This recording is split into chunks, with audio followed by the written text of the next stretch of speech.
Hello everyone then, welcome back to the 24 hours of the Nürburgring powered by VCO here on RaceSpot TV. Thank you very much to the guys at Radio Show Limited for bringing us through the first quarter of the race.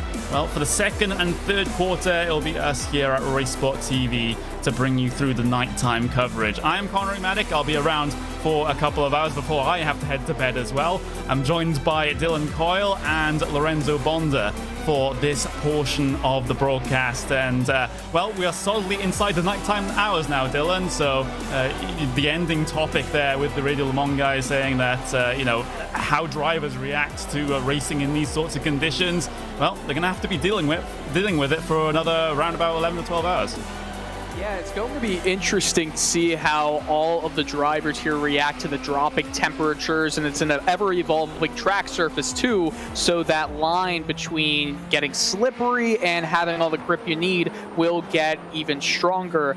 You know, this is really where the race begins. This is where the true drivers will separate themselves from the rest of the pack, and when they are able to get a good run going on someone, and you show up some traffic as well, this is really where the dangerous areas come to play.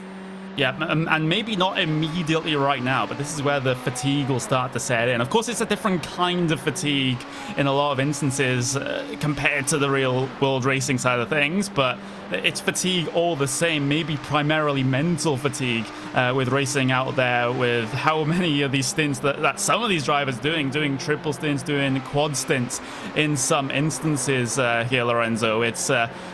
It does take a toll on the body, maybe not so much the actual body like it does in the real world, but remember, some of these guys have what we call direct drive wheels, which are very, very heavy on the steering, so they'll definitely be feeling it. But and as a result, we might even see a couple of mistakes start to set in through these nighttime hours. Yeah, because vision is limited, you said the direct drive will affect a lot on the individual's body. It's quite a workout. I use the G27, but it's nothing compared to a direct drive or even what would be a Fanatec belt-driven wheel. So they're gonna get some workout. They're gonna get a lot more, and I mean a whole lot more exhaustion on their body. A little bit. They're gonna have to manage it throughout the hours. Maybe we're gonna be seeing single stints from drivers, more constant driver swaps. But nighttime, like Dylan said, is a whole other race. If you know to a Nurburgring, the night is a whole different matter. Limited vision, traffic is going to become much more complicated. We're going to see a lot of mistakes.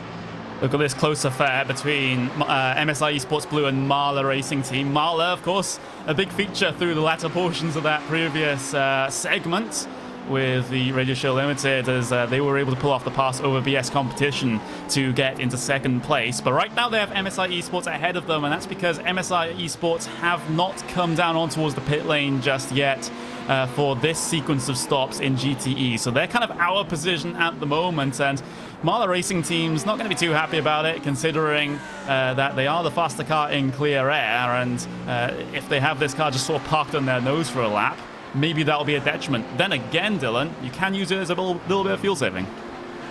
Yeah, you can use it as a little bit of fuel saving, and when you have so many stints throughout a 24-hour race, the amount of fuel you save, it could turn out to be the difference between a podium spot or even first place. Obviously, Team Redline Black is clearly in front here, about a minute ahead. They have not in 3 laps actually, so their last stop was 3 laps ago. They're looking very smooth, and I don't think that unless they come up to some major traffic, they seem to have a very nice advantage starting the night hours here. Yeah, they really do, as Marla just tailing the back of this Ferrari at the moment, heading their way through. The Donic State doesn't really need to rush this one. Yes, you might be getting held up a little bit by the MSI Esports car, but in the grand scheme of a 24-hour race, probably not going to be, not going to end up being that much. So he's just going to have to stay in line for now. That MSI Esports car is basically the only car that we're waiting for at GT3s to come onto the pit lane. So they've really pushed this stint out in this situation. Alejandro Sanchez behind the wheel of that Ferrari directly ahead. Look how much more speed, though, that Marlo was able to carry through the corner there. in that Audi with the fresher rubber. I believe, yes, they did take tires on their last stop. Meanwhile, MSI Esports coming to the end of their stint now, Lorenzo. So a little bit of an awkward situation, but this sort of thing is going to happen many, many times throughout this race as they come through the final couple of corners before the Dart and Ho, and, well, Mahler will hopefully be able to get this one done quick.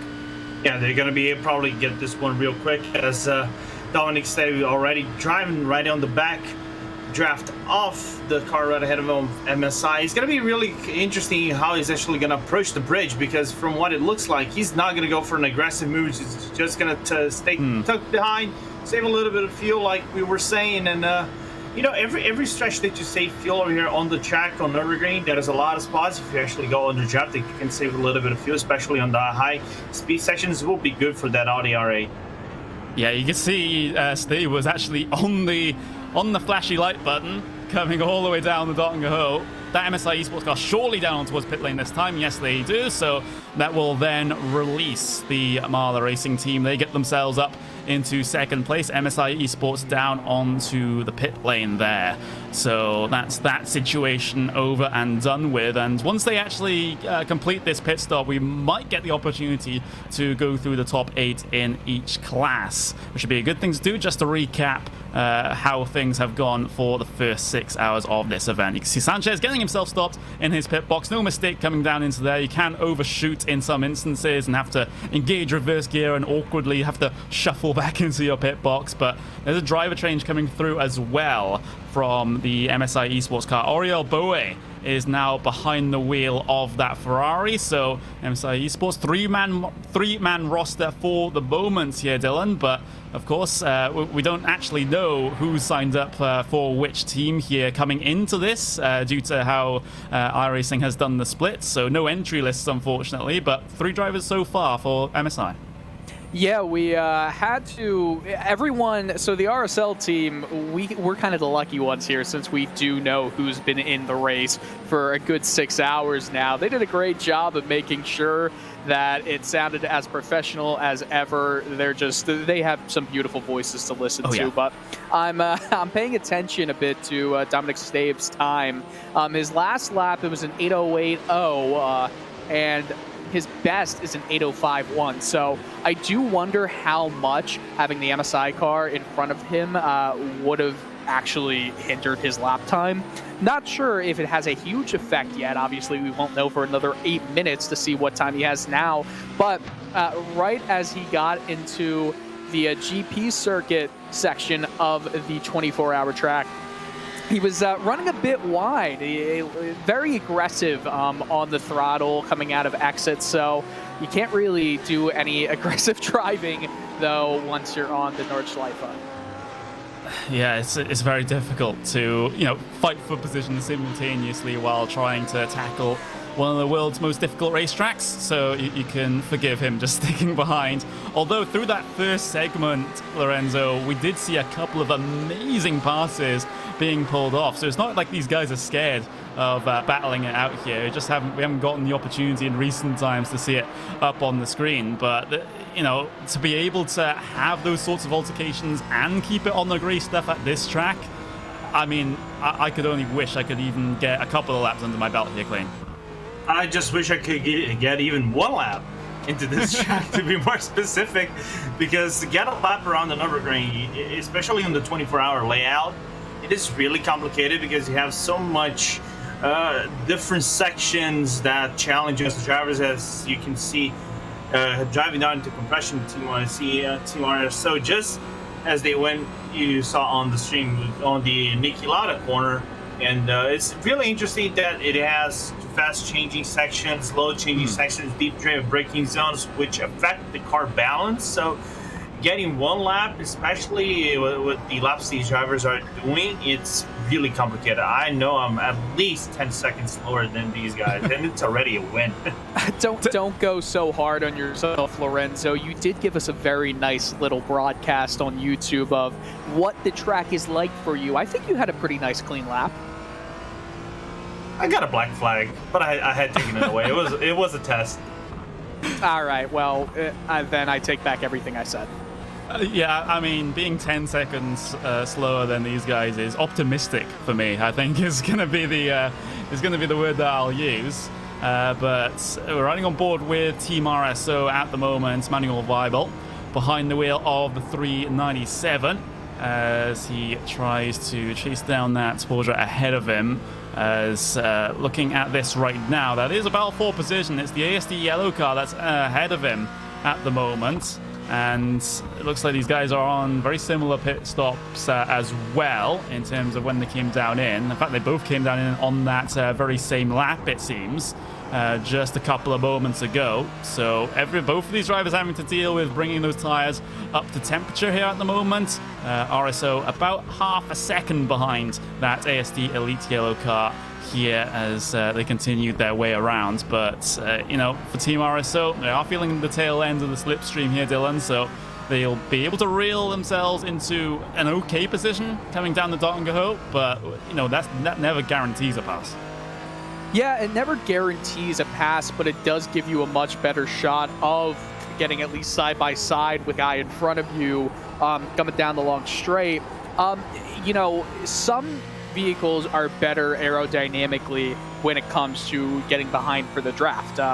You know, I've looked through the entirety of at least the GT3 class, and we've only got one Mercedes, and I'm not sure exactly, you know, how it looks like through a wind tunnel.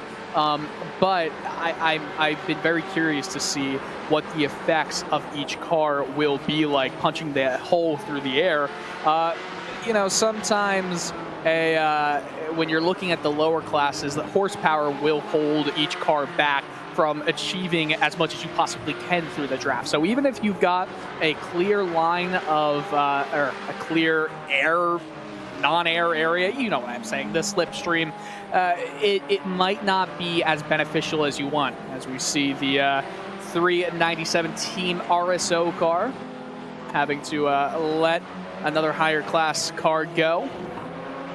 Yeah, we're looking at the TCRs as well, because there's a close battle in this at the moment as well. That's XVR Sim Racing, Johnny Brandon behind the wheel, and then you have Team Huisingveld giving chase with Dominic Olivier. Look at how close they get off the corner of Dunlop. This is on the GP circuit, and I think Team Huisingveld would just let that one go, as they didn't really want to fight that one too much. It was a big statement from that car down the inside, and you can see there's no surprise that they've been able to work their way through, and that's sometimes what you have to do in this sort of situation, Lorenzo, because you're in the middle of well, not even in the middle yet. You know, we're still way before the halfway point of a 24-hour endurance race. That sometimes you have to know when you've been beat. You have to know which battles to pick. I think that's just what we've seen there. Yeah, we just seen over there how to capitalize your losses and wins, especially on in the night, Connery, because Connery under the night is where the track gets most complicated. You need to negotiate where you're gonna stay with your car, try to be as predictable as possible. You get, like I said, limited visibility in comparison to what is a night day, because you have the natural light.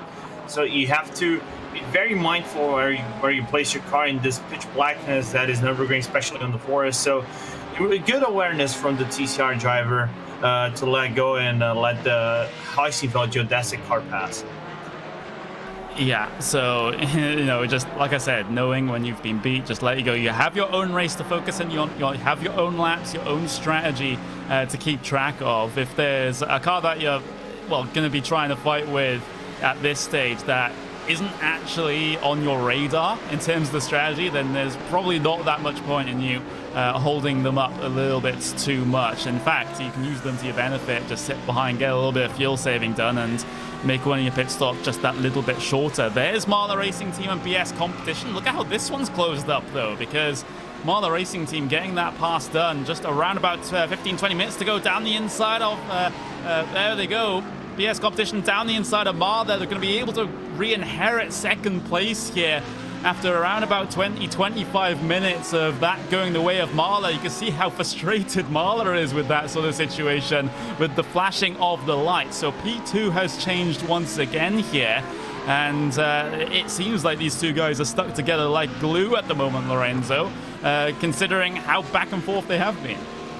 Yeah, good move from Audi and Heideck as the Me makes the move in the Yokohama S, which for the 24-hour layout is more interesting because you kind of cut the Yokohama S in the left-hand side. You just do the first part of it, and you just cut into what would be a short loop, just like in the VLN. But now Heideck has just managed to break himself away. From what it looks like, Dominic Stab is not actually being able to keep up with the driver in the BMW. So a good move on BS competition to move up one spot. Yeah, brilliant move indeed, but I have to wonder if this is going to be set in stone now, because it seems like the pace between these two cars very similar indeed.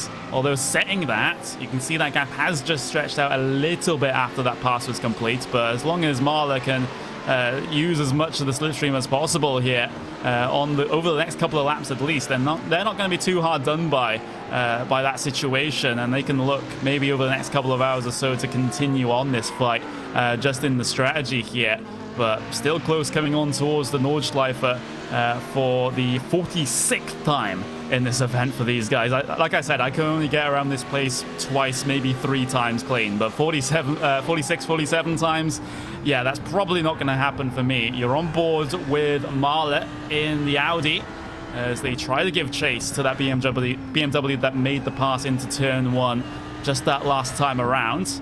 Dominic Stabe trying his best to keep tabs on the BMW, but again, even if he loses this slipstream here, it's not going to be a huge panic, because that team that is seemingly so equal to that BS competition BMW.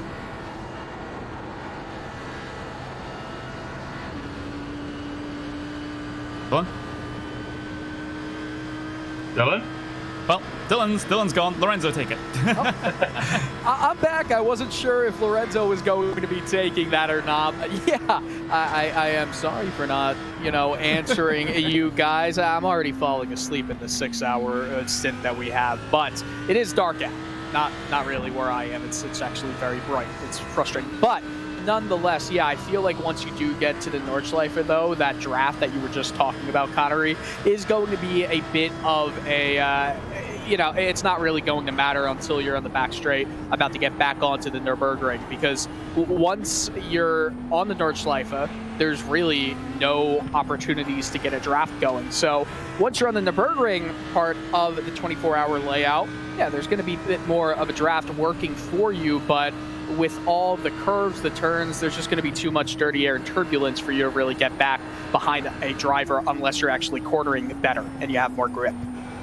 Yeah, absolutely. So with that pass done and that gap seemingly extending at the moment, we can actually go through your top 8 in each class as it stands. So we'll start with the GT3s and we'll run all the way down into the TCR. So this is the state of play in GT3s, your fastest class here today.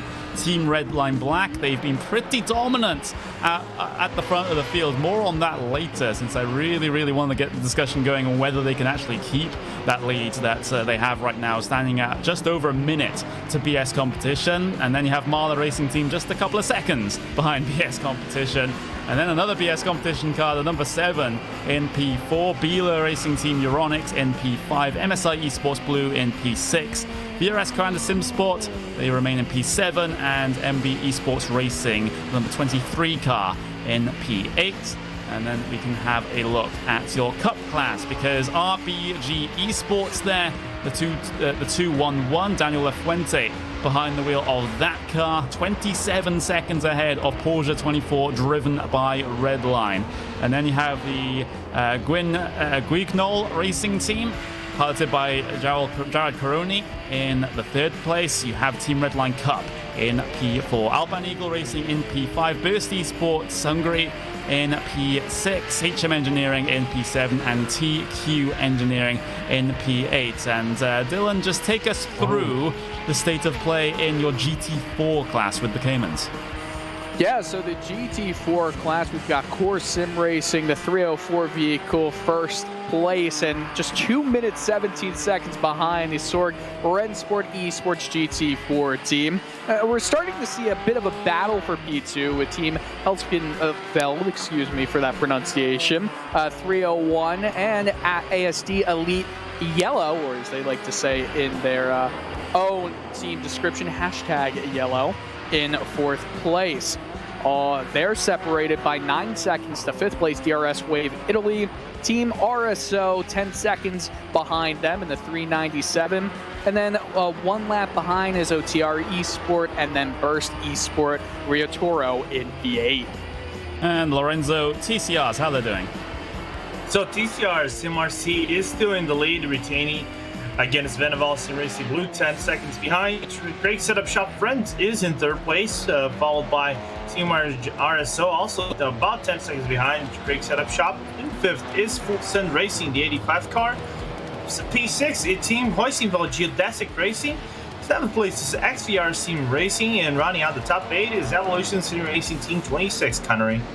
Well, there we go, top 8 in each of your classes complete. And, well, it might all change on the time here because Team RSO and Full Send Racing, very close indeed. 3.5 tenths of a second is the live gap between those two here. So, again, they're pretty close. Coming through the GP layer, there's a little bit of altercation ahead of them as well. I believe that was a lap traffic situation. Yes, the GT4 is trying to deal with the TCR traffic at the moment, with a GT3 in the mix there as well. So it won't affect this too much since those bits of traffic has already come through on them. But it's so tough to try and break the draft here in these TCR cars, Dylan. I'm not sure if you saw the first portion of the broadcast, but through the first 1 or 2 stints, the entirety of the top 7, top 8 cars in TCRs were just all in one big drafting train, unable to get away from each other. I feel like when you're limited by the amount of horsepower and torque on a vehicle, you're not going to be able to drive away from anyone that much. The draft is going to be bigger than if you have a car like any of the GT3 class cars that are going to be able to get some separation. So I did see that, though, at a lot of different points during the first 6 hours of the broadcast. I'm not sure what you have to do.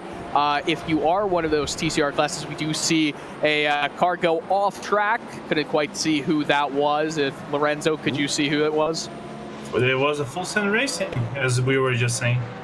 And they just went full set. So sometimes that's not always the best way to go about it. But back to your point about the TCR cars in the draft, I think you're just going to have to deal with it because what else can you do except just drive as fast as you can? There's nothing. So it's going to be an issue that all the teams are going to have to face throughout the race, and it's almost going to be, if they are able to stick together as closely as they've been when it does come to that one horse train, it might be not the prime position to be first place when you're in the last lap. Yeah, that's the thing, but we are a very long way from a last lap situation at the moment. Yeah, we got some 18 hours just kicking back with a Coke right now. Yeah, it's gonna take a while. Here's PS Competition and Mahler. Well, gap remains about a second between those two. So we did see their swap for position a bit earlier on. But we expected BS Competition maybe to try and stretch their legs, and they did immediately after the pass. But it seems like they've just run out a little bit of steam, and Mahler are keeping themselves inside close contention. It's miraculous that after, well, 6 hours, 25 minutes of racing, we still have a battle for position inside a second. That's absolutely awesome to see, Lorenzo, and I hope that we'll get to see it in the final hours of this race as well. Yeah, I do hope to see it as well, because we had 54 cars starting this race. We have about 44 cars still remaining in this race, which for a Nürburgring race, I think has been our highest thus far in this last 3 years we've been broadcasting Connery. So it has been a really good race thus far, but of course, night still, we still are to see more the darker hours. We are at 7 past 10 p.m. in the sim. When we reach about midnight is where it gets really tricky, because then you got no visibility whatsoever. You're just driving, relying on your headlights and a small hope. Yeah, there's just the slightest bit of light still left in the sky, but that will soon be snuffed out. We're sort of deep into twilight at the moment, and soon you'll basically be pitch black out there. And basically the only illumination that you'll get is from the headlights of all the cars out there, with the exception of on the GP layer, of course. But yeah, this this is where things get tough, and especially in around about, I would say, 6-7 hours time maybe here, Dylan, is when we get to the sort of silly hour territory, which happens both in sim racing and in the real world side of things as well, where we just have a flat out hour of cars just doing very silly things. We haven't gotten to that point just yet, but it's a tradition both in real world and in sim racing, so you have to keep that in mind. I don't think it's just a tradition in racing in general. I think it's a tradition in terms of the human existence when that silly hour does come, because it's true. There is always a point in time where you just don't understand why you were doing the things you do. And I'm sure all of these guys are going to face it around, what, the 2 a.m., 3 a.m. mark in the sim right now, as Lorenzo was just saying.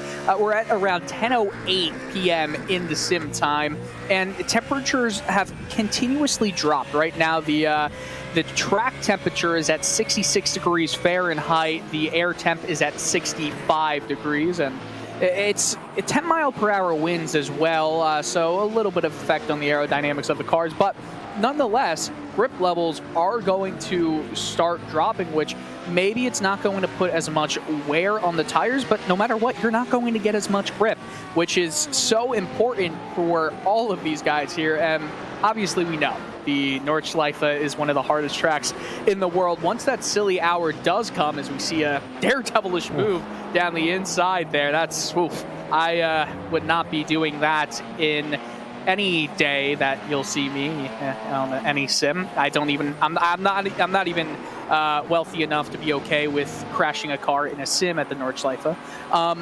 But as I was saying, that silly hour will come, and when cars are riding around the Nordschleife's very small surface, very small width, there's going to be a point in time that lasts a second where the driver wonders, how did this just happen? And then they're into the fence.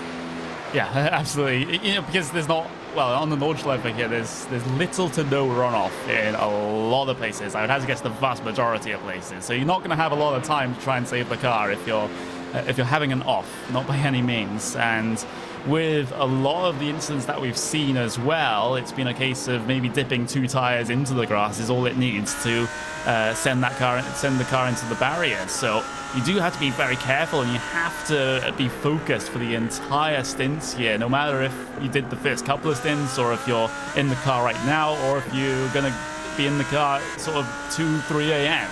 You just have to have that same focus. Otherwise, you're going to make that slight mistake, Lorenzo, that puts a couple of tires into the dirt, into the grass, and then all of a sudden you hit the barrier and have to apologize to your teammates. Yeah, it's a complicated track. I think of all tracks we've raced all around the world, I think this is the one you have to have the most attention to details from start to finish. You cannot make what we call don't blink, because if you blink, you can put your car on the ARCO barrier, and like you said, ARCO barrier is death. You can injure your car, damage, probably get a suspension damage, and then they tire you back to the pits. It's going to be a lengthy repair. You're going to be put back in the field. So you need to be very careful how you place your car, how you drive your car, especially in this nighttime, because the nighttime is more complicated. You have to double up your attention every single lap that you do. For Nurburgring, we say 100% focus. For nighttime, it's 200% focus. And actually, in this situation, really don't blink. Go full for the 40 minutes, don't blink. And there comes a different issue though, Dylan, because if you're hyper-focused the entire time on these laps, sometimes you miss the most obvious things. Like, for example, a car spun in the middle of the racetrack. You're just gonna, well, some drivers just tunnel vision and then just don't react to things that they perhaps should be reacting to. And I've seen that so many times in these sorts of races as well, where, you know, there's just been a lapse of concentration. All of a sudden, a car that's had a spun down the road is in the middle of the circuit trying to rejoin, and you have to react. Counterpoint. In the real world, the 24 hours of Nordschleife, all the drivers are going at, they are all dealing with the same exact time. It's 2 a.m. on the track, it's 2 a.m. where the drivers are. There are drivers who are currently about to go to sleep in Europe, and it's around 10 o'clock, even later, and some eastern parts, and it's the end of the day for them. I'm currently in Eastern Standard Time in the United States, and it's just 4:19. So some guys, I feel like you'll have to deal with it just because of the way this simulation looks and how it looks for all the people inside the vehicles. But that, fatigue, it might not show in the driving. I think you're going to see some drivers dealing with it, especially if you have an all-European team, for example, and then some drivers dealing with it if you have an all-United States-based team in the hours of 12 to 18, and then obviously the last 6. So I just wanted to put that counterpoint out there. We might see very few mistakes from some teams and then a lot of mistakes from other teams, and then we'll be able to know what country they're from.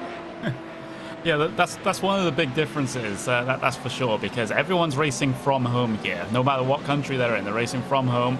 And even if we weren't in lockdown, they're still racing from home in these sorts of events. So, for some teams that are European-based, like you say, it's getting late into the evening now. Maybe the fatigue will start to set in over the next couple of hours or so, and that struggle through the graveyard shift will also be very apparent for them. But if you're more of an international team, Lorenzo, for example, this might be relevant to you. You're Brazilian. There's might be teams out there that will have Brazilian team members or other South American team members or even North American team members that can fill in during their prime time in the afternoon or evening to give those European drivers a bit of a break. Same goes for maybe any drivers from Asia or from Australia as well. So you can fill in those gaps with those drivers, and the teams that will be able to do that, as you see a little bit of a situation up on screen for you there, as you see Marla Racing Team trying to squeak through. I believe that was traffic of their own class, if I'm not mistaken, which is always an interesting predicament. TCR. Oh, it's TCR traffic, excuse me, there we go. Sometimes it's very hard to make things out when things get as dark as this, but like I was saying, Lorenzo, it's those teams with international rosters that are able to race from different time zones, they're going to have a slight advantage here.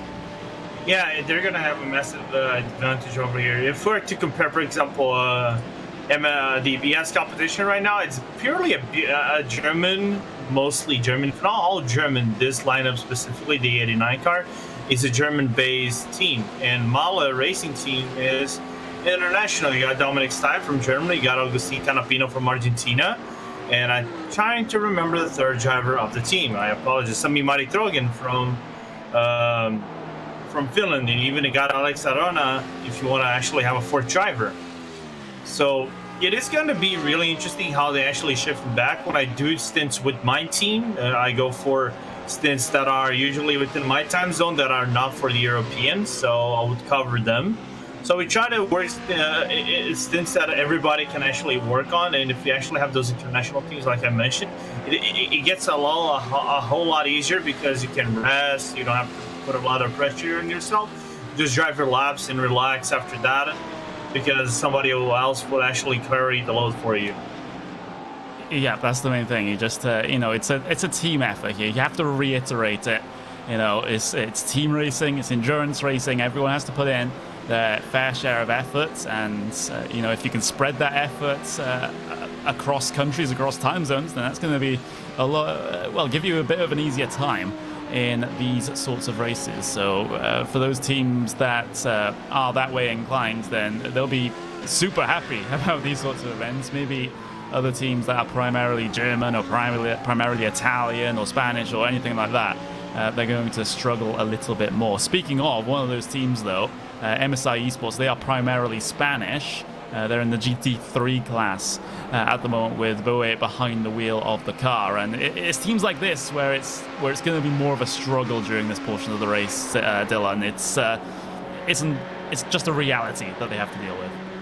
Yeah, it's just a reality, and there is a difference between going through the motions and getting into a rhythm. It might look the same. There's some key components that are just dissimilar between them. Getting into a rhythm means you're pushing the car to its limits and you're laser focused. Getting into a rhythm, just going through the motions, yeah, sure, you might be safe, but you're going to be prone to the mistake here and there, and that's what we're talking about with Silly Hour. And some of these guys, like the South American MSI Esports team, they're going to have to deal with that Silly Hour coming up in the next few hours. And if they go through the motions in the very late stages of the race in both the game time, the sim time, and their time, it's going to end up being difficult to stay laser focused. You're not going to be pushing.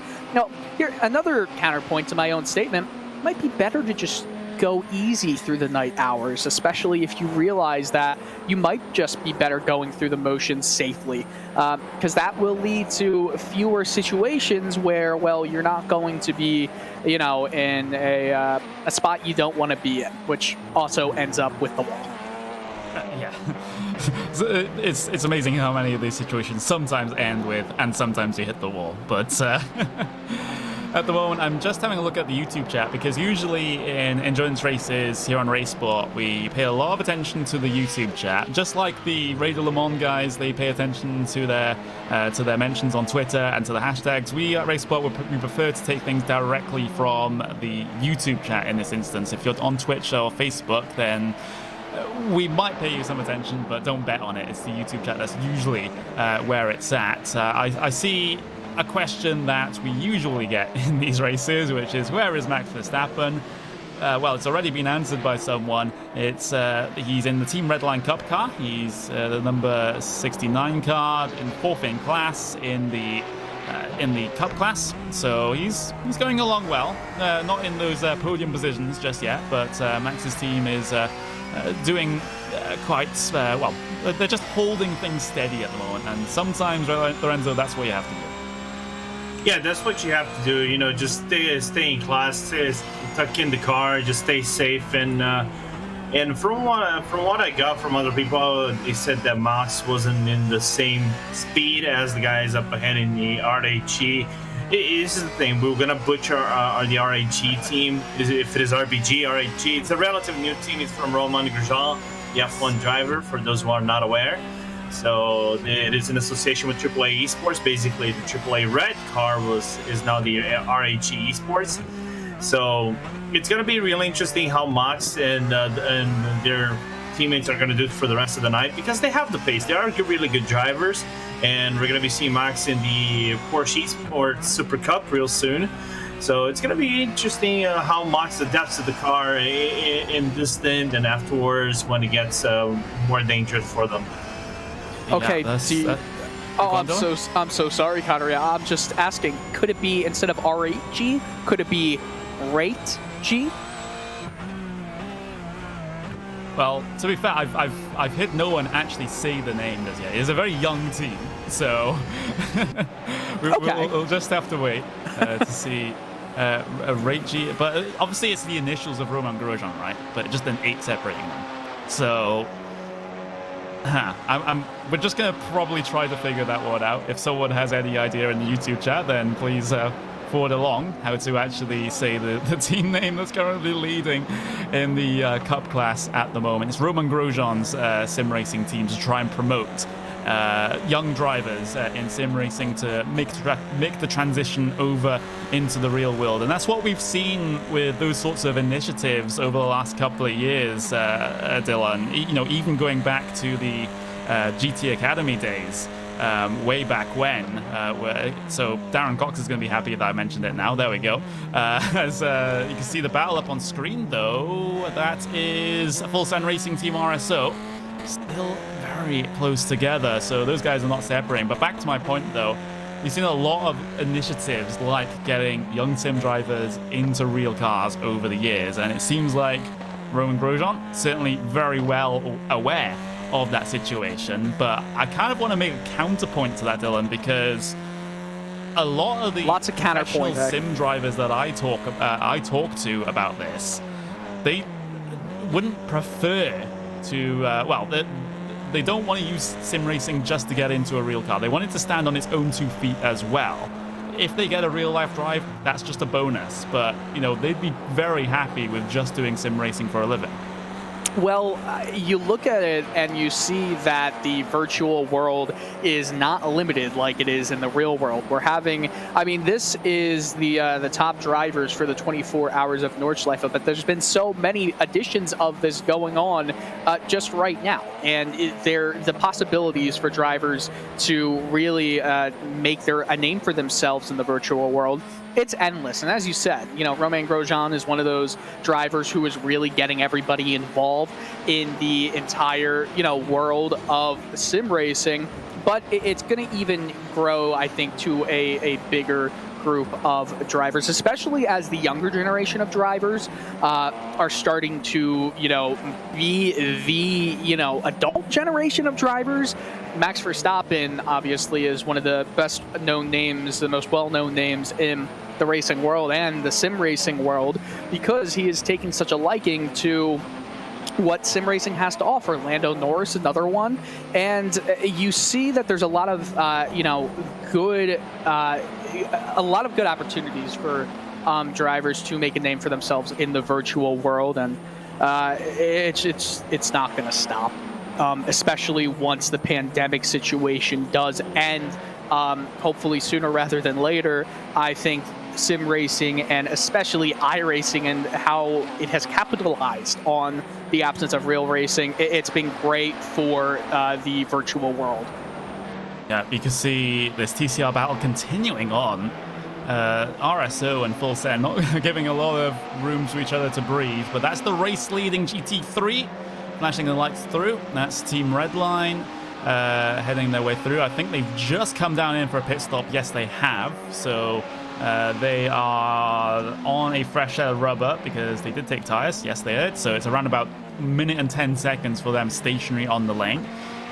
So that does mean that for now, BS Competition, Marla Racing Team are P1 and P2 in the fastest class. But that will all sort itself out once they come down on towards pit lane. And like I said, Lorenzo, again, it's another set of tires for Team Redline. So they're not feeling confident just yet to go for the double stint strategy. And that's something that we saw some teams try through the opening portion of the race, most notably BS Competition on the first stop of the race decided to double stint the tires. And, well, that BMW came good at the end of the stint, but they just lost a lot of time, so much time at the opening portion of the stint that Redline was able to easily catch up to them and pass them. But now with the track temperatures just creeping lower and lower, that effect of having the double stint tires and having to nurse them through 2 hours of racing, that effect is going to be so much diminished here.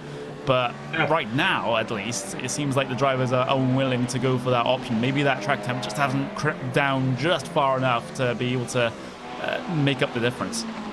I think the threshold for the temperature hasn't gone down up to a point there. It might be thinking, you know, I think we're going to go for the double stint, try to maximize our efficiency in fuel, and then minimize the tire loss. Just try to conserve the tires as much as we can.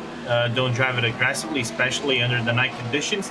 But as a counterpoint, you know, it's just because you are driving within night conditions and you don't want to have worn out tires, especially when you go for a longer second stint, I think that makes more sense for you to be more aggressive, should I say, and go for a single stint pit stop, every single pit stop during the night, so you can use a full rubber every single stint, full speed, pedal to the metal every single lap, and try to distance yourself away from your competition. And that what is Christopher Den Beats is actually doing.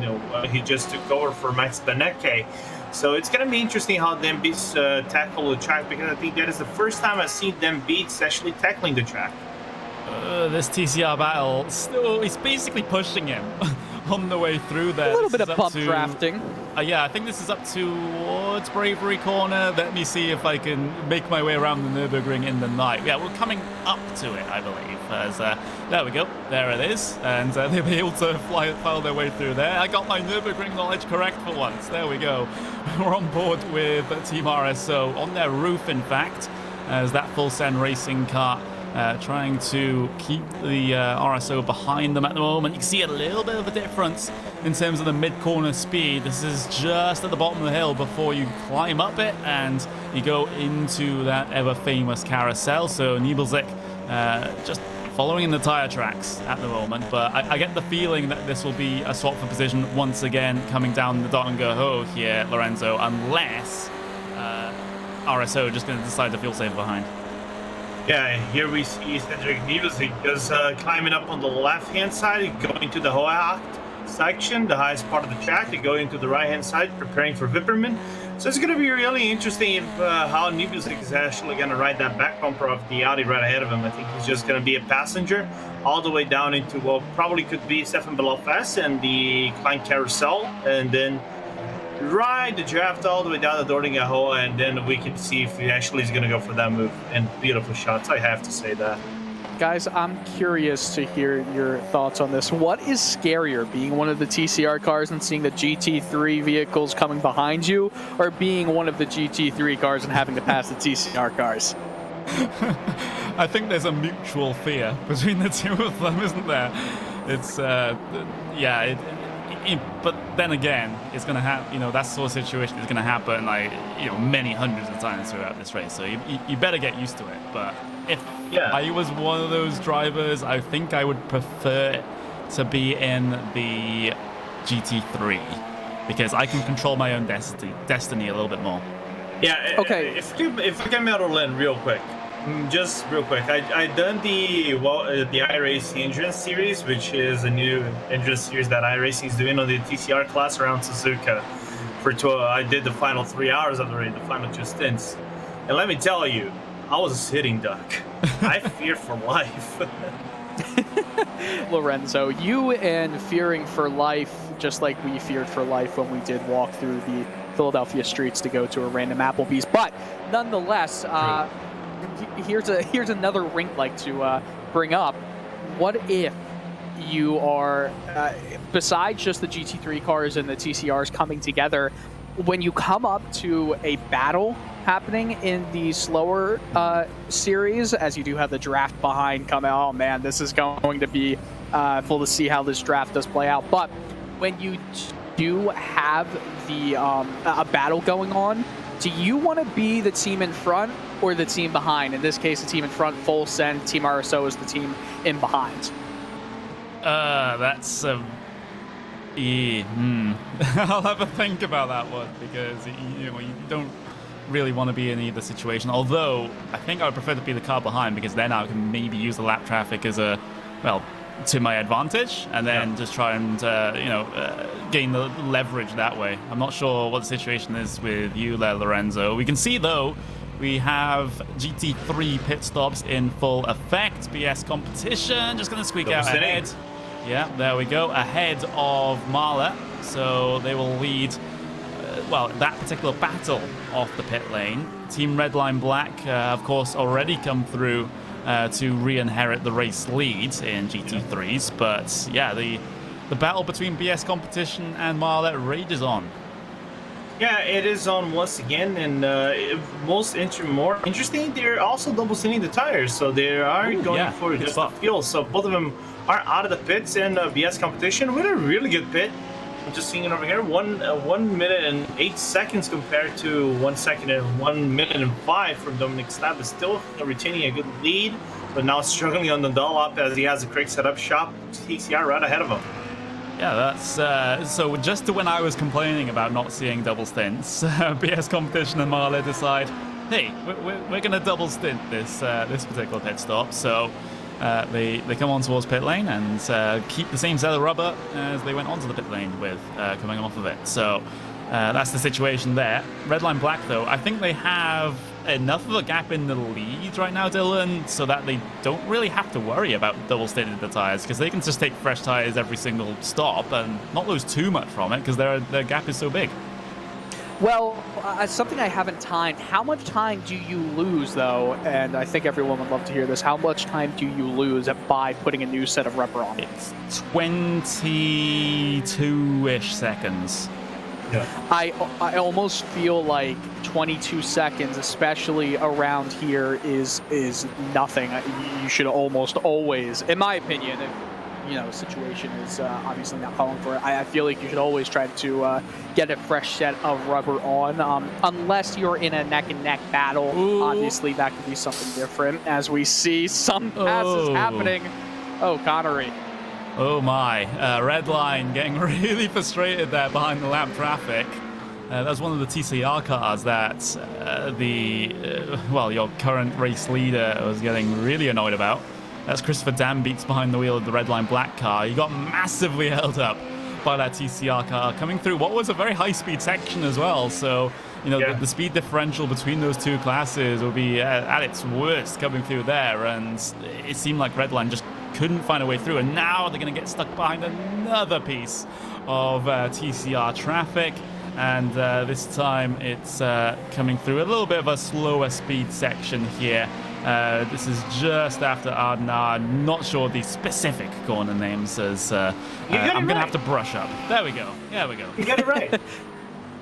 You are much more prepared for the corner names than myself, Connery. I will say, though, I will say, it's got to be playing a little bit in the back of Team Redline Black's heads. Their sister team, Team Redline White, held up in traffic, spun, they're out of the race. And that happened, two and a half hours ago at this point? So there's so much time for an incident to happen. And we love to say how long and how intense the middle hours of the race are, the night hours. There's still so much left in this race, and that's the craziest part. These guys are going down the inside dangerously. God, I mean, if I'm one of those drivers, I'm taking my time to get by one, much less trying to do it 40, 50, 60, 70 times over the course of like a 2-hour stint. It's very, very tough. We did get an answer, by the way, to the how do we pronounce R8G Esports, but it's R3G Sports. So it's a French 8. As I'm kind of scared of that, considering I didn't even do French at my exams when I was 16. So yeah. There we go. We're just going to have to deal with that. Could it be French pronunciations of the R and the G as well? Could be. I took French for 3 years. I don't really know that much. I don't remember that much. I'm upset about it. Je parle un peu français, but I don't know how to say. I don't remember R and G. Je? Ooh? I don't know. But it also sounds like RPG.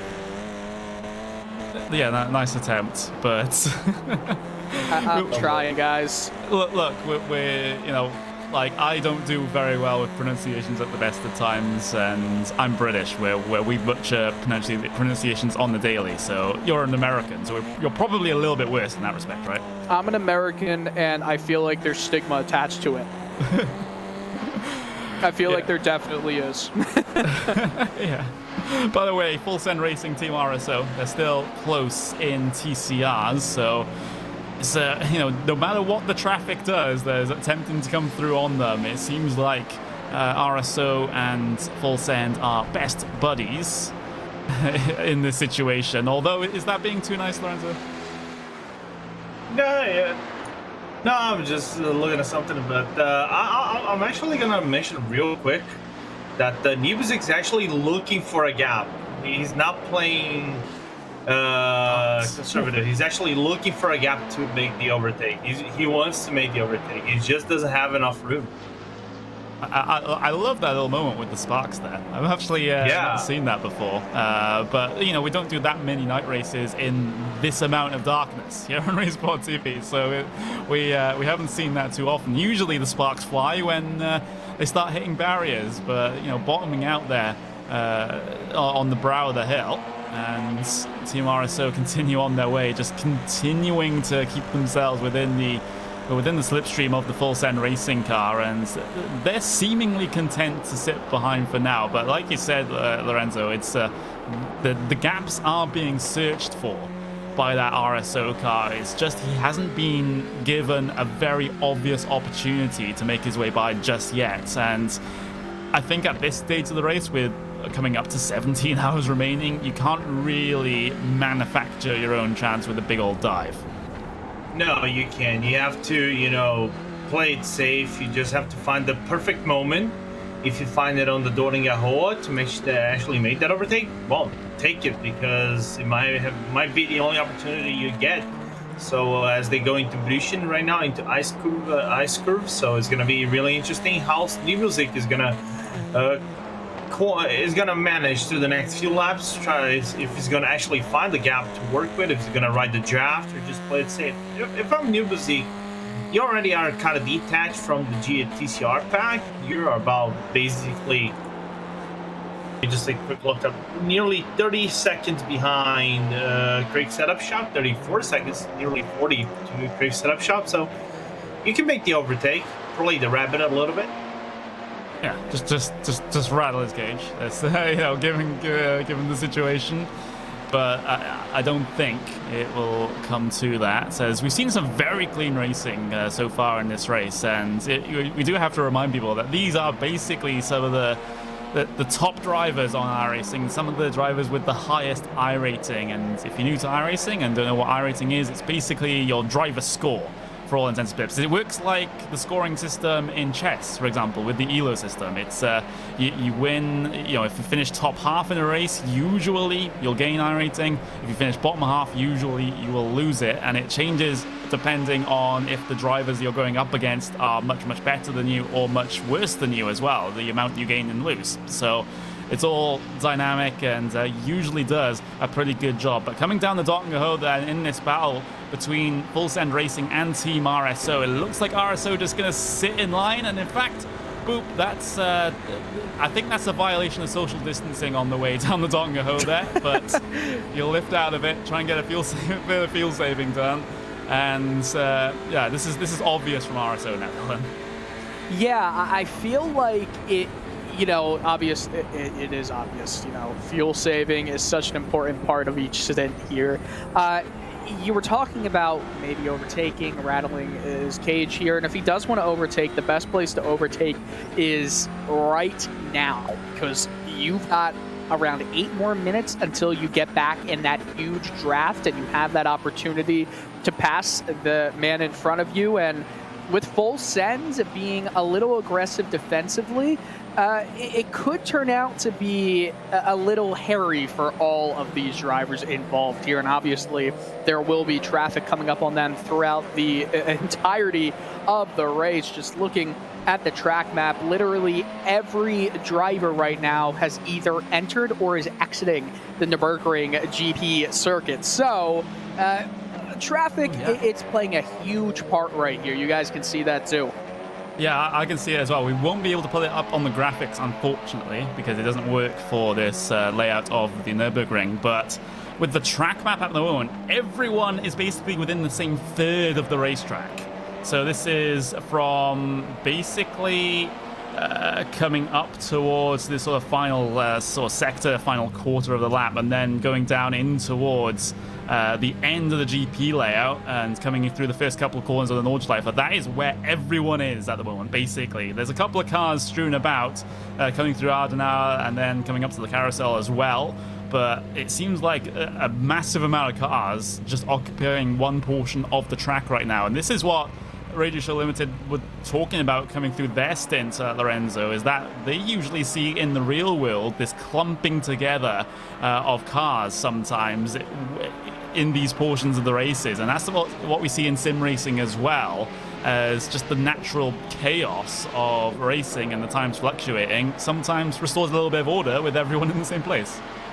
Yeah, it's really interesting, especially for the real 24 hours. Like Heinhoff said, it's instead of 54, 55 cars here in the iRacing service, you get 170 cars in a 25-kilometer track, which for us doesn't look like much, I guess. But you know, put 170 cars in the track, it gets really clustered, especially in a pit lane which isn't the largest pit lane you're gonna you're gonna be in. There's our larger pit lanes than Nürburgring, so it can get really clustery for you. Even stack some cars whenever you come to the pit lane, especially if you're on the lower tiered classes for the Rio Nürburgring. So it's really interesting how you manage in real life going to pit lane, and then how you come to a track that is so busy and you swerve left and right and try to clear those cars out and still keep the car on track and still be fast. If you think about it this way, having 170 cars on the Nordschleife Nürburgring combined circuit means that you're going to have every car separated by just under 3 seconds if you had them all spaced out equally. That's very, very small to have drivers both in front and behind you by 3 seconds. So give or take, average of around 12 seconds. And I'm doing this math very quickly with, you know, the amount of seconds it takes to go around the circuit to 9 minutes or so. And in terms of lap times, I don't know if we've talked a bit about this so far on the broadcast. TCR cars are going around each lap at just over 9 minutes per lap, while the very top of the line GT3 cars are going at just over 8 minutes. So every 8 or so laps, which is not just just 8 laps, it's a lot of time, the cars will catch up to each other. So it kind of makes you think about where cars are on the circuit in a different way. Yeah, it really, really does. This battling pair still giving us a little bit of a show though, but RSO haven't been going for the opportunities just yet. By the way though, if you do have any questions or comments for us here in the commentary booth, I'm Connery Maddock. I'm joined by Dylan Coyle and Lorenzo Bonda for this portion of the race.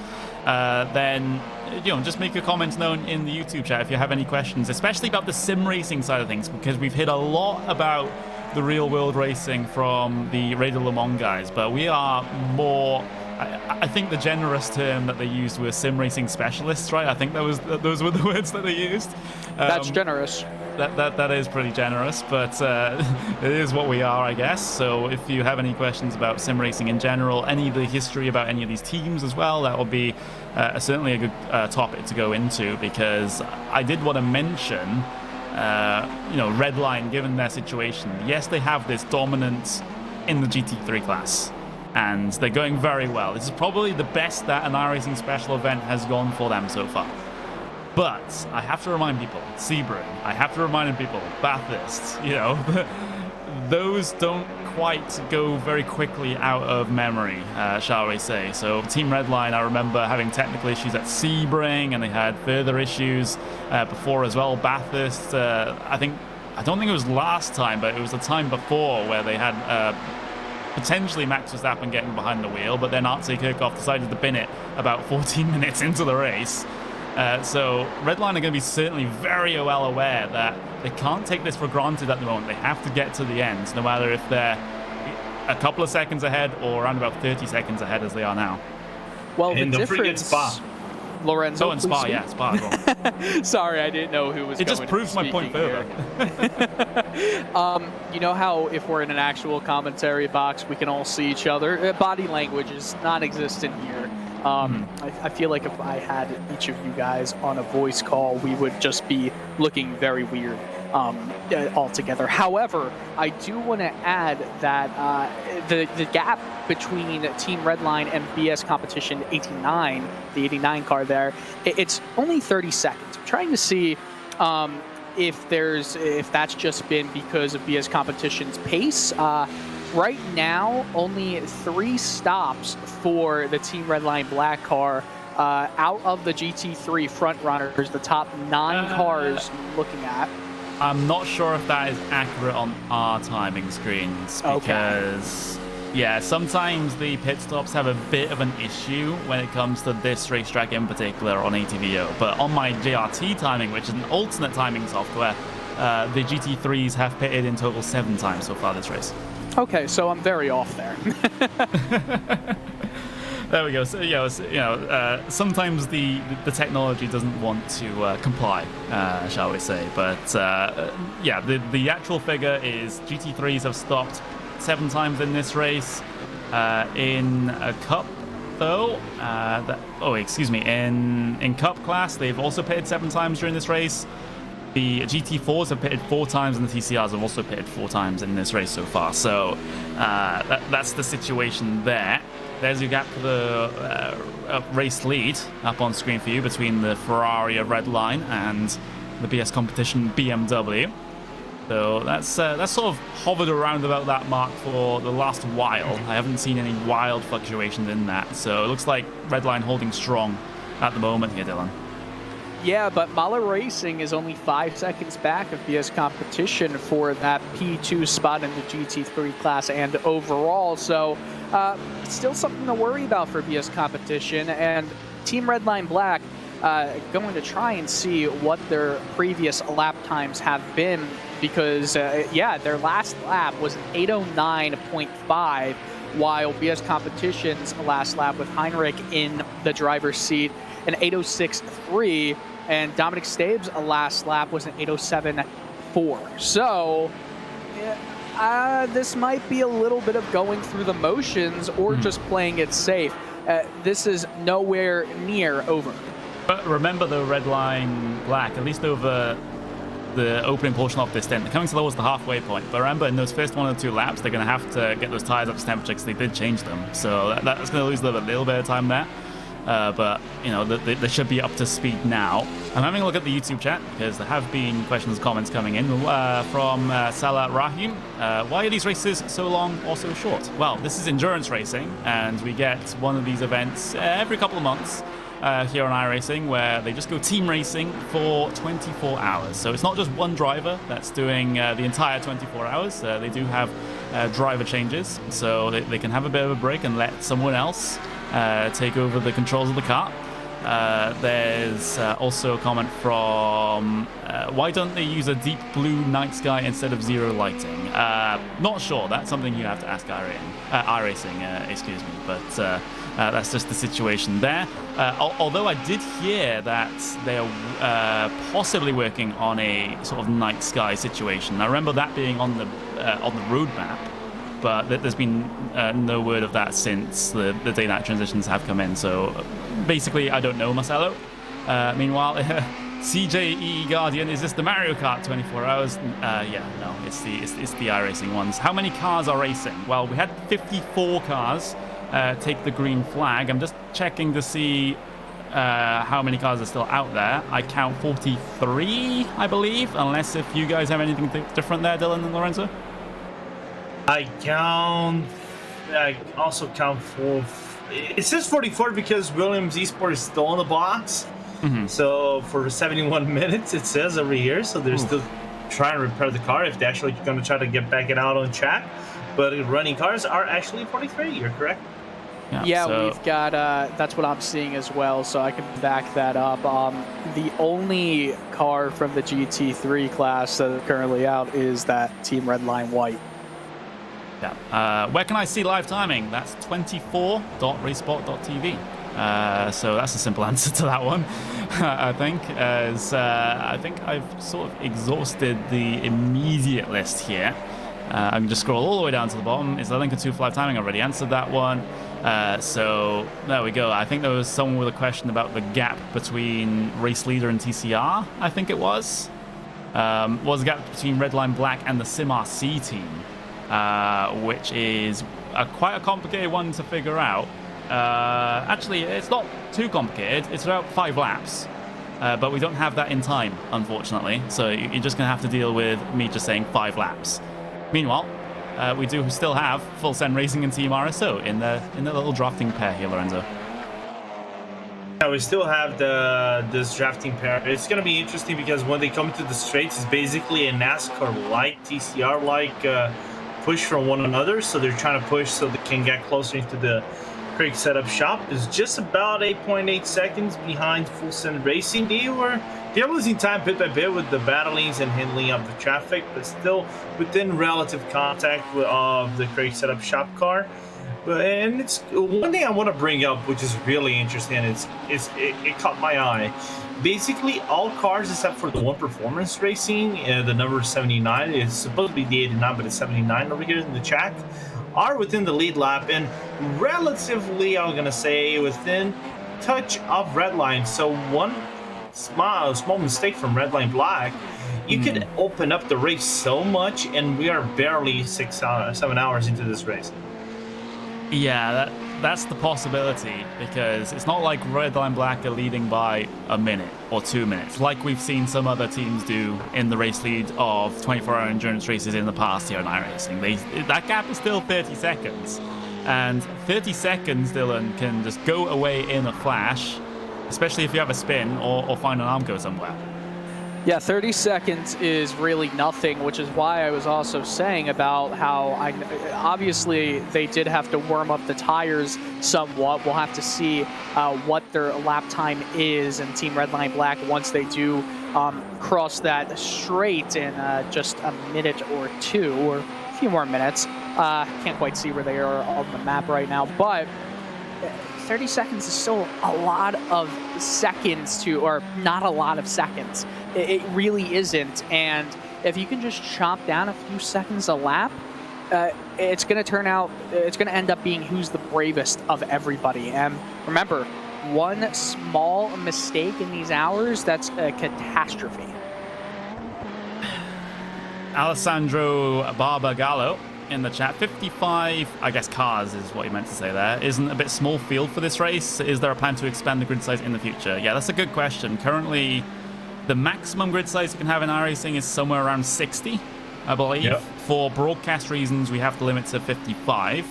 I don't know if there's any plans to extend it in the future. I would love to see the full complement of over 100 cars at this racetrack. That would be absolutely crazy. But whether or not the infrastructure is there to be able to do it, that's the other question. But, you know, if there's a... Oh, we see crash. Oh, that Bila, the Euronics. They've had a problem. Andre Melchers in the Ferrari, running P7 in GT3s. Let's see what's happened here, because I was just looking away from my program feed just at the wrong time, it seemed, when that happened. So sorry for the delay there. Dealing with a bit of lap traffic. This is towards the bottom of the hill, bottom of the valley, excuse me. Oh! I think that Cayman just like punted him into the barriers there. I didn't quite see what happened there. I think we should maybe get an overhead view or some such like that, because you can see, there we go, you see the Cayman on the inside there. Oh, the Cayman actually goes out into the grass. So that's a bit of an awkward one. You gotta feel bad for everybody involved there, because I don't think there was obviously no malicious intent of whatsoever. But where do you go when you have three cars sandwiched? Yeah, you just ride up on that inner curb. What can you do? It's almost a question of... Oh, RPG were in that. That's your race leader in Cup class. Well. That was a huge problem for all three classes right there. Oh, and good job by La Fuente to not get too much damage. I'm not sure exactly if there's any damage on that hood, if you just got a light tap to the front of the TCR car. But where can you go? Where can you go? It's almost like maybe you should have picked your spot better. Yeah, that's the hard one there for Esports. As again, I'm going to butcher the pronunciation of that, but yeah, they had absolutely nowhere to go, Lorenzo. All you have to do there, all you can really do, is just slam on the anchors and just hope and pray it's not too big of an impact. But for that Cayman, though, that had the off, I think that was just a case of being a little bit too accommodating and then not keeping track of the track limits and just touching the grass on the inside. And in iRacing, that's all she wrote sometimes. Yeah, we say that in iRacing that grass is lava, but the problem is that you're going to a very deep braking session. I think that's the most deep braking session of the track, because it's Vetsiven. You just prepare yourself to go into the right side bridge, and whenever you go for that movement, you have to brake the car, you lose a little bit of traction.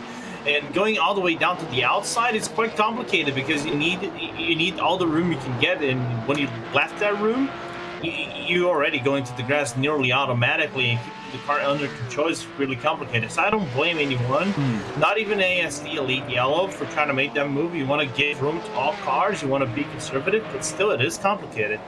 Yeah, it's a pure racing incident in my view. Yeah, a lot of people in the YouTube chat saying that Biela probably shouldn't have tried to pass lap traffic coming down that section. Wow, look at that big moment there from that car. Can't quite see who that is due to the darkness. Is that Huizenfeld in the TCR class? We'll just wait for it to come through, because all I see are headlights at the moment in that particular little situation. There's the Porsche heading its way through. But wow, that was a big moment. This is just fun action right now, and if we're talking about the lazy hours, the sleepy hours, the crazy, silly hours, is that what you called it? Yeah, silly hours. Yeah, silly hours. I think we're starting to enter into it. This early? This early? See, you can't even see anything right now. We got, it's almost 11 o'clock p.m. in the sim time, and it's pitch black. There's no more light coming except for the headlights, and when you're on the Strecke circuit, the GP part of the layout here for the 24 hours. Trying to see where the RHG Esports is in comparison to the Redline, the Porsche 24 driven by Redline. I'm trying to see it.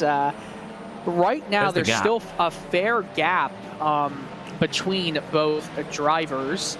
RHG Esports is on the GP circuit right now, and Porsche 24 driven by Redline still about to enter it, but there is still a fair gap. It's not going to really hurt RHG that much, but it's still, you know, it's not a positive. They did the, it's not a positive at all. LaFuente did the best that he could. So I'm just having a look at the lap times, because I think RHG lost about 8 seconds, I would say. Probably around about 8 seconds in that incident, which is actually not a lot, all things considered. I would have thought they'd lose a bit more. But what is the bigger worry for them now, Lorenzo, is going to be any potential damage on that Porsche 911 Cup GT3 car. Because, you know, if you're carrying that bit of damage, and some cars, you know, they're out there already carrying bits of damage, because these sorts of races, you know, if you're undamaged by the end of the race, you've done a very, very good job. But, you know, it's just not going to be the most ideal situation for them. Yes, they've been able to avoid the worst of that incident, because it could have been so much worse. You know, it could have gone pretty much full speed into the accident there. But still, LaFuente, he's going to spend the next lap or so just trying to figure out if there's any damage to the car and how much it is slowing him up by. Yeah, it's going to be really complicated, because I think in comparison to other cars, the Porsche is a sensitive car. If you get maybe one touch, one slight touch on the side fenders, it might not affect too much the performance of the car. But if you hit it on the front, just like it happened, it will take some speed, the top speed out of the car, maybe acceleration, and even I'm not going to say precision, but stability under the curves. So on the long run, it might affect Daniel LaFuente and the rest of the team a little bit, and might open up the gap Johnny Vecchio and that 911 Porsche 24 car to actually close by and maybe overtake. I think Biela might be our latest retirement, or rather Team Euronics, because I got an angry message about that once. It's technically Team Euronics with Biela as sort of a quote-unquote a sort of sponsorship deal going on there. But Biela Racing Team Euronics, I think they might have just retired from this event, because they're 6.5 minutes on pit lane at the moment, and depending on whether or not there's actually a driver behind the wheel, that might give us an indication of what the situation is for them. So that'll bring our running total of cars still out there from 44 to 43. So another one bites the dust, Dylan. Yeah, I'm looking through the replay system that we have here to see what happened, and it just appears to be so it looked like the car was ghosting in and out of the server with Nurburgring behind the wheel, and I think it was just a pure disconnect there. That is mighty unfortunate for Team Euronics. Yeah, it is. So they'll drop down the order. They can get back in that car and see if they can at least log laps and try to get to the checkered flag, because there might be more cars that have incidents between now and the checkered flag. And I actually say it for certain, there will be cars that have more incidents between now and the checkered flag. And if you're still out there lapping, you could potentially, gain a position or two before the end of the race due to those cars that have had issues and had even worse issues later on in the race than you have. So there is value in taking even sometimes lengthier repairs and getting back out there, because, well, at least you can scrap together something. Yeah, you can scavenge something out of your race. You can make a lemonade out of the I'm gonna say a little bit rotten lemonades you might have gotten throughout your race. So you might make a little bit of a lemonade out of the situation. So yeah, I always say, if you have a chance to not quit the car, you can definitely grab out and get a few positions back, even within your own class, which is more important. Go ahead and do it, because you might minimize the damage. If you guys are going for I rating and the I rating loss and safety rating loss, it will maybe kind of balance it out, so you minimize that damage. So you can still finish, if you can finish the car.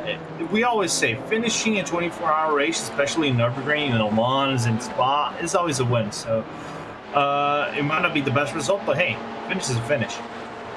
I see from the chat, are the headlights the same for sprint racing, or are there extra lights to switch on? But in real world racing, they do have the sort of the night racing package, I suppose, that they can put on the cars and to have lighting in different configurations. You can't customize that here in iRacing though, so the lights are basically as they are in sim, and they have to serve purposes both in sprint racing and in these sorts of endurance races as well. The lights on the Porsches, I believe, come on automatically, and in all classes you can actually flash the lights. So that's the situation there. But as far as changing configuration of the lights on these cars, not possible in iRacing, unfortunately.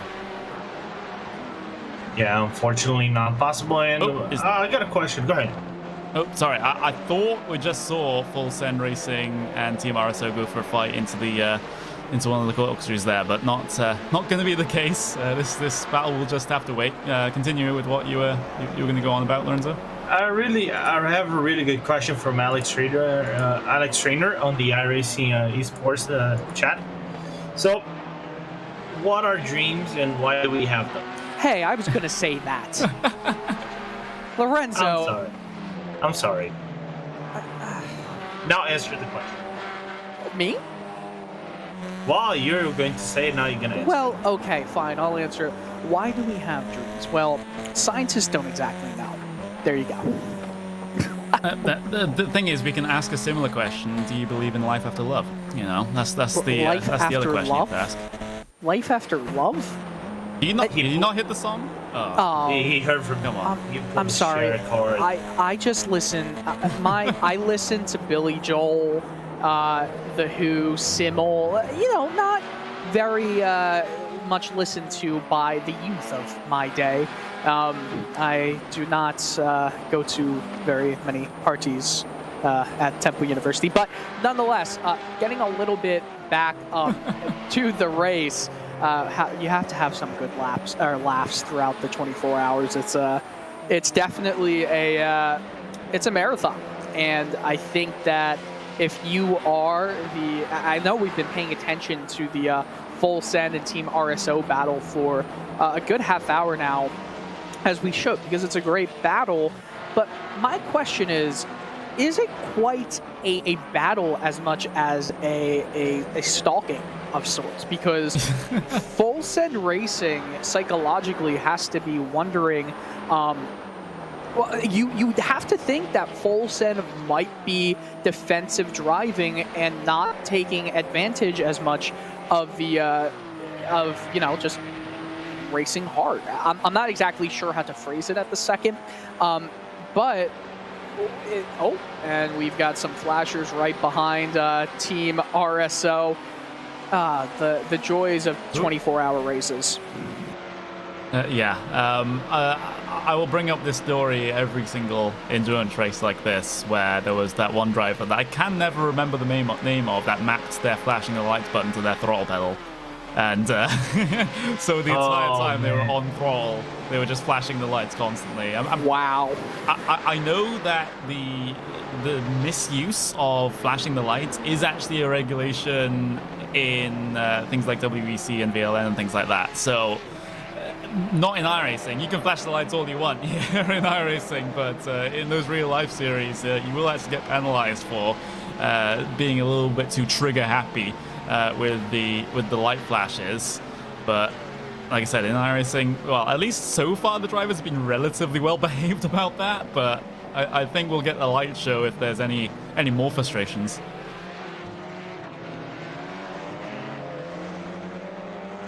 There we go. Full Send Racing RSO heading their way through the first sector of the lap on the GP layout. And, well, speaking of the GP layout, I do actually enjoy racing the GP layout here, Lorenzo. It's definitely a track that I'm used to more than the Nordschleife. Let's just say that. I know there are some people that basically lap the Nordschleife and only the Nordschleife, just running it as sort of a time attack situation. But the GP layout has its merits as well. It has. Like, if I have to put in proportions, I think I've drove about 200, maybe 350 laps around the Nordschleife, maybe even more. But still, and I'm not talking about just the normal layout, but the full layout as well. But then I'll admit, I like the Nürburgring because it is a very twisty track with so many different sections you can go. It has slow sections, fast sections. So deep braking zones, you can actually go for a full commit. For example, on turn 1 on the Yokohama S and then the arena, Mercedes Arena. So it's really interesting how you tackle a track like that. And here are we going to see a move from Nürburgring on the NG chicane? No, we're not gonna. He's just sticking right behind the car like usually. But it's a really interesting track. I think it's highly underrated. Of course, it is a top tier track in the views of many. But for those who don't like it, I'll say this: it's a very underrated track. Just try to drive a few laps, especially in multi-class. You're going to see how much of a challenge this track is really for in the majority's point of view. I'm just seeing, at least in the YouTube chat, as we continue to watch Full Send Racing and RSO have their situation. What other 24-hour events are there throughout the year? Recently got addicted to watching this when all other sports shut down, so I need as much as I can get. Well, there's racing all the time on the iRacing Esports network, but in terms of special events like like these endurance events, well, we have the 24 Hours of Le Mans. That's going to be on June 20th and the 21st. We also have the Spa 24-hour race as well in July. That's the 11th and 12th. And we have the Petit Le Mans in October. That's the 10-hour race. And that's going to basically finish off the 24-hour race season as far as iRacing is concerned. But there's other special events around as well, because we have our own version of the Indy 500, for example, which is always a big spectacle. If you're a NASCAR fan, we have our own Coke 600 as well at Charlotte Motor Speedway.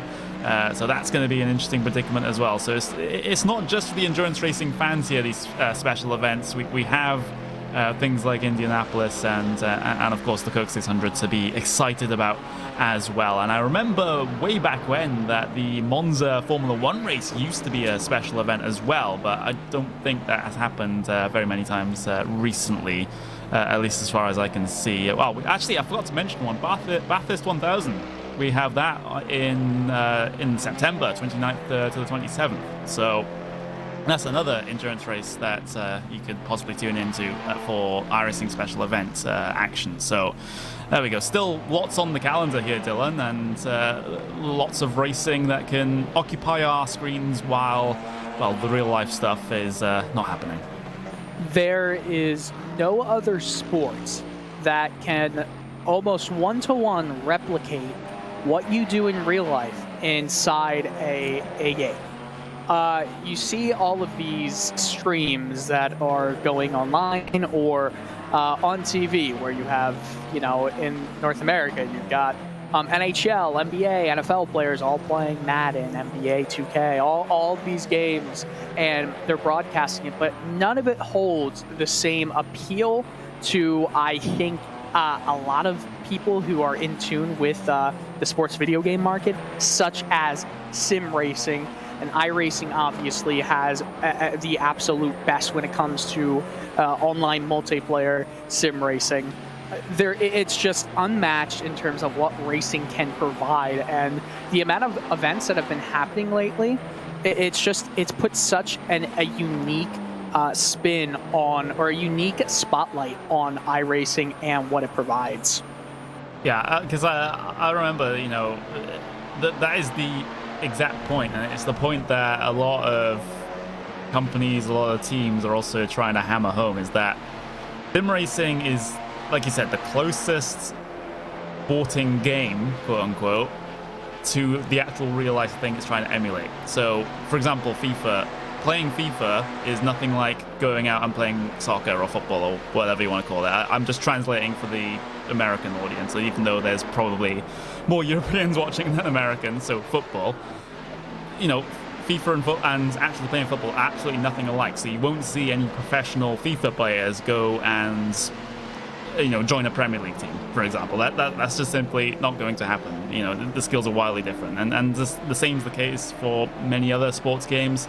And of course, you have that probably more popular subsection of esports as well, where it's nothing like real life. You know, anything in real life, like League of Legends and Counter-Strike, and I guess Valorant now that that's out, with also Overwatch as well. None of that has a real life connection. So you know, they can't rely on, you know, a real life connection to be able to promote their esports. They are standing on their own 2 feet, which is credit to them. But sim racing, it has that link to what people do in the real world, and that has the appeal across demographics. It's not just the young uns that are, you know, playing the game and, you know, want to see a competitive side of it. It's also for across generations. If you enjoy racing, you'll probably enjoy this, no matter if it's real or not. The amount of people who have gotten their older parents to really enjoy and watch the events taking place on network television, whether it's the iRacing NASCAR races or the IndyCar Challenge, which I haven't seen the results of yet. I think I've been spoiled. I'm not going to spoil it, obviously, for anybody else, but they've been great races and a great way to showcase what iRacing is all about. I think another awesome point is that so many professional drivers are going to be able to give feedback to iRacing to only improve the product going into the future, Connery. Yeah, that's the thing, because we have so many of these pro drivers now, because obviously they're not able to do what they usually do in the real world, given the situation, so that they're going on to the next best thing. And, you know, I hope iRacing really does take that feedback on board, because, you know, having those pro drivers there using your service is such an asset. You know, they might say conflicting things sometimes, and you just have to try and figure out what's the actual truth. But, you know, that's got to be a huge benefit, Lorenzo, considering that maybe they've had limited expertise in the past, you know, because we've had pro drivers in iRacing before. This is not all that much different from what we had before, because I remember Lando Norris, he used to race on iRacing a lot, even before he was, you know, off with the big names in Formula One, for example. So they've had that expertise before, but now we just have basically everyone on the service. Maybe they can get a little bit of an idea of where to go with some things.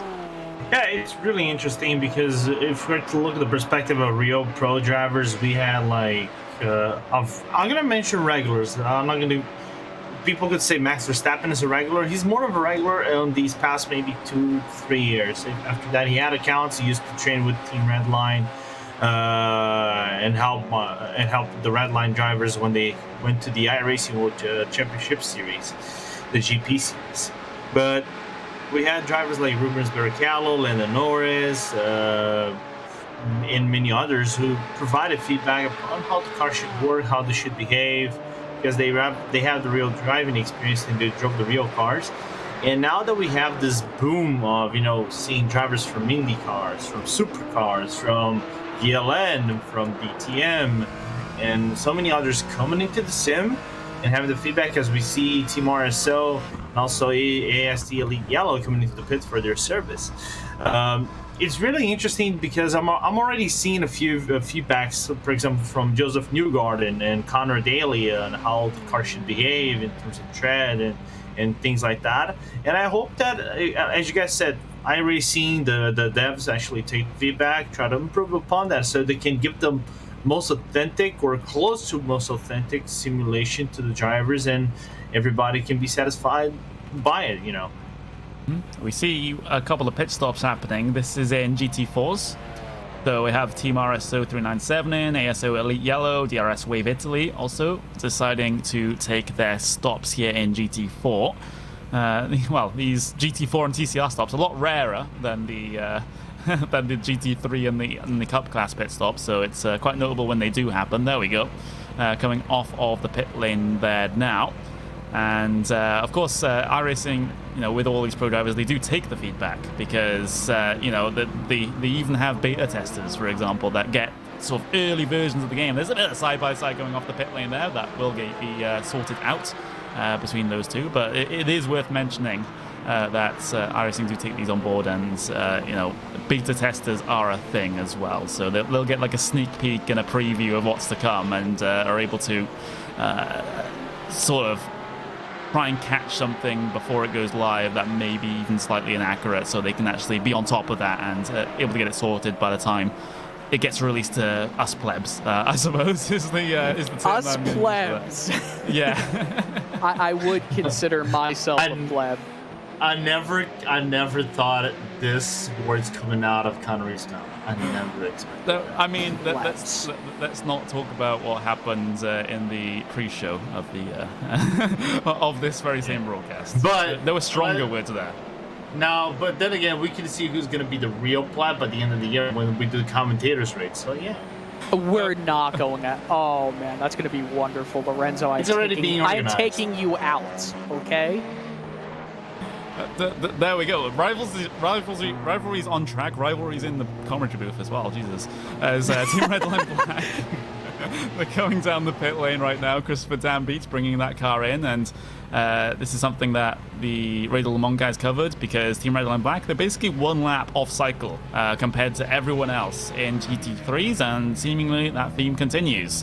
As Dambeats gets himself stopped in his box, we'll see a driver change for Team Redline Black as well. Jonas Vollmeyer will get behind the wheel of the Team Redline Black car, so driver change for them. There's BS Competition heading their way through to at least lead this race for a lap before they'll have to come down in on the next lap.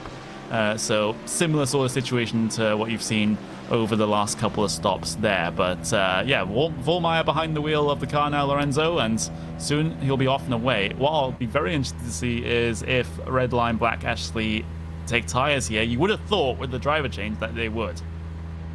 I'm just taking a look. Yeah, here goes up into Jackson. They will take the tires, and I really want to see when BS Competition comes into the pit lane. Maybe it has to be on this lap, maybe the other one when they start the 7th lap of their stint. Who Lauren Heinrich is going to handle the car off to, and who is going to have the courage of, you know, maybe triple stinting the tires, because triple stinting in Nürburgring is a dangerous affair. I've never seen someone doing that. You have to be, you know, really courageous, because you're gonna have to manage with little to none grip, especially in parts of the track where you need the grip. So if BS Competition actually goes for a driver swap in the tires, I really don't see this 27 gap I see on the results screen here on my racing service actually be that constant. It's probably going to increase to about maybe 40 seconds. Yeah. What? I'm sorry for cutting you off, Connery. It's what? fine. What would I would hope so? What is the best case scenario if you are to try and triple stint tires? What part of the day, what weather conditions, what track temperature, Lorenzo, would you think would be best to do that at? Triple stinting, you mean? Yes. Now, because from what I see, I don't think it is going to decrease even more than what we have, 19 degrees Celsius. So if you want to really take a shot, it has to be either now or maybe I'm going to see in the next 6 hours when the sunrise starts to come and then the track temperature is still going to be stable, and you want to try to maximize the performance of the car. But like I said, you're going to have little to none grip on the third stint, and your death rate is going to increase from like 50% to 75% because of the grip itself. Yeah, I don't think the triple stint's probably going to happen here. Considering we had the tire update for the GT3s, which was a while ago now, but they had their tire wear increased. So whereas before they would be able to get into triple stint or quad stint territory, now with the way the tires are, I mean, double stint is probably the most that you'll see.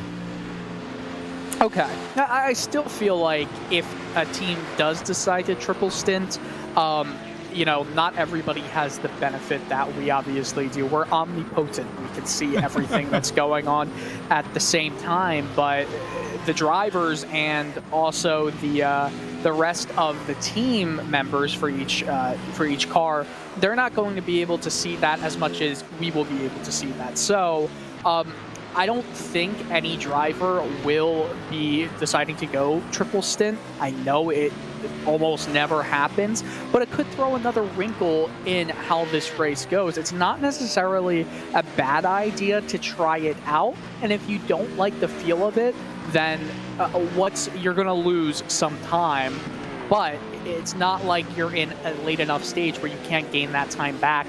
Potentially, the benefit could be better than the negative. Think about it this way. If you're stopping around every hour into the pits, all you kind of have to do is 22 seconds to get jacked up and get the tires put on. That's just 22 seconds you can't lose, and then it's a wash. Then you'll know that, okay, it wasn't the smart decision. You're going to basically be up 22 seconds. That's going to be your delta. If you lose 22 seconds on your average pace, then obviously it was not the best decision. But, it's not a bad idea to try it out. But like you both said, I just don't see anybody being the first one to try that out. Yeah, that's the main thing here. Richard Robinson in the YouTube chat, keep an eye on the 911 Cup leader because he has damage, losing 2 to 3 seconds a lap. Yeah, I've been trying to keep an eye on that one. I didn't exactly get around to talking about it, but yeah, you're absolutely right. The RQG Esports team, they got caught up in an incident a while ago with one of the cars trying to, I think it was one of the GT3s, it was the Biela Euronics car that was trying to get through on a GT4, had a bit of an accident, and then the cup leader, the RQG Esports team, actually got caught up in that and had to slam on the anchors. They got a bit of sort of right front damage with that. And they lost a good couple of seconds, but at least on that last lap, they didn't actually lose. They didn't lose time. They actually gained it over Team Redline Cup. So an interesting situation there. Maybe that will fluctuate a little bit more. We'll have to wait maybe a bit more time to see if that gap is. Well, to see what the overall trend is what I guess I'll say. Meanwhile, look at this BS competition. Embroiled in the traffic at the moment, trying to find a way through. There's one of the other BMWs. There we go. Tries to get that lap put on them. Same class traffic. Always sometimes a bit of a sketchy situation, but we expect to see BS competition in at the end of this lap, so Redline will then re-inherit the race lead. But BS competition have done a good job on this last stint here, Dylan, considering how close they were with Mahler at the end of the previous stint. They've been able to stretch out the gap to what looks like 6.5 seconds between BS competition and Mahler. Whoa, was that a car off there? There's a car off on the grass at the back. And that is a lot of TCR. Oh, and look right in front. Right in front of the Mala 186 car. We're talking about everything going on with the BS competition and Mala team. But Connery, that was scary. Well, this is Lada Sports iRacing team. Oh, not sure what that's about.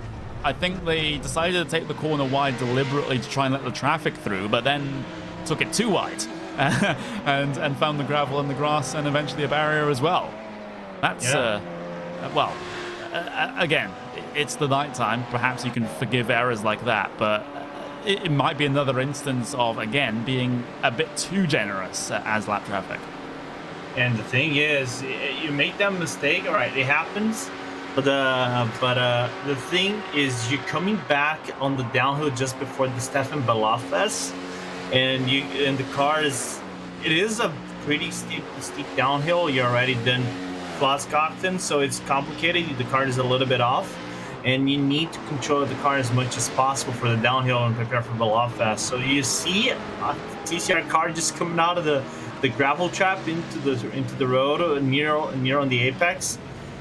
You get a little bit scared. So here are GT3 pit stops, or at least the rest of them, considering Redline did their typical pitting one lap earlier than everyone else. But BS competition onto pit lane. I think we will see Marla come in as well in just a couple of moments' time. In fact, we're just waiting to see them come through. I don't think my timing screen has quite updated with that just yet. But BS competition at least are in. And there we go. There's Marla Racing Team. They are actually in. It took a while for things on my side to update, but we're all groovy now as they are sitting in their pit boxes and try and get their stops done. So we expect tires to be taken by both BS competition and Marla here. We're not expecting the triple stints to be a viable option. I mean, it's an option, but whether or not it's going to net you any time is a completely different issue. So expecting fresh rubber on those two cars. I'm not seeing a driver change just yet. For actually, I did see a driver change for. No, I'm just getting myself confused now. Lauren Henry stays behind the wheel of BS competition. Alex Arana behind the wheel of Marla at the moment. So there we go, coming off of pit lane. The other BS competition car also decides to head its way on towards pit lane as well. So it seems like this always just cycles back and forth here. Marla and BS are still on pit lane taking their service, getting those tires onto the car. So tires confirmed for those guys, and soon they'll be off the lane. You guys ever watch It's Always Sunny in Philadelphia?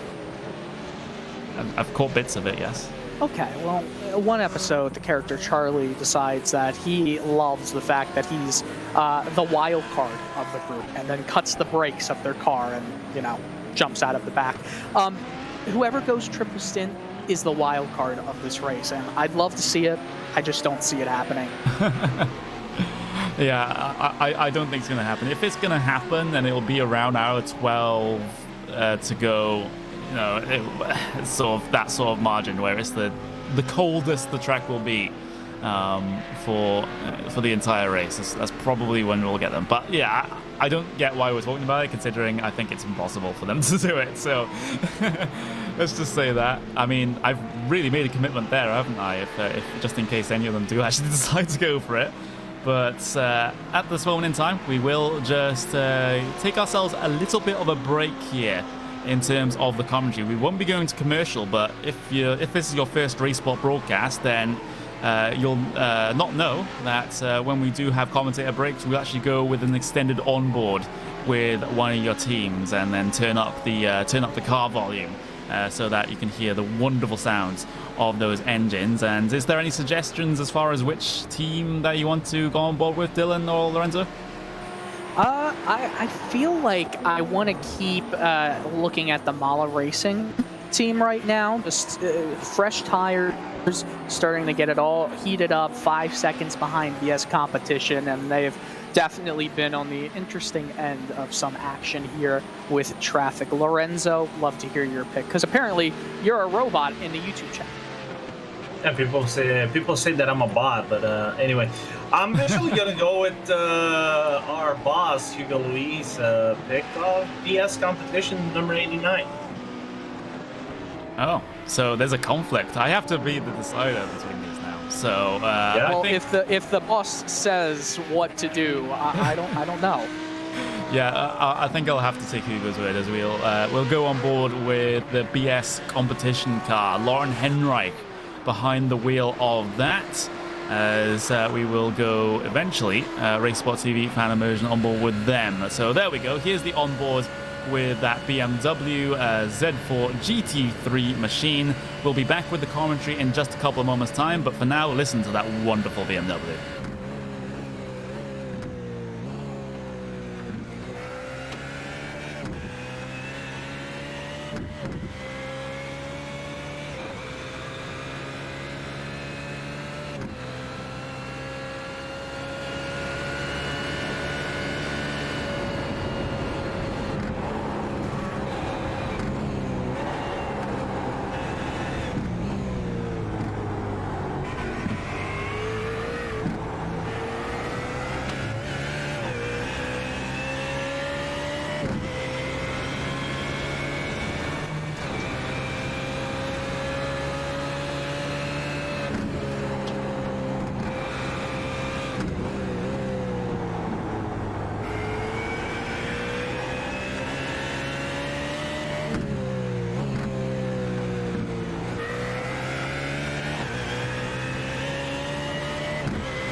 Hello everyone, welcome back to the 24 hours of the Nürburgring powered by VCO. We are coming into the, 16 hours to go mark here on RaceSpot TV and on the iRacing Esports network. Thank you guys very much for joining us.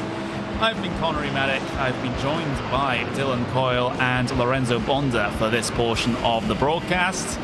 Drivers just settling into their rhythms for the night there. Wow, there's a car out into the GP pit lane. Wow, that is the regular GP pit entry, excuse me. Coming towards the final portion of the GP layout. That's unfortunate there for that Cayman. I have to see how that was negotiated, considering it was the faster traffic coming that basically punted that Cayman into the GP pit entry. We'll get to see it on the way up into the NGK chicane. So just as we come back from our commentator break, it seems like action returns.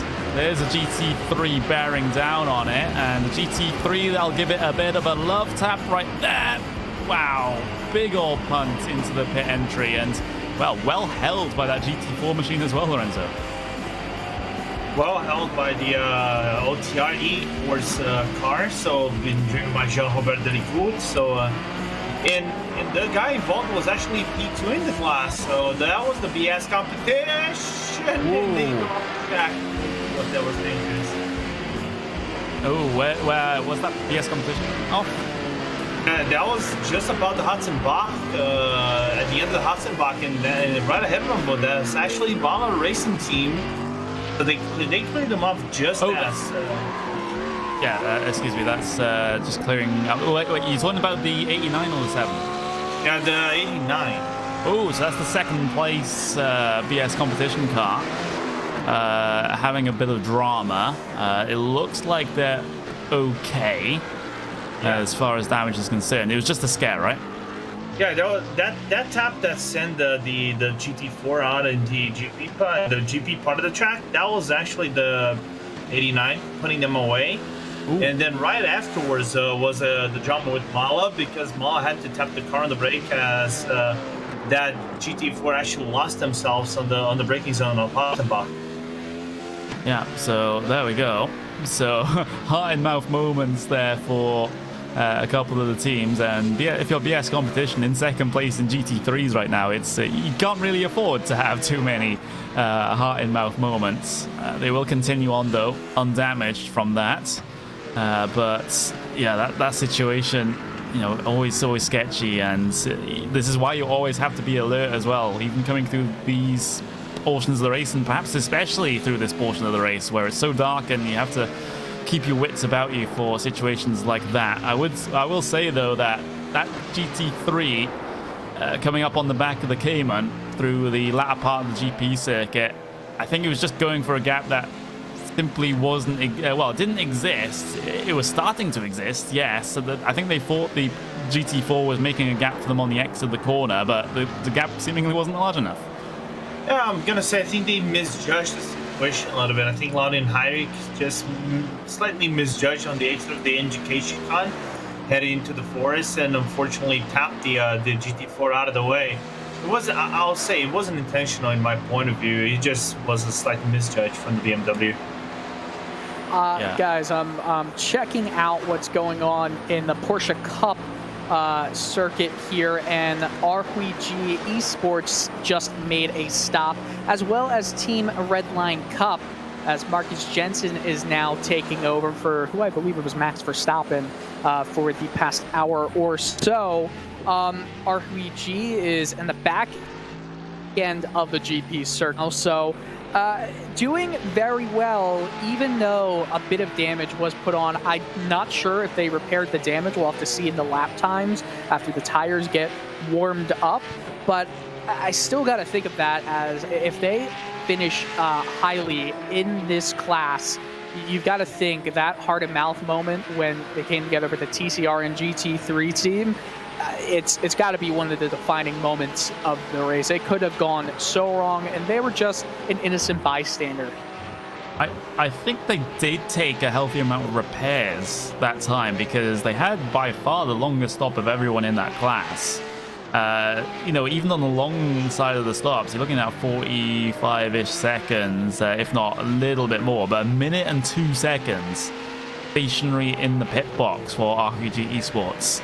So definitely, well, most likely repairs being taken there. It does mean, though, they come out just ahead of Porsche 24 driven by Redline, and, well, to be exact, it's 2.6 seconds ahead, so they must have timed that. Yeah, I think it was a safe pit stop. You want to try to get that right-hand side fender and maybe headlight fixed and try to avoid the suspension damage you can get from touching into another car. So good strategic pit stop. Try to make the repairs as long as possible, but still retain it's not going to be a comfortable lead to the Porsche 24 driven by Redline, which is driven by Gianni Vecchio, but a rather manageable lead as they head out in the pit lane for their outlap. I'm going to be interested to see how Vecchio handles the Team Redline Cup car if he does reach up to it, because he is on some warm tires. Came out of the pits 3 laps ago, while his Team Redline Cup sister team is on those cold tires, getting them up to temperature. But if they do come together, how much respect will be given between both teams? I'm sure a lot, because it's been a very respectful race with some of the best sim racers and professional drivers on the planet.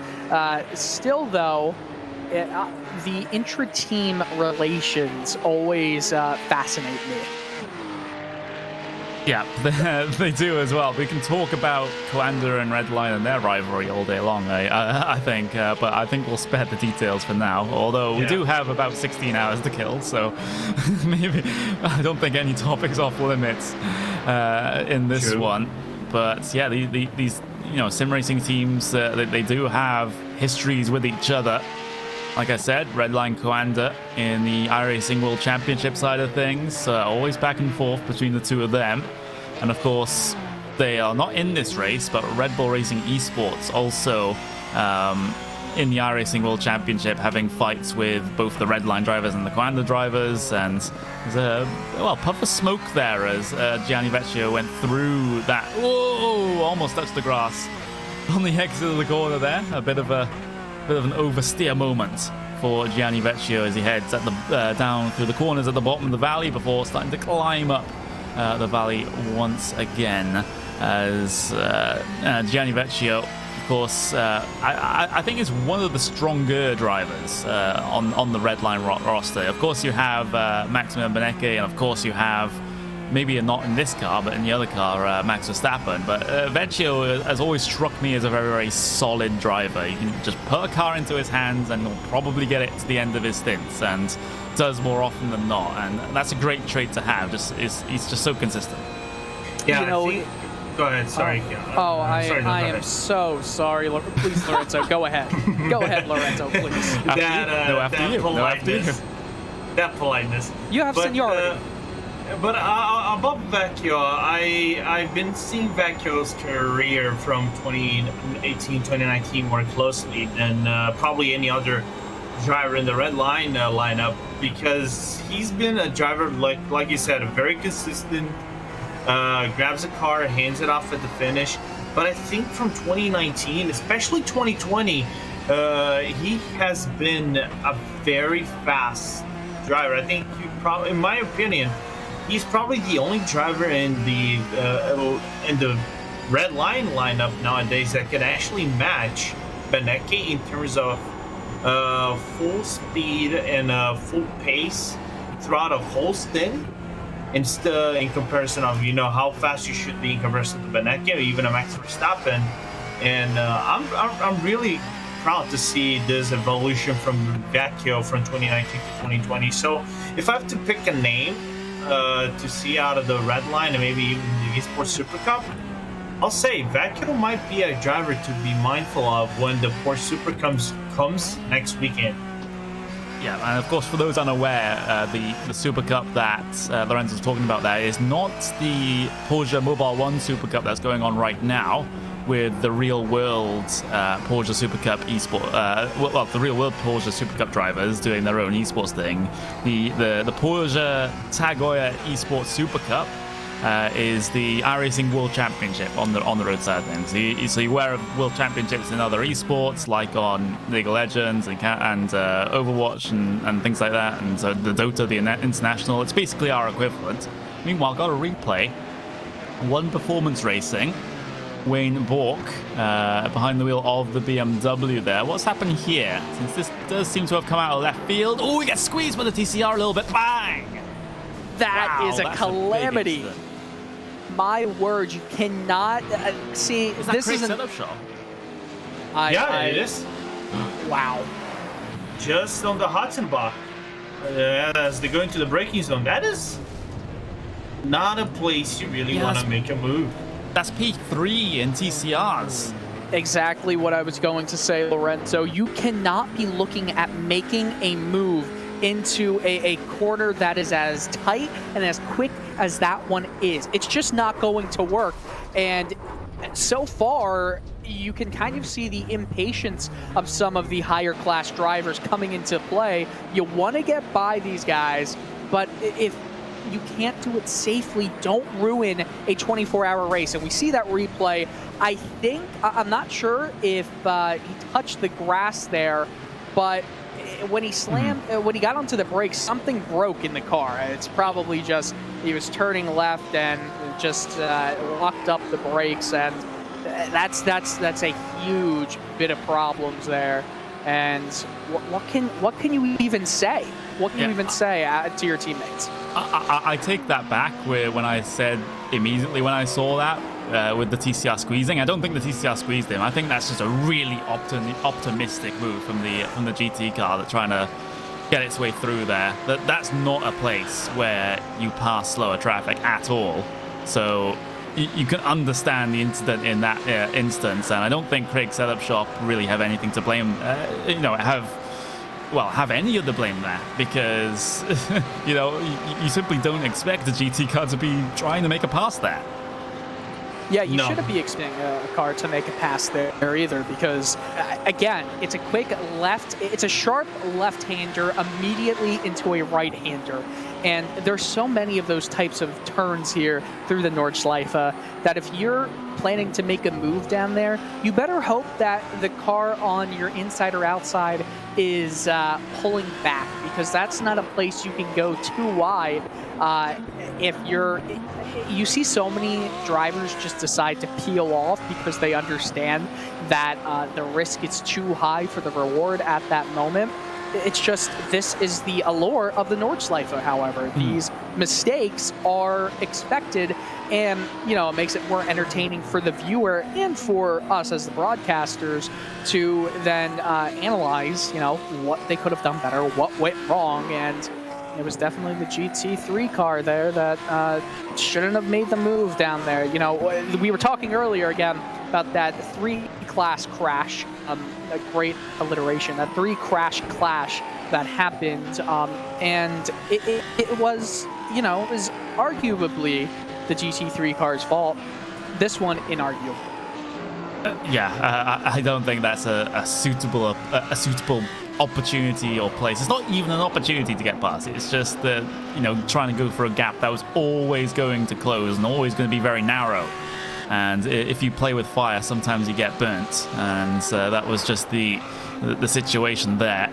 Unfortunate for Craig Setup Shop, though, because they were running so well. They are actually still in P3, though, but with the damage that they may have, maybe they'll fall back. Although saying that, the TCR cars are built like tanks. So I wouldn't be surprised if he's actually gotten away with minimal damage from that.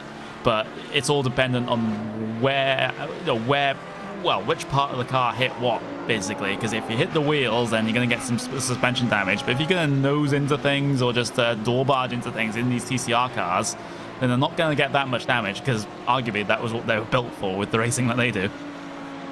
Yeah, George Simmons looks to be driving, it doesn't appear to have many issues on the Audi TCR car. we will have to see lap times, which obviously take so long to get to. You almost wish you could have the sector times to see what's going on. I think there's a car that is situating behind him that is about to flash him by, but nonetheless, he looks fine. George Simmons looks fine. I think he was not the one who got the worst of it. Yeah, absolutely. So, well, we'll keep a track of their progress, but now's as good a time as any as to remind people that this broadcast is sponsored by VCO, which is they say the next step for virtual virtual competition organization, which is the abbreviation there. They're on their quest to develop esports racing further with new ways of storytelling, content production, merging of real world and esports racing. So, for example, bringing Radio Show Limited and RaceSpot together for this 24 hours of the Nürburgring. Of course, Radio Show Limited, they took us through the first 6 hours. They'll take us through the last 6 hours, but it's us for the middle portions. And VCO also to be doing behind-the-scenes features, showing all the people behind esports racing. And they will be providing content, from this race for the post-race coverage and things like that. So they're really getting themselves stuck in here and just showing that the broadcast quality coming from the real world side of things can also exist here in sim racing. That's what we at RaceSpot here try to prove every single day, that we're live on air, to try and elevate the level of sim racing broadcasting. And it seems like VCO. They do recognize that, and due to them also being able to get Radio Le Mans into this as well, which is absolutely insane. Maybe a couple of years ago, you probably would have thought that would be very rare to happen, but it has, and we're very thankful for it. But this has been an absolutely fantastic broadcast so far, and I hope we can continue with it through the last around about 16 hours that we have remaining here, Dylan. Yeah, this remaining 16 hours, we're about to be past, or we actually have passed that third waypoint, not halfway point, but we're a third of the race into it. And the great thing about the classes that we have in the 24 hours of Nordschleife is they're all so close, and they can't seem to separate that much. You'll see in a lot of races on other tracks that it's easier to separate, but because of the nature of the beast that is the Nordschleife and Nürburgring circuits, you just can't, especially with the TCR. Like, remember, the draft, you can't get away.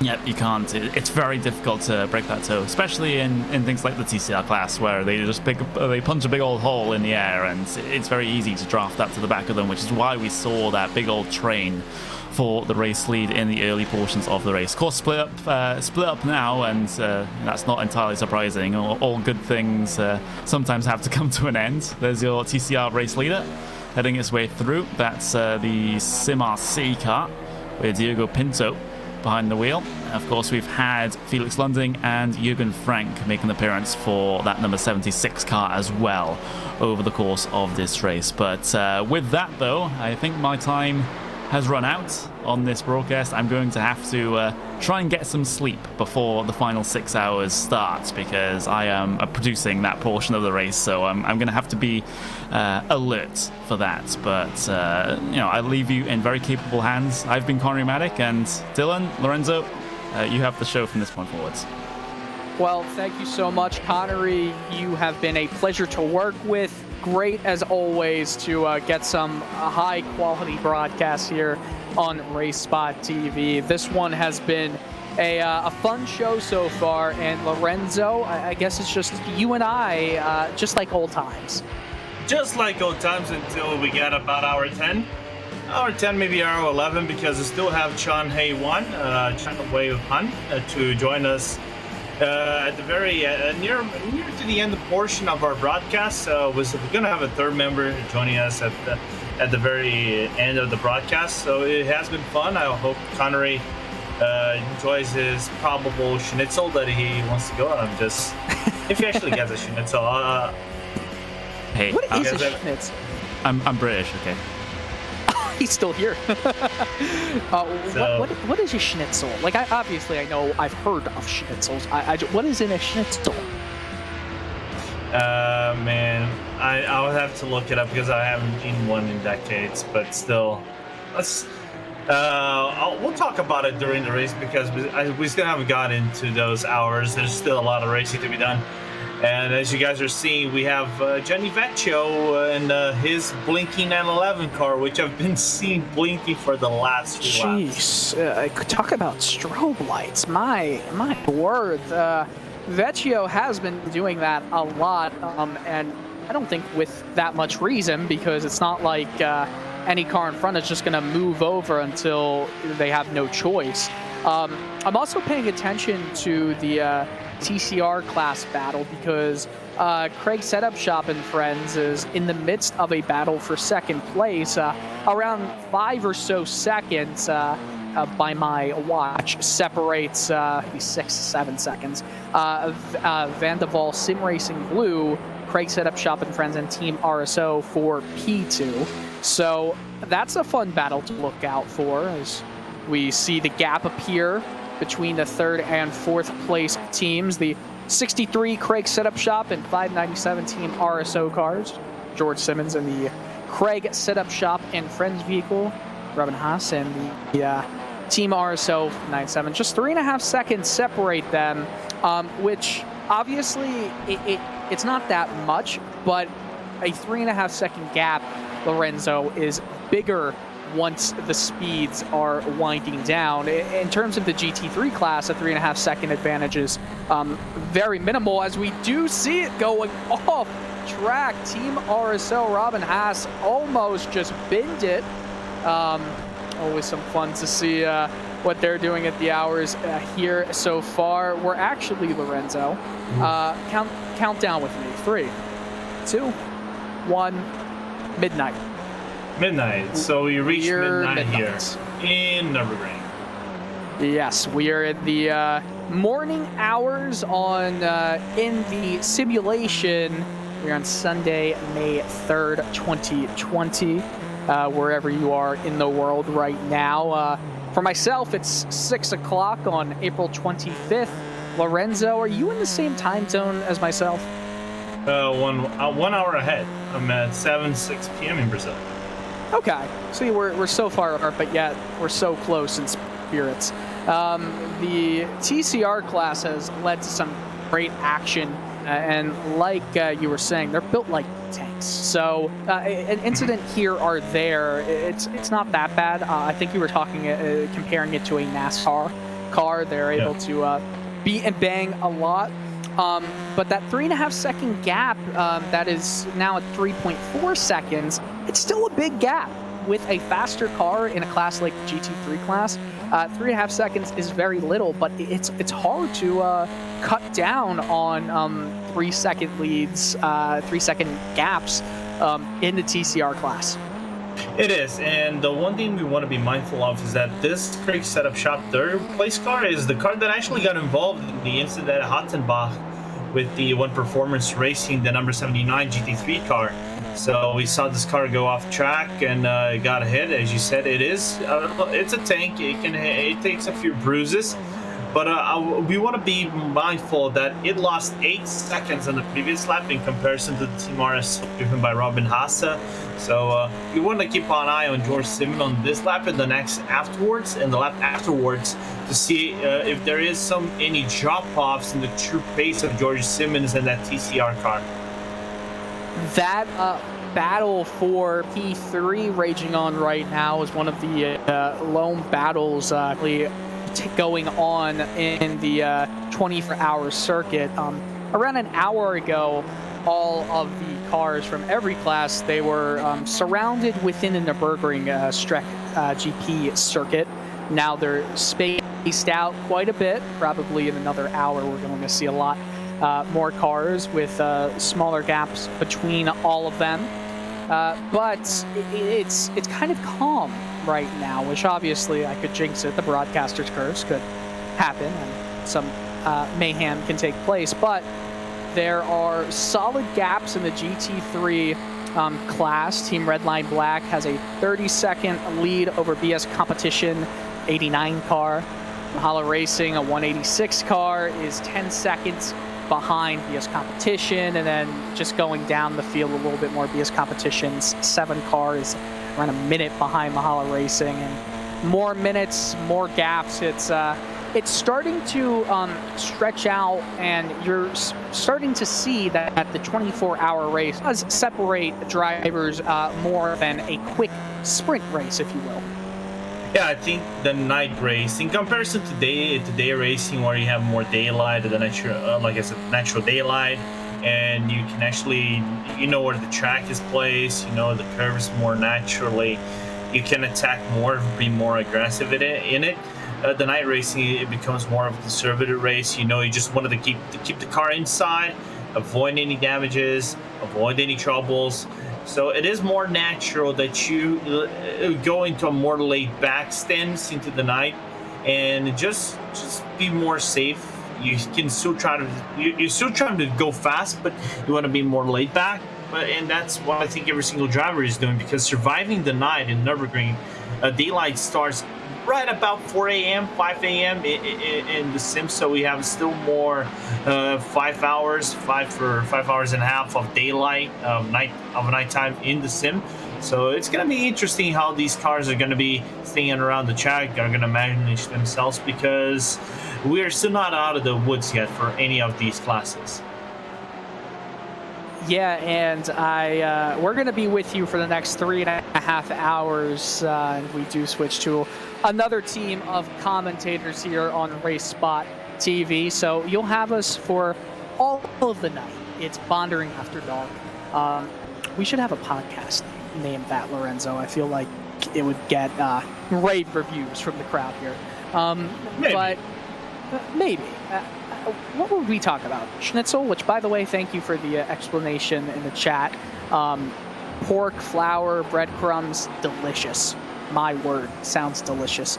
But Lorenzo, over the course of the next 3 hours, do you see any of the teams starting to punch in some faster lap times?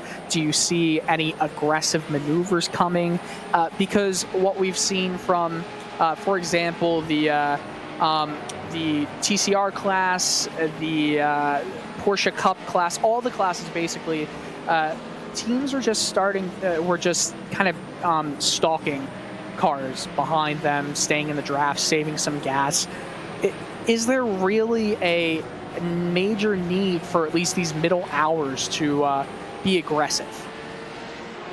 I don't think so. I think this is the time where you have to just rely on your strategy, just keep doing your laps, make sure you work the traffic appropriately. If you find the gap, if you're in the battle and you find the gap and you can actually, you are comfortable that you can distance yourself from the competition, then maybe sure go right ahead. But you can take that chance. But I think right now you are in a part of the race where you can just be conservative. You have to play conservative. That's what I would do, and I would avoid as much trouble as I possibly can, so I can actually be more comfortable to push the car when, again, daylight comes, where you have more natural daylight. The sun is reflecting its sunshine over the track, and then you can push as much as you want. The Porsche Cup leaderboard, it's getting a little tighter right here, because from what I can see from everything happening, our Wheat G Esports has only a slight lead over Porsche 24, driven by Redline, and flashing, as you can see in the top left of your screen here on the RaceSpot TV broadcast of the 24 Hours of Nordschleife presented by VCO. That is, guess who? Gianni Vecchio. He wants to get up to a battle for the lead with our Wheat G Esports, Andre Martins, and I think it's only a matter of time before we do see these two teams start to come together. Even though the Porsche Cup is considered the second quickest class, it's not that slow. I think that the classifications can actually convince people to think, hey, this car is not going to be as fast as some of the GT3 cars. Well, the Porsche Cup qualifying pace was around 10 seconds off the median qualifying pace for the GT3 cars. So there's a lot of action there, and let's see, VCO still blinking the lights very far away. Lorenzo, how do you feel medically after seeing that many blinking lights? I'm still alive. I got my glasses on, so it is specially made for computers, so it's all right. So I can survive this.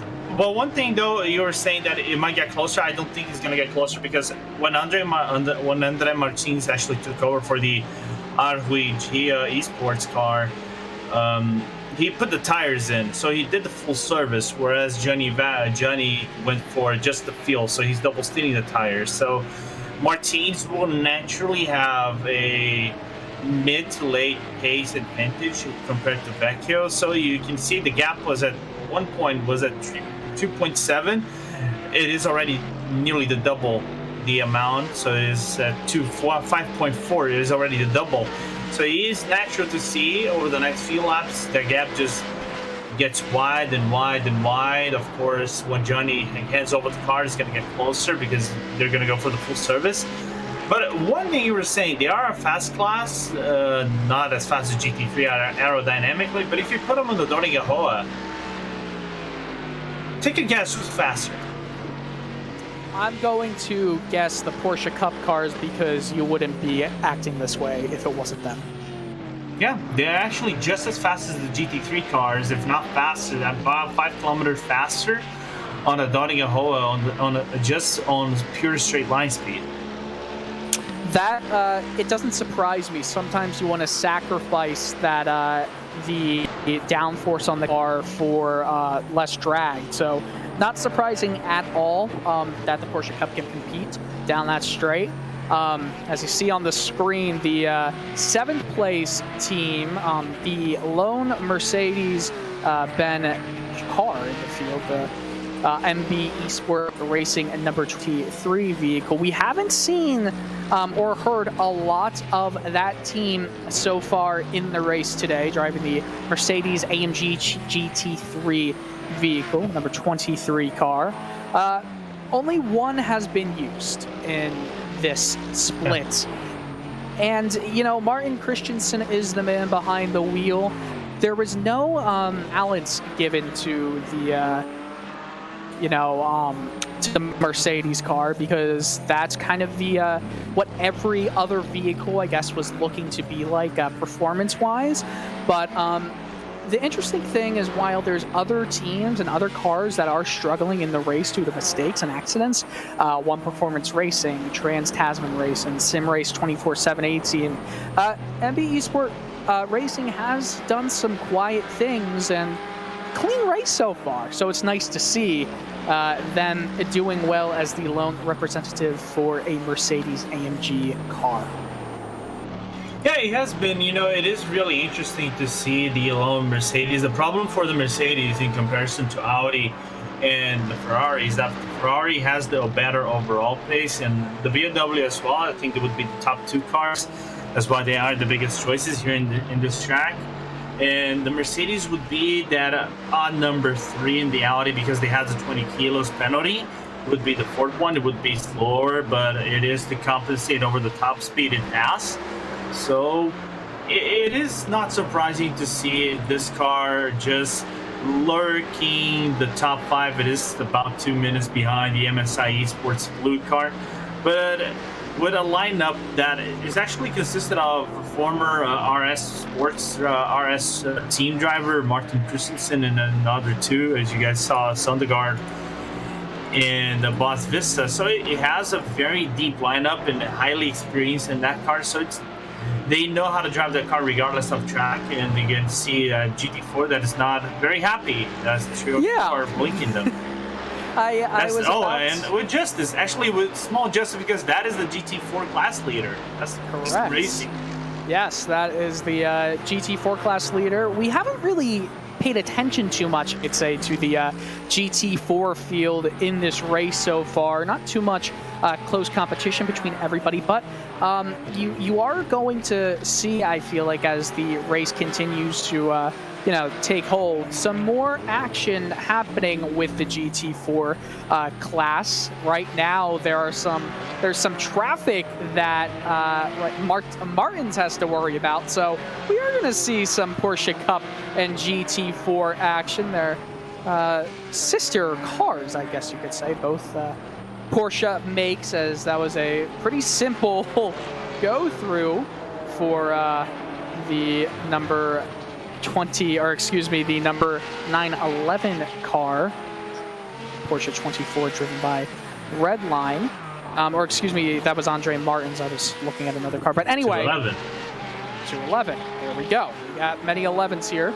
But yes, Martins goes by him, and you'll start to see Vecchio want to get by the vehicle as well for core sim racing. And I don't think Jansen has really appreciated some of the faster cars and the way they have passed him. I'm very curious, honestly, to see how he's going to respond to Vecchio, because Vecchio has seemed to be a bit aggressive in these night hours, Lorenzo. Yeah, Vecchio is highly aggressive. You can see Jansen just before Galgenkopf, just yielding to Vecchio, both acknowledging the blink. So a blink handshake between both drivers. They know each other. They race hard when they are in other competitions. So there you go. Clearing off and with a very good lead to Nürburgring Esports GT4, about nearly 3 minutes away. The lead from Carl Jansen to Christian Bug, which is very far off the track and is still having a good lead over third place. Yeah, GT4 hasn't been too tight for that battle for the lead. Going back to Vecchio and Martins, they are within a few seconds of each other, and I think traffic has helped that out a lot. Vecchio has... Absolutely. Vecchio has been able to watch that competition go ever so closer, as you see the strobe light festival, the rave happening in Gianni Vecchio's front windshield, wanting some friends to get out of the way because he is coming, and I'm sure he's not going to like the fact that the Lada Sport Rosneft Racing Team vehicle, the number 50 class, as you see the blinking happen still as he passes, the number 50 vehicle in the TCR class here.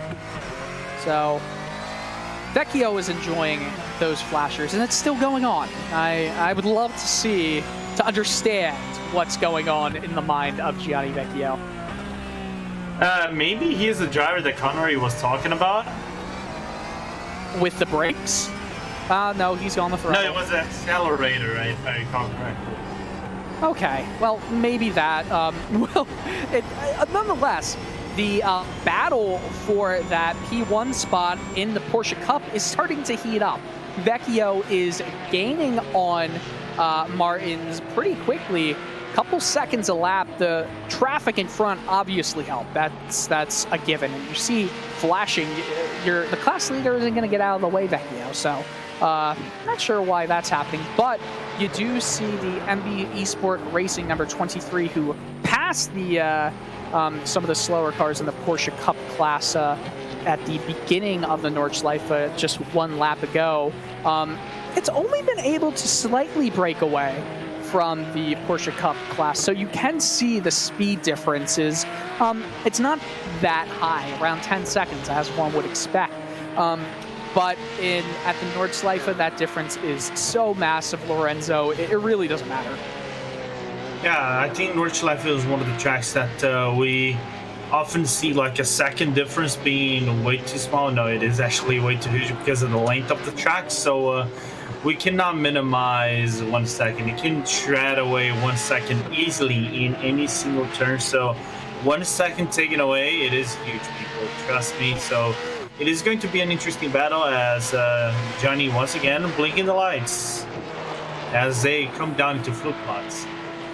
I would love to party with Gianni because I'm sure it is a quite the strobe-inducing time. I'm not sure about you, Lorenzo, but he certainly knows how to throw down a party.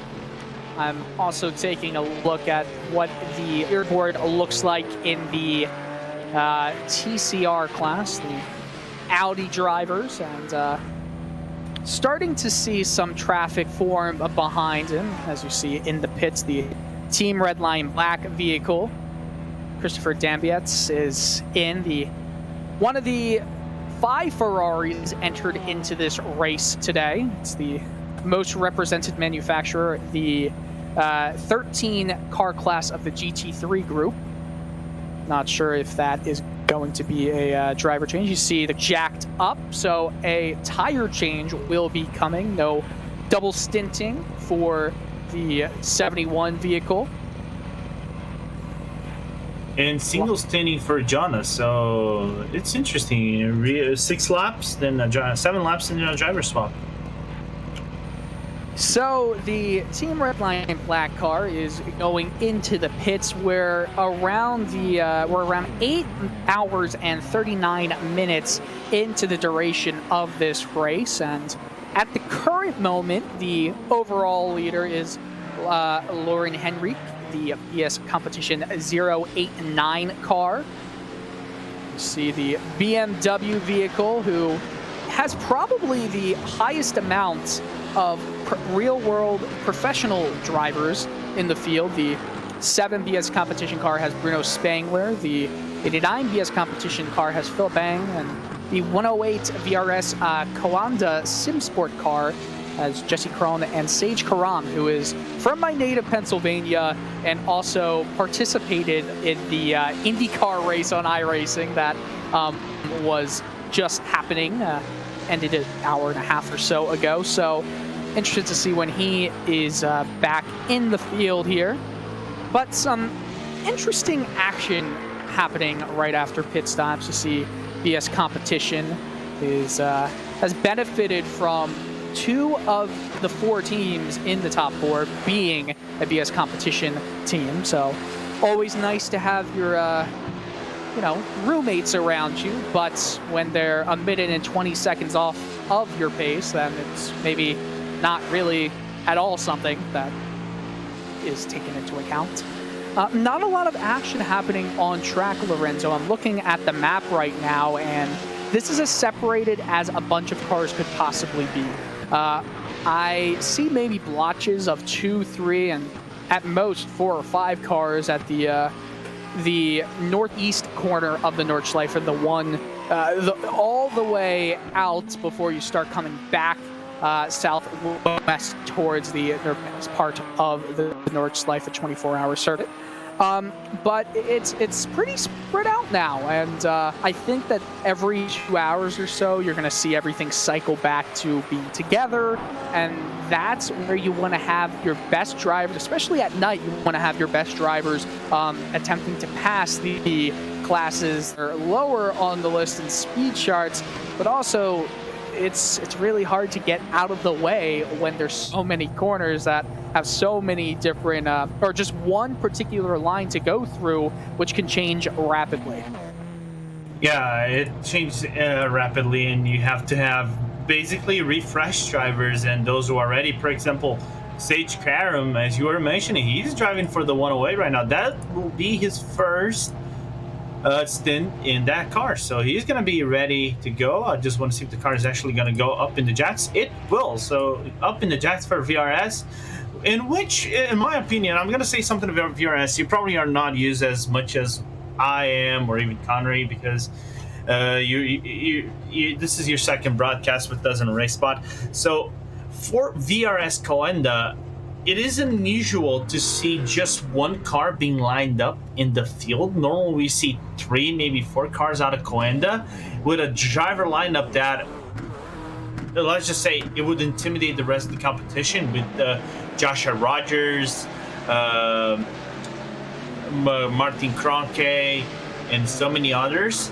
For a Nürburgring 24, they just have one car, even though they still have a high-end lineup. It is quite surprising not to see them line up more, and I believe it is due to the Tech Heuer Porsche Esports Super Cup that is due to happen next week, and I think they're actually focused on doing the training for that instead of actually focused to do the 24 itself. Yeah, that makes perfect sense, but also there's so many sim racing events being put on by iRacing over the course of the last month that it's almost like there's you need to go into the drivers as your reserve drivers because you need more guys depth behind the wheel of the car as we continue to follow the 108 VRS Coanda sim sport car with Sage Karam, the really Nazareth native. It's pretty cool to see a bunch of real drivers we see in the YouTube comments. Please make sure to send any of your questions through the chat, such as whether or not dreams happen spontaneously or if Lorenzo is a bot, or things that keep us on topic. And one of these things, how many real drivers are in the field? How many pro drivers, you could say? As you see on the screen, Gianni Vecchio is finally going into the pits. No more light show. He's going to go have a light show in his personal bedroom. But you can say at least 5 well-known professional drivers by my count. 4 of them are racing in the GT3 class, and I just said it, but I'll go over it again. In the BMW Z4 GT3, which has 10 kilograms of weight added to it. Bruno Spangler is in the 7 BS competition vehicle. In the 89 BS competition, you have Philip Ang, Jesse Krohn in the 108 VRS Coanda Sim Sport car, and Sage Karam, who is currently in the car. Don't forget. Then, of course, Max Verstappen is in the... What were you going to say, Lorenzo? You said... No, I was going to say that not only Max Verstappen, but he forgot Ayçen Guven. So, because Ayçen Guven is a Turkish driver who drives in the Porsche Super Cup, in the real life Super Cup. And he just did the Mobile 1 Super Cup earlier today that was brought over here in the iRacing Esports Network. So, a plethora of drivers from different backgrounds and categories coming into driving these special events. So, it's really cool to see. Yeah, it is really cool to see all the drivers, and Max Verstappen, like I was going to say, is in the Team Redline Cup car in the 69 vehicle for the Porsche Cup class, driving a Porsche 911 GT3 Cup car. And BMW is responsible for 4 of the extremely, I guess you could say, as leads from my racing history, 4 well-known drivers. DTM, and you've got IndyCar, open wheel cars, really anything.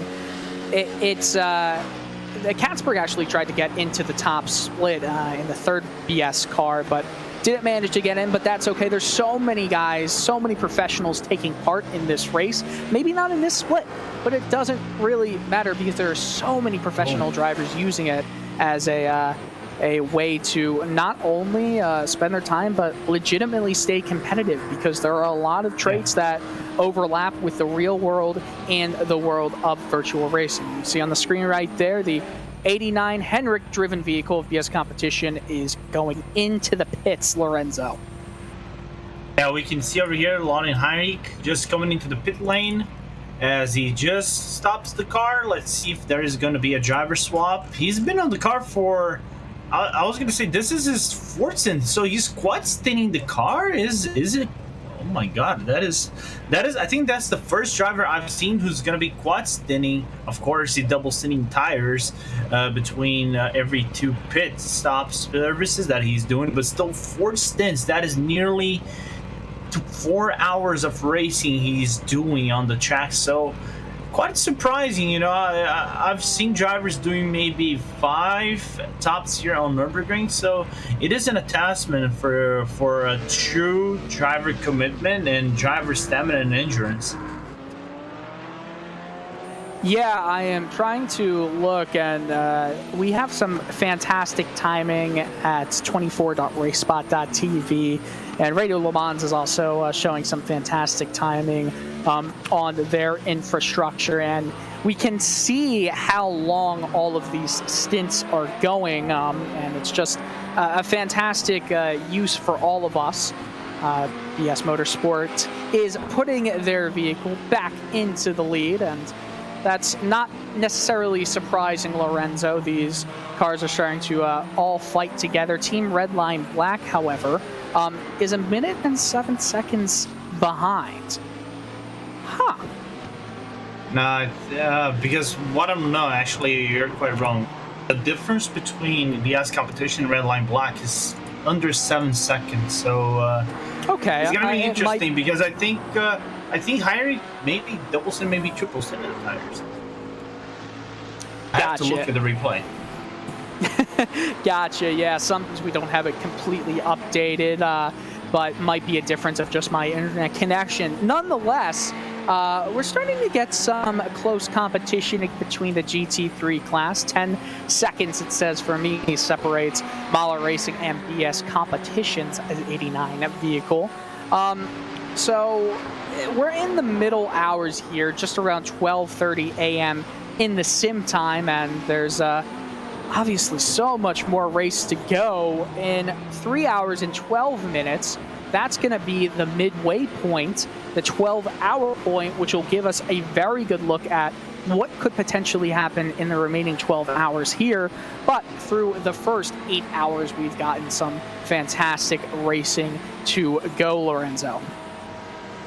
Yeah, we still have a lot of race left. You might be thinking right now it's gap racing, but it's still very unsure. These hours, they are natural hours for you to, be unsure because they are so spread apart from one another. It is the strategies being played out. But something about the final 8 hours where we start to see now the strategies being more aggressive, who's going to go for the more bold strategies. So everybody just, playing safe, playing chess, making sure all the pieces fall together, and just keeping the car on track, as we just saw Heinrich overtaking one of the Porsche GT4 cars and just going the Schweinenkreuz heading to Ironburg. Yeah, Heinrich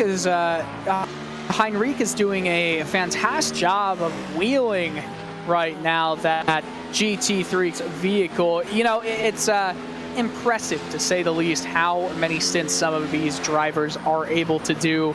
Lorenzo, I feel like I could possibly do a laps without too many problems, but I'd also be 30 seconds behind the average race time, and it wouldn't be that far after that. I'm not sure about you, but it's impressive skills, and maybe not all, but so many skills that you learn from iRacing can translate to the real world. It's something that a bunch of professionals, as we've seen, use to improve their own times, and it's fun to see all of them try to put their skills up to the test to professional sim racers. And another awesome thing that has to go with these 24-hour competitions, these endurance races, is that all of these drivers are on a team. So the car swapping, the double stints, not triple stints, but you know what I'm saying. There's so much that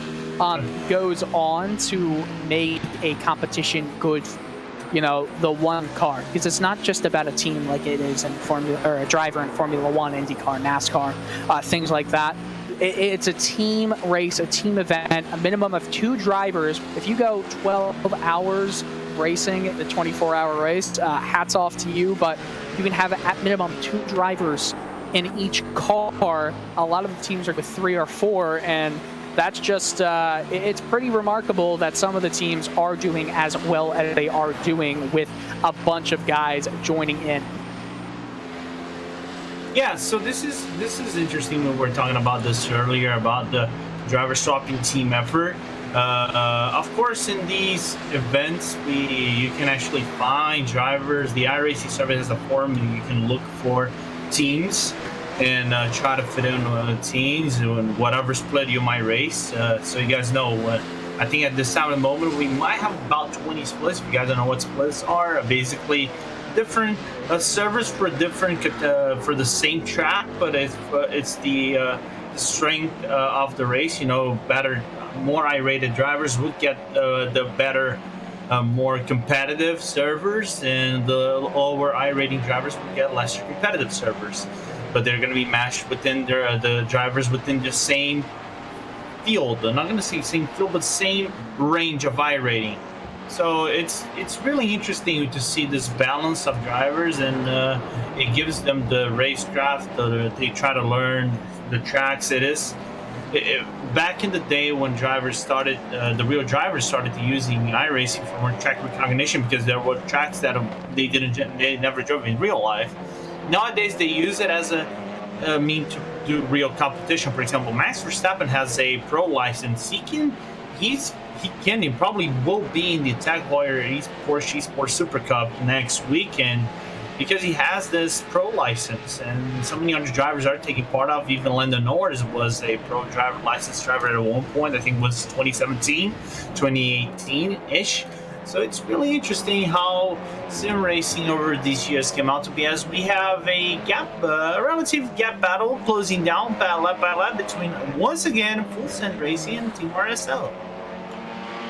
Yeah, Ali Peacock, he was actually in the Pro Mazda race yesterday that I was doing with Arjuna, another member of the RaceSpot TV broadcast crew, and that was a fun race. It turned out that Martin Arnoldis won with a last corner pass at Canadian Tire Motorsports Park. So RaceSpot TV has a great bunch of events that we can show to you all days throughout the week, and we definitely hope you're enjoying what we're able to bring you. Obviously, this is presented by VCO, who is really helping take sim racing and iRacing to a whole another level. They brought us Radio Le Mans. Isn't that amazing, Lorenzo?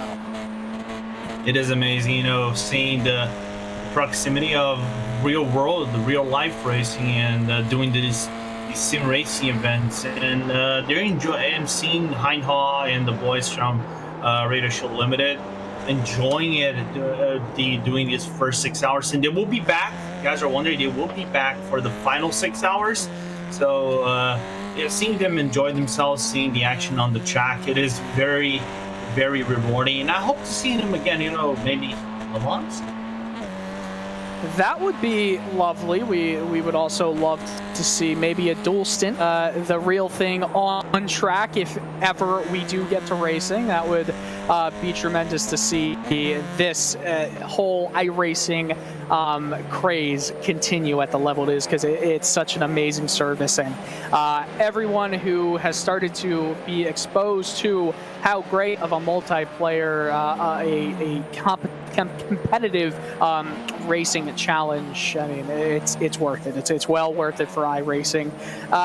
We see that 2.7 second gap forming, and I love, we just had the onboard shot from Ali Peacock's number 85 full send racing machine, and you don't get a full appreciation for the elevation change on the Nordschleife until you're actually on board, because there's a difference of about 300 meters from the lowest point to the highest point of the track, and it's fast and quick elevation changes for it's around 900 feet for the Imperial lovers like myself, and I'm not sure, Lorenzo, you go by Celsius, right? Meter in Celsius, yes. Yeah, Me and Hugo. Well, let's just let me broaden it up. Okay, you and Hugo, okay, I'm one of those, as Connery said earlier, plebs that are American. Oh, don't, you can call us two plebs, but don't call Hugo a pleb. Oh, I was calling myself a pleb. All right, fair enough. Don't take offense. I'm just saying it to myself, Lorenzo. Jeez. All right, fair enough. For those who are not aware, Hugo Luis is our cameraman, but for those who are more aware with sim racing, Hugo Luis is the 2011 World GP champion, the iRacing World Championship GP champion. So his background backs it up.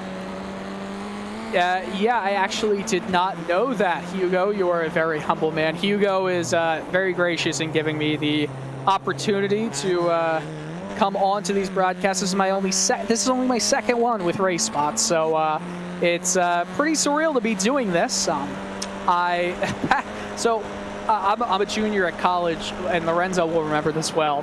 About 4 years ago, I think I was a senior in high school at the time. I was gonna join RaceSpot, and then I basically just didn't respond to Hugo, and I so apologize. And Hugo, I love you. Thank you for letting me come back. And Lorenzo, you're a beautiful man. Okay, that's it. That's all we need. It's midnight. It's midnight in the sim. I can give you my midnight confessions. But anyway, back to racing. Again, it's just wonderful seeing the as we keep our eyes on the gap for this closing down battle here. Yeah, it was at 2.3 possibly a minute ago, so they're keeping whole. We have our class leaders, BS Competition in the GT3 and the Porsche Cup, our G Esports, GT4 is Core Sim Racing, and in the touring cars, the TCR, it is Sim RC. Some good action happening in the TRC class, or TCR class, excuse me, with Peacock and Hase. And Team RSO is keeping their gap in the lead, Lorenzo. Yeah, so I was looking over here at the relative splits on the lead. That is coming down. It's slightly, it was at 9 seconds when they came out of the pits between Leonard Heinrich and Christopher Dembeats. But Dembeats is doing his full job closing down the gap. So expect, I'm not going to say maybe in this lap, but probably in the next 2 laps, if everything just goes smooth sailing for Dembeats to actually engage themselves in the overall lead of the race battle against BS Competition. So action hitting up in the GT3. This is good to say. This is going to get spicy in a few minutes' time. The podium drivers in the GT3 and overall are separated between themselves by around 12 or 13 seconds. And you see up on the screen that 8.5 second gap between Heinrich and Christopher Dambietz, excuse me, with the Team Redline Black and BS Competition cars. You know, it's really great to see the balance between different manufacturers here. We're not seeing domination by anyone. We got the BMW in front, the Ferrari behind, and everything is seeming to go pretty smoothly for in terms of clashing, if you could say. The manufacturers, it's a great replication of real life.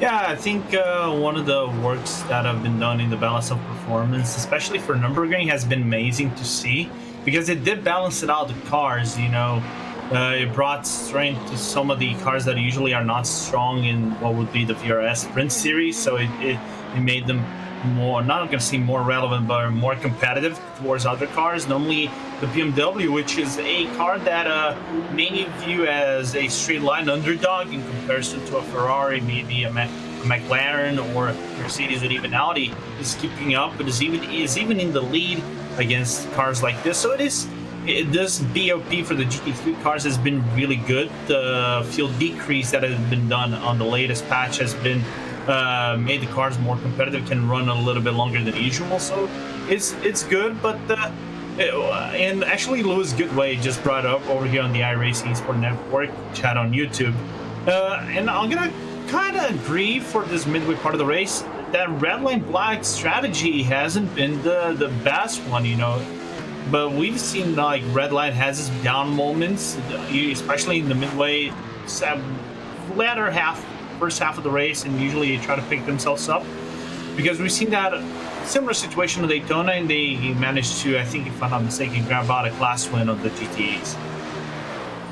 Lorenzo, just to change the topic real quick, not only is there a battle for the overall lead, but there's also a battle brewing for P4 in the GT3 class between MSI Esports Blue and the 7 BS Competition car. Nils Kulk is in the BS Competition vehicle, and that BMW just trails the MSI Esports Blue car by just around 7 or so seconds. So some good action here with the Ferrari of MSI Esports and BS Competition's other car.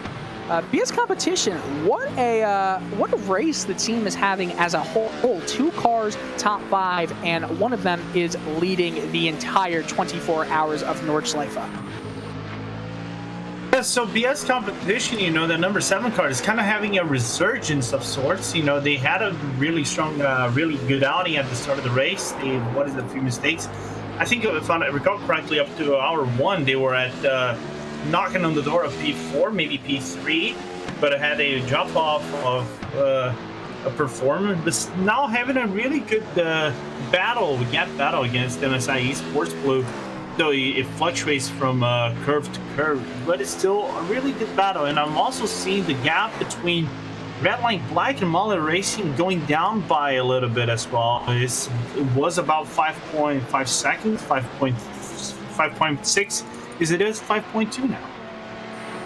Looking on the track map, almost everyone, albeit for around 7 cars throughout separate classes, are on the Nurburgring part of the 24-hour layout. So it's gonna get quite interesting very soon here, and all of them who are on the Nordschleife are about to get back onto the GP circuit. So lots of action going on right here. I think we're going to start to see that traffic become a factor again. That's probably the most exciting part of any endurance race, is just how you are able to situate your car around traffic, how you're able to move past them. Because the question is, you know, are they coming on the left or the right? Are they getting inside position? Are they getting outside position? Where should I go to not hit the car in front or behind me? It's kind of hard, I think, for a lot of teams to know that as well. So I do want to say for a second, I'm watching the MSI Esports Blue going into the pits, so that battle for P4 is over for right now. So while we do wait for some heavy action to come, I think it's a good time for a bit of fan immersion here. If you don't know what that is, we're going to ride on board with a vehicle of the public's choosing. So which car, Lorenzo, do you think we should be riding along here? And if you have any suggestions in the chat, please let us know. We are a station for the people. Yeah, so for the time being, let's see what Team RSO, the 597 car, Audi TCR, is doing in that battle against Quick Setup Shop, because they now are 0.4 seconds behind. So let's get a RaceSpot TV fan immersion with them. Well, I love that choice. It's going to be a great battle to watch on board with the Team RSO 597 car in the TCR class. We're going to take a short break here on RaceSpot TV. It's a 24 hours of Nordschleife presented by VCO.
right low, and if you're just joining us and saw a car spinning in front of all the action going on in the onboard of the Team RSO 597 car after passing Craig's setup shop and friends for P2 in the TCR class, we saw the 306 of the ASD Elite yellow car in the GT4 class. Hopefully we can get a replay here. So basically, we're going into the first turn of the entire lap, Yokohama S, and right as the 306 car was getting out of the pits, they have cold tires and an incident occurs. And when you're just looking to get into P2 of your class and you see a car coming out of the pits and then see some tires spun right in front of you, it does not make for some happy driving on the track. Still seeing this replay, and momentarily the driver will come out of their pit stall.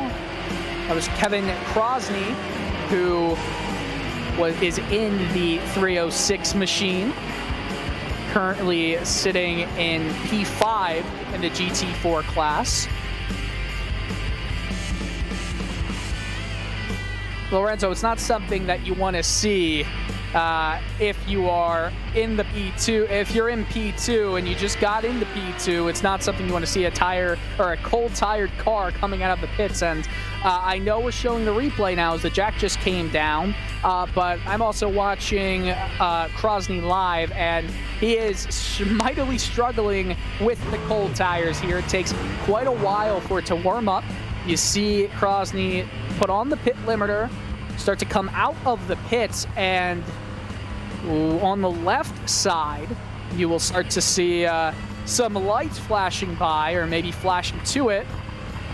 The pit line to the left, you can't cross it. Finally out of the pit limiter, puts on the revs, gets up a gear. The lights, as you can see, we're in the TV angle here. There's a battle for P2, jumps over the curbs, puts too much throttle in it, and that could have been disastrous for two guys in that class. So no harm, no foul, except for maybe a few flat spots on the tires, as we do get that replay courtesy of a virtual competition organization. But a little, foot in mouth, heart in mouth moment. Yeah, it is quite complicated. I think for those who are unaware, of all cars, the GT4 and the TCR have the lowest tire temperature, initial temperature. It starts at about 45 degrees. If we're for cars itself, it sounds like high for us, 45 degrees, but for the tires, they are very cold. It takes some time to get in, and clipping the curve, the Yokohama S turn, it's going to be complicated. The car will eventually go off there, so there's nothing for him to do over there. Just stay safe. And from what it looks like, Dylan, we've seen Team RSO making the overtake on George Simmons and the Craig Setup Shop Friends car. It was a while coming, right? Team RSO had been just chilling in the back a little bit behind Full Send for a while, and then was able to overtake them. And then Craig Setup Shop and Friends, I feel like it was a battle they knew was lost right before getting onto the Jeet circuit. So a bit of a give up to let him go by, and it's the smart move. We've seen what happens when overly aggressive driving can bite people in the rear end. So some good driving, though, all around. It's been, like we've said before, pretty respectful as we go into the carousel. You can try it 1,000 times, but you're never going to get it perfect. It's one of the hardest turns to take in all of motorsports, and they make it look very graceful in doing that. Yeah, for the TCR cars, it looks graceful, but trust me, because of the front wheel drive cars, it is very hard for you to nail the curve, because the car will actually want to understeer under the concrete part, so you kind of have to mildly manage the throttle and the lifting, so you don't lose a lot of time and stay within the concrete. Because if you go off the concrete, the car just will understeer, will go up the part, it can eventually get loose and hit the arm coat barrier. So good. There is some skill involved for the TCR cars, although the rear end is snapping on the RSO car as it goes into motion. But it is a lot of skills, you guys can see. It isn't something that is really simple, just point the car in and make the turn. The TCR class has been quite exciting in the race so far. The broadcast booth, however, Lorenzo, I feel like we needed to expand it a bit. And we have. We now have Wei Han in with us. Wei, how are you? Hi, morning everyone, morning Dylan, morning Lorenzo. Yeah, feeling so excited for this quarter of the Nürburgring 24 hours. And you said it was morning. Where are you right now?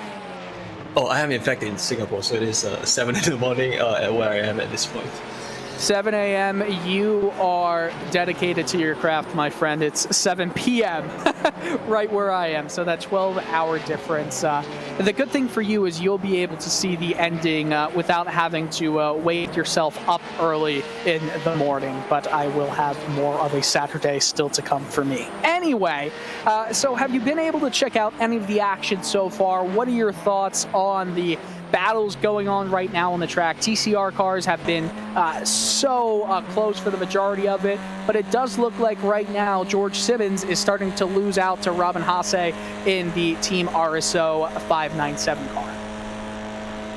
Yeah, well, certainly. Of course, the gap between them is 1.5 seconds, so it is still quite a bit of a ground that Haase has ahead of Simmons. So I think a bit of a stretch here where they could use each other's slipstream to kind of equalize that gap as they go, top speed down this stretch. Yeah, it's going to be a lot of fun to see what the middle parts of the night driving will lead to. There's been a few incidents, Lorenzo, but nothing besides maybe the odd trying to pass a slower car and wrong part of the track, as we do see going into the pits the second and third place cars of the TCR series. And they're going to be in there for quite a while. Sim RC is, I believe they were just in the pits as well, and now Diego Pinto is in the car, and now they're starting to move around in the Yokohama S curve and throughout the rest of the track. So some nice TCR action for a bit. We can go a bit through the field as it starts to get a little tighter. The action is starting to ramp up here. It's almost 1 a.m. sim time on May 3rd, 2020, and yes, you're hearing that right. It is May 3rd, but you're not going into the future. This is just the sim time. It's April 25th or 26th, depending where you are. For Lorenzo and I, it's the 25th. For Wei Han, it is the 26th. So, time travel. It's fun. The on-track temperature is 66 degrees Fahrenheit, 65 degrees Fahrenheit, the ambient temperature. And like I said, we're now 30 seconds away from that 1 a.m. mark here. The wind speed has been the same for most of the race at 10 or 9 miles per hour. And we've had some very calm and peaceful bits of weather conditions throughout the majority of this night stint, Lorenzo. Yeah, it's been a very calm race. In terms of weather-wise, it's been ideal for racing. So, and also for driver-wise, we're not we don't have a lot of retirements. We had 3 retirements over the nighttime, which is for a nighttime up so far. Let me knock on the wood real quick. I hope it continues like that. RaceSpot Dog agrees with the statement that we only had, this is I think the lowest I've seen over the last 3 broadcasts, and I hope it continues like this. Yeah, it's going to be great. I'd love to see it continue, and we've got a lot of action throughout the 4 classes. And we started with 54 drivers, or teams, I guess you could say, cars in this race. But now, after a bit of retirement, I'm trying to count up how many are showing up docked. as I speak. So if I am wrong, blame it on my multitasking. I believe it's 39 active drivers still, which is a pretty fair amount. A lot of cars did fall out of the contention pretty early on. The most notable being, I think, in all of our opinions, is that Team Redline white car that got involved in some lap traffic mix-up and went out of the race. Lorenzo, you were able to see that, right? I was not able to catch exactly what happened. I unfortunately wasn't able because I was helping out with the DTM broadcast, doing some background work and just trying to get some stuff sorted out. But it is unfortunate to see one of the red line cars out of the race. It was a favorite to win this race. They had a strong lineup, if I recall correctly. They had driving on the very start was Patrick Moser and then Patrick Schneider, and Matt Shea-Farrow was actually slated to drive afterwards. So unfortunately, that never happened, and it was a letdown. Of course, Redline still have their black cars within still the top 3 and can still win this race. It is 8 seconds and within relative contact of BS competition. Yeah, BS competition is in first. They started the race in 5th, but they've jumped up 4 spots. I think it's a good time to go through the field's top 8 drivers in each class and be able to say exactly what's going on between all the teams, all the racers in contention right now. And, you know, BS competition, they have, as of the last few, maybe the last hour or so, they've been the class of the field, Lorenzo. Yeah, so far in the top 8, we have the BS competition in first place, and Team Redline is in second, the GT3 class. Molly Racing Team is in third. BS competition, the number 7 car is in 4th. MSI Esports Blue is in 5th. VRS Coin, the Sim Sport, is in 6th. The MB Esports Racing 23 is in 7th. And rounding out the top 8 in the GT3 class, Dylan, will be the Trans-Tasman Racing, 2 laps behind but still racing. Rounding out the top 8 in the GT3 field. Yeah, in the top, being in that top 8, it's no small task either. The GT3 class was comprised of 13 teams. Going into the 14-team Porsche Cup top 8, our G Esports, the Roman Grosjean team, is leading, but only by 18 seconds. The Porsche 24, driven by Redline Vehicle 911 car, another sister team of Redline, followed by Redline Cup, the team that Max Verstappen is in the 69 car, just under a minute behind the lead in the class. Alpine Eagle Racing is in P4, around 3 minutes off the pace of Team Redline Cup. HM Engineering, followed by TQ Engineering in 5th and 6th in the lap down. SDL Esports by Logitech G Black, and in 8th, 2 laps down, Guignol Racing Team. And Wei, can you take us through the GT4 class, please? So the GT4 class, we do have core sim racing driven by Samuel Libet. He is currently leading the GT4 class. I've also got Sog Rensport Esports GT4 in 2nd, Team Heusingfeld in 3rd, Team RSO in 4th, ASD Elite Yellow in 5th. DRS Wave, he's in P6, of course in 7th is Burst Esports Rio Toro, as well as OTR Esports E2G, they are in 8th. And rounding the 4 class team is the TCR cars. Sim see the leader by 40 seconds of Vendeval Sim Racing Abu. 44 seconds behind is Team RSO 597, and just under a second actually is Craig Setup Shop and Friends. They've been battling for I don't know how long in this one. 3 seconds behind that battle for P3 is Full Send Racing's 85 car. 10 seconds behind there in 6th is Team Helsfinkeld, or, oh God, I always mess that one up. Hels Inkveld Gosidik Racing. I am so sorry for that pronunciation. And then a minute back of them, Lotta Sport, Rosnefty Racing Team, and rounding out the top 8, another minute behind, still in the first lap on the same lap though, is XVR Sim Racing. So that's your top 8 throughout the field. And I am seeing right now some cars going off the track onto the grass to get out of the way for some other vehicles, notably the Sim RC leading car in the TRC series. I was just watching that. That's one way to get out of the way if you are a slower car in a slower class, but just there's not many spots for you to just ride through the grass and never have to turn. That takes some mighty guts there.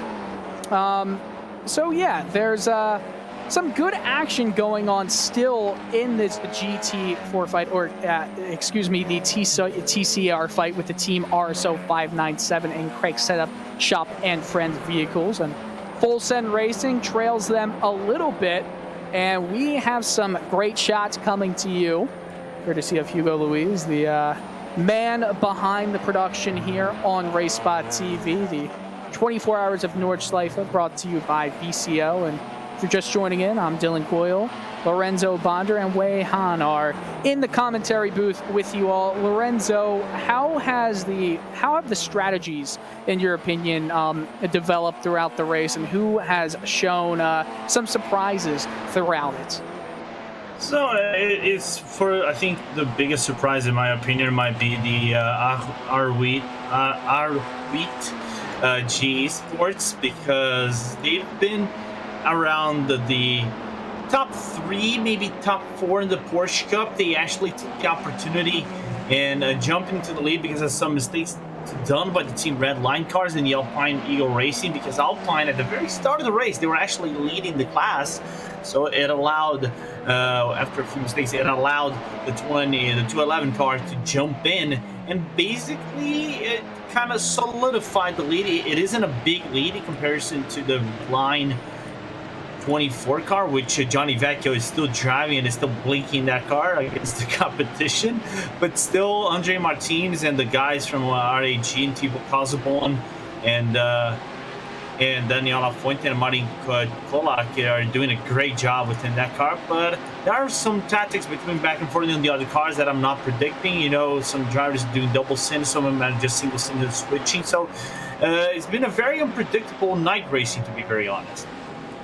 I have not quite seen the lack of grip too much in a lot of these cars. I think it's because they're just trying to take it pretty gentle throughout the night hours here. And just to give you an idea of how fast the TCR cars can get up to, I was watching alongside Steen Ledger, who was the third part of that 3-car draft with Full Send Racing, and he was hitting around a max speed of 149 miles per hour by the end of that straight. So that's the current situation with how fast those cars can get up to with a 2-car draft in front of you. We still have some great action here, but I do feel like trying to get an overtake on the Nürburgring circuit is so much safer than going through the Nordschleife. What did you say, Wei? Yeah, I think you know, for the TCR at least it is quite challenging, you know, given that the cars are a little bit different from the rest of the GT cars. But I think at this point everyone is holding up well, and you know, it's quite a good show at this point. Has been a good show, and I do believe that there's going to be some great shows still going on, and Steen Ledger's having to give way to a GT3 car right there, and you're going to see the Team RSO and Craig Setup Shop and Friends having to deal with moving out of the way.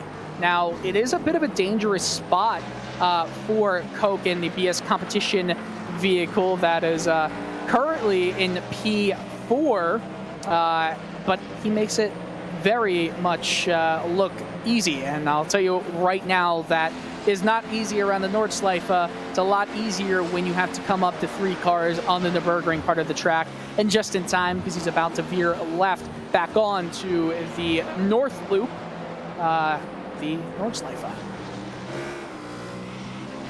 As they come right now into the forest area, down into the left-hand turn, which will lead him into Hudson-Bach, and you can see Jason Cooper still holding off Craig Williams which for those who are not aware, that guy in the side of the car of the Craig Will setup shop in France is actually the man himself. That's Craig Williams. So he's the owner of Craig Setup Shop, which is one of the many setup shops we have in for the iRacing service. For those who are not aware, we have services like the virtual racing school, the pure driving school, and Craig Setup Shop is one of them. And there are so many others who provide setups so you can actually learn and get some coaching. So it is really cool to see those services working towards the benefit of new drivers and drivers who want to grow as a sim racer and get into more competitive splits and other endeavors. And they are going down into Cottonborn, and it's still within a relative distance, 0.3 of a second, this train of cars. I wonder how many drivers in this split today have taken tips from Craig in races. Probably not this race, but because you know he wants to win too. This battle is getting extremely tight. Stint Ledger has been allowed to catch up to the back of both of these two cars with Craig Setup Shop and Friends and Team RSO. Craig Williams is the man behind the wheel right now in his setup car, and Jason Cooper is in the Team RSO 597 as they go around these bends at some breakneck speeds, and there's no safety if you make one slight mistake. These cars are built like tanks, though, as we have said so often. You know, whenever I'm taking some laps around the car, I just go with the baseline setup. I'm not sure if you, Wei, do any bit of sim racing in iRacing, but I'll tell you what, I'm not as good as a lot of others are with tinkering around with the car. Oh, well, neither am I. I mean, you know, I just kind of drive the car for what it is. I enjoy more of the driving. Setups is definitely far from expertise, far from my expertise, if it even is. You know, sometimes I do like to borrow setups from my teammates, but yeah, I think what's really interesting about iRacing is you know, the kind of the level of depth that you go to in order to try to get the best setups out. I think it's a fact that, you know, every team they do actually spend many hours. You can't believe how many hours they spend in order to refine their setups to kind of get to this competitive level where every little bit kind of would give them the edge over one another. You bring up a great point. So many people spend such long hours, as we do see it.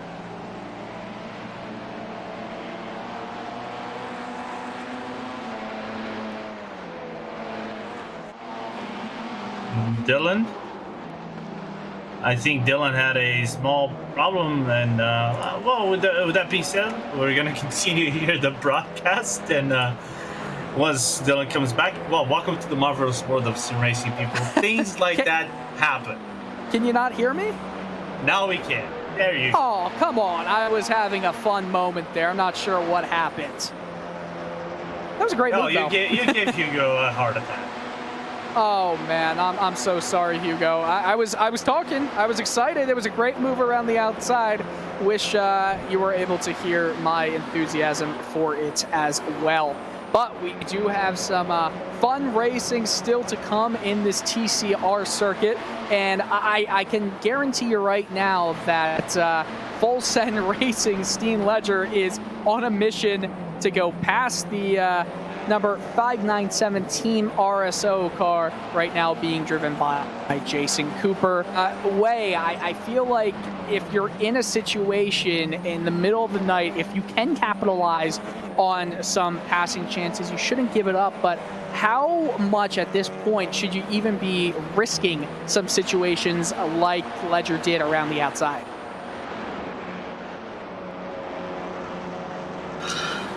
Well, I think, yeah, with regards to the racing line and stuff,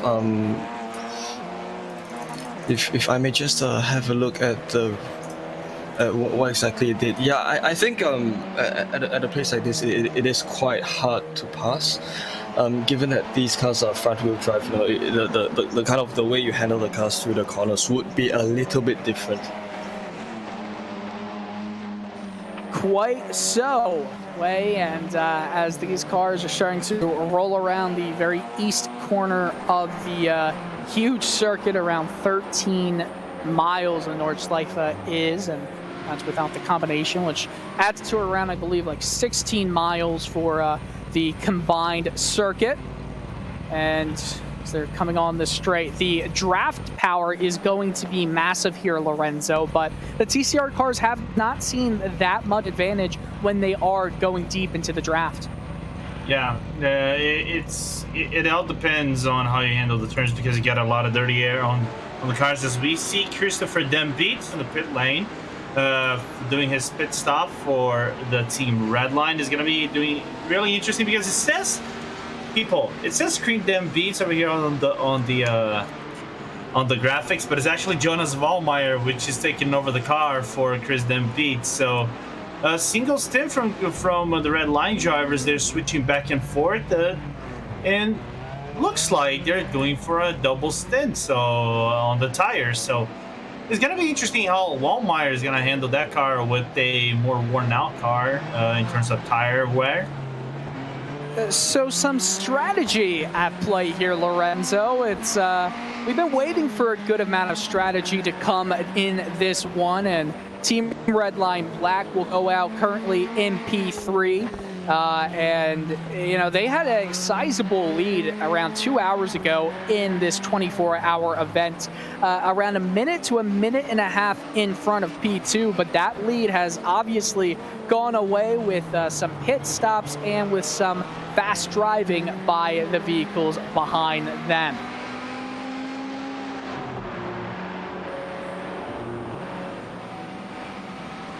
It's great to see these cars. Yes. All right, I actually have a question to bring it up to you both now that Wei is over here. Let me look it up. I have to go up a little bit, so bear with me.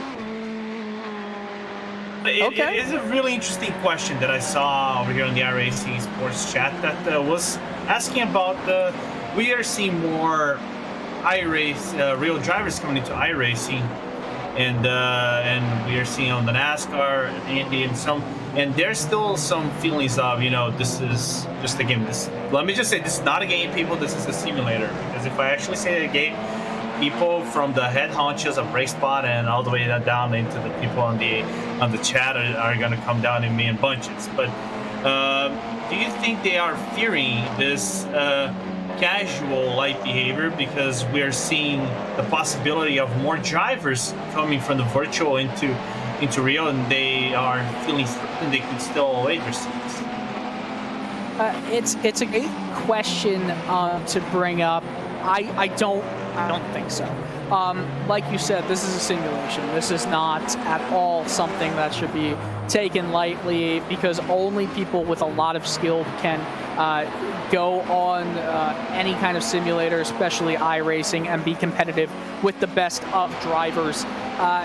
In terms of the harsh feelings, you know, I haven't necessarily seen harsh feelings. Maybe to some other programs, some software. To iRacing, all that it can do is just keep improving, and iRacing has been taking a lot of feedback from professional drivers, and I always like to look at it this way. If there is a harsh critique, if it's fair, then you should listen to it and then try to improve. And we all know from the last 10 years, iRacing has done just that. This just puts more of a spotlight on iRacing, and if anything, it's just going to get better and more realistic. So many skills from iRacing translates over to the real world, and this will be no different way. I'm not sure if you feel the same.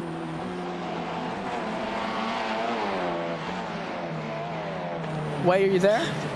Oh yes, yeah. Sorry. I would feel the same as well, because I think it's always a challenge to try to, to replicate all of real racing, so to speak. You know, being a simulation, I think what iRacing has done really well is that, and not only do you replicate the racing aspects of sim racing, you also replicate the ability of motorsports to deliver the whole host of different sensations, and a lot of the competition. Various factors that kind of define what makes racing so unique. And you know, it's always a challenge to kind of reach that point. Of course, iRacing has worked very hard to come to this point.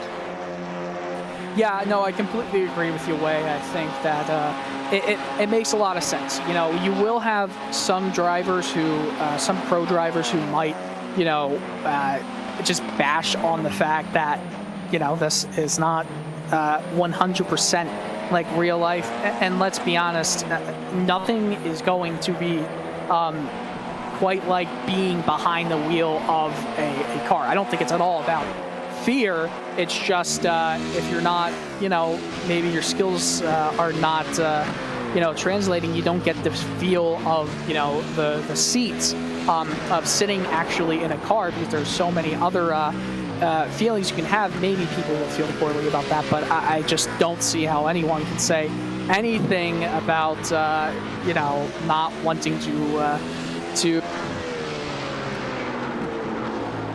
And I think Dylan's microphone died once again. Can you hear me now? Now I can. This is ridiculous. I'm not sure what's happening here. You can see it's the marvelous world of sim racing. Okay, it's the world of sim racing. It's lovely. You know what? I'm gonna have to just throw up a prayer to the gods of motorsport that does not happen again. But if we can get back to the racing on of our screens, it's 1:22 in the morning sim time, and first in the competition in the GT3 is Lorraine Heinrich, and in that BS competition vehicle. The only car to go sub 8 minutes was with a 7:59.2 in the qualifying stages was the Team Redline Black. And they've got a lot of pace. They're 12 seconds behind BS competition. Mala Racing is 4 seconds behind Team Redline for P2, Lorenzo. Yeah, the gap has actually widened out since Heinrich got pitted. But here's the thing, Heinrich is about to pit, so you can see him on the Doriga Hoa going to Antonius Brucha anytime soon. Antonius Brucha, for those who are not aware, is the Bilstein Bridge, as he's about to go by on this left-hand downhill turn. And he's going to do his pit service. Therefore, Team Redline Black will eventually assume the lead of the race unless something actually they came into the outlap. They're eventually going to take the lead of the race, maybe, because if the pit stop takes over 1 minute and 30, they should be at least with the 10-second, 5-second gap whenever BS competition and Mala come up, because both of them are due to the pit lane anytime soon. As I saw, BS is in. Yeah, as you say, BS competition is in the pits, and it's been 8 laps by this time that Team Redline went in last lap. It was 8 laps before BS competition went in, so that's around as long as you can expect a stint to be, around 8 laps, because 8 times 8 equals 64, if my math is correct. So that's over an hour or so of a stint, which is what you can kind of expect in the real world GT World Challenge. You have like an hour and 5 minute stints for drivers. So it's kind of similar in terms of how all of these teams are handling this here.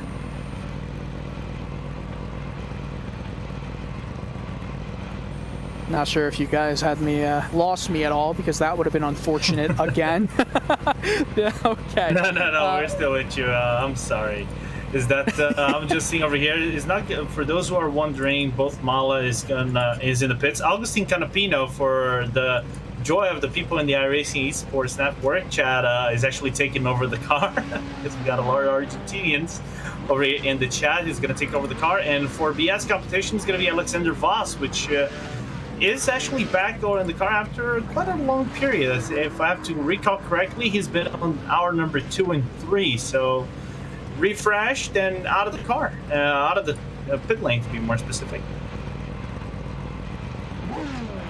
Well, we do love to see that as well. Some strategy undergoing here. I see that the Mala team was just up on the jack, so they got some tires placed on the vehicle, some fresh new ones, and that's always fun as a driver to go out on the track. And even though there's a little bit of a cold stint you have to deal with tires in general coming out of the pits, it's always really satisfying once you have some tires that are up to temperature and you can actually like go full throttle with it.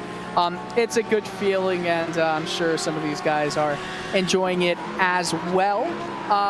The entire field, except for most of the GT3 cars, the top 7 overall, is currently showing a lap down on the leaderboard that I have here, and it's interesting because even though you're a lap down, 2 laps down, 3 laps down, there's going to be so much competition you still have to fight against Wei. And I feel like as a driver in a top class, it's going to be something that as the night goes on and as it's just still remaining dark, it's almost like Groundhog Day. It's the same thing over and over again with having to deal with lap traffic in the darkness. Sure, it's always a challenge for, especially like I just said, the faster cars to deal with lap traffic, because do also take note that, as the top drivers, as they try to battle out for their positions, they also have to be mindful that, perhaps some of the lap traffic cars, maybe those cars one class down, maybe they're also having their own battles for perhaps the class lead. So it's always, trying to weigh the pros and cons of, if I try to break through this group of lap traffic who are perhaps a class down, what are the implications though? Will I end up, ruining my own pace? Will I end up ruining their pace? It's all about trying to find the perfect balance, and I think more likely than not it is to try to find the right time to make all those moves work.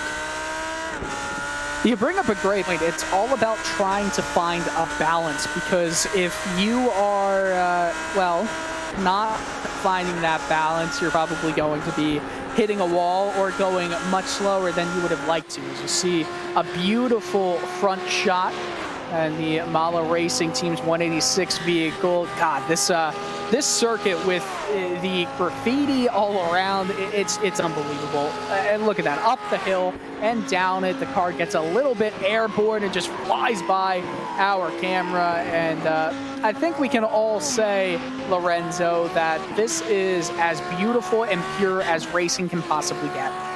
It is, and I was looking over here, and we haven't talked about it. The importance, as you guys saw, the team up from Mala is composed of an international team in comparison to the other BS teams. They are partnered off with Canapino from Argentina, Arana is from Iberia, Chogan is from Finland, Dominic Stice is from Germany. As we're still seeing that 3-car weight battle between Full Send Racing driven by Stint Leisure, which now is being what I call the rabbit, dictating the pace. Craig set up shop right in the back, and the Team RSO in the middle, which has been driven by Jason Cooper, the RSL car, and Craig A. Williams driving the 63 Creek Setup Shop.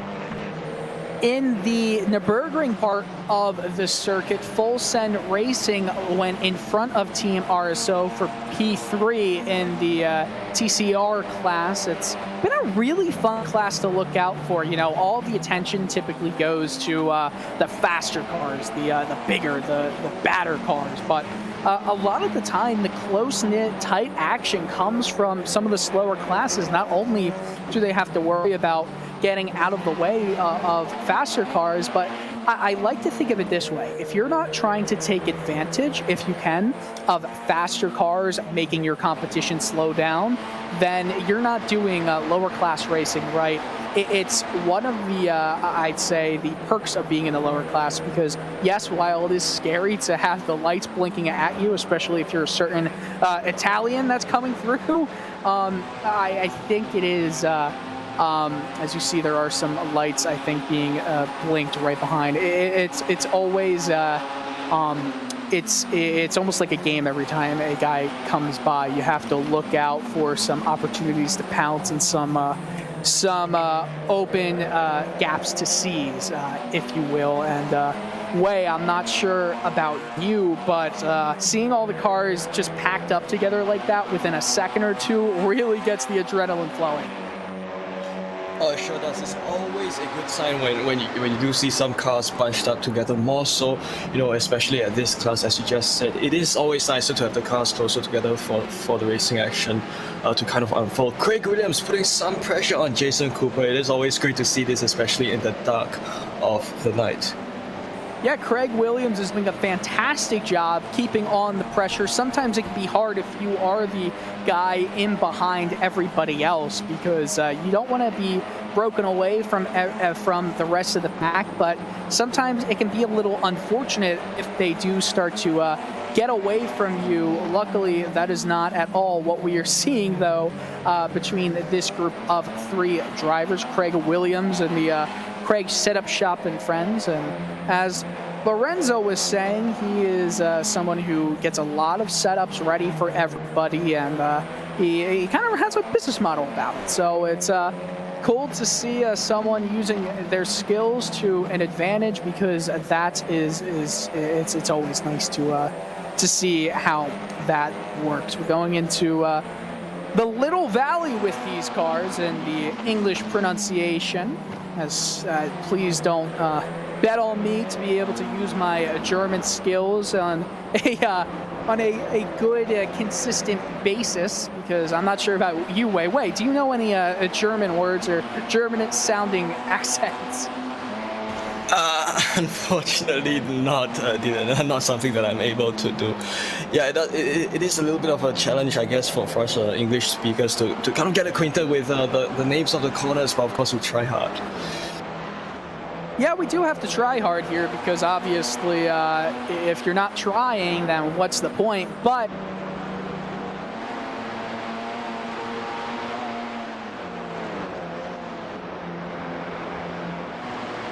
and to show true origin, not sure if anyone can hear me right now, but yeah, so everything going on with being a non-native speaker of the German language can make some of the corner names hard. However, it is fun to say the Nordschleife, because it does sound like I am not the East Coast American that I am.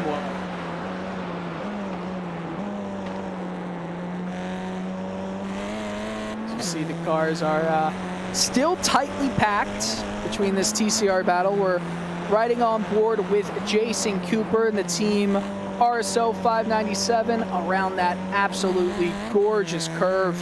Man, they all take it so well, and it's a joy to see when you get it successfully done. It's probably when we think of the most famous corners in motorsports, it's got to rank as one of the most famous. When I ask you what some of the most famous corners are, the most daring corners are in racing, what comes to mind, if any? Well, what comes to mind? Corners like Rouge, Corkscrew, Patch Rouge at Le Mans. I think those are just a few that I can think of. But of course, there are also some corners, many of them over here at the Nürburgring, because I think it's just the fact that there are more number of corners that would require you to be more careful. Especially this corner that's coming right up, it is one of them. With a lot of corners at Nürburgring, the apexes are kind of blind, so I think that does add to the challenge. Well, that's a great point, too. The apexes are very blind, which can make trying to judge the actions of some of the drivers in front of you pretty hard. We're going to go on board for a bit with a fan immersion of Team RSO's 597 car, driven by Jason Cooper. Stay with us here on RaceSpot TV for VCO's presentation of the 24 hours of Nordschleife. We'll be right back.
30 seconds from going double digits here on the elapsed time in the VCO 24 Hours of Nordschleife on iRacing, presented by RaceSpot TV. Quick reminder of who is in the booth. I'm Dylan Coyle alongside Lorenzo Bonder and Wei Han. And right now, as you've been enjoying it, we've been enjoying it just as well. This TCR battle for right now, it's P3 through 5.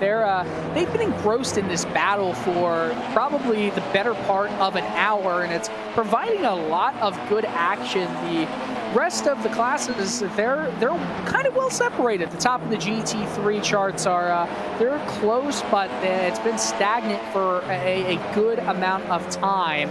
Nothing really as exciting as what we're seeing in the TCR class, and I gotta say, Lorenzo, these guys are really battling like it's the last 10 hours of the race, 5 hours of the race, not first 10.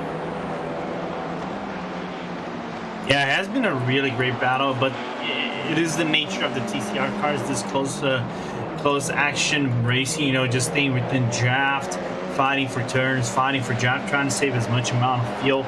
This is what we like to see, and while it's not for the lead, it's always something good. You know, you're trying to find podium places over here. Still a long lot to go, and I'll give Rob where it's due. You know, given the circumstances of what happened to GT3, different strategies and some mishaps during the race, it is really good to see that there's still very close action. They're not all the way spread out throughout the field. One car over here, one car over there. There's still cars following around up this late in the race. You know, remind me if I am wrong here, but Craig set up shop and friends. Wasn't that the third car involved in the 3-car incident around 3 or 4 hours ago when they were in first place in the class?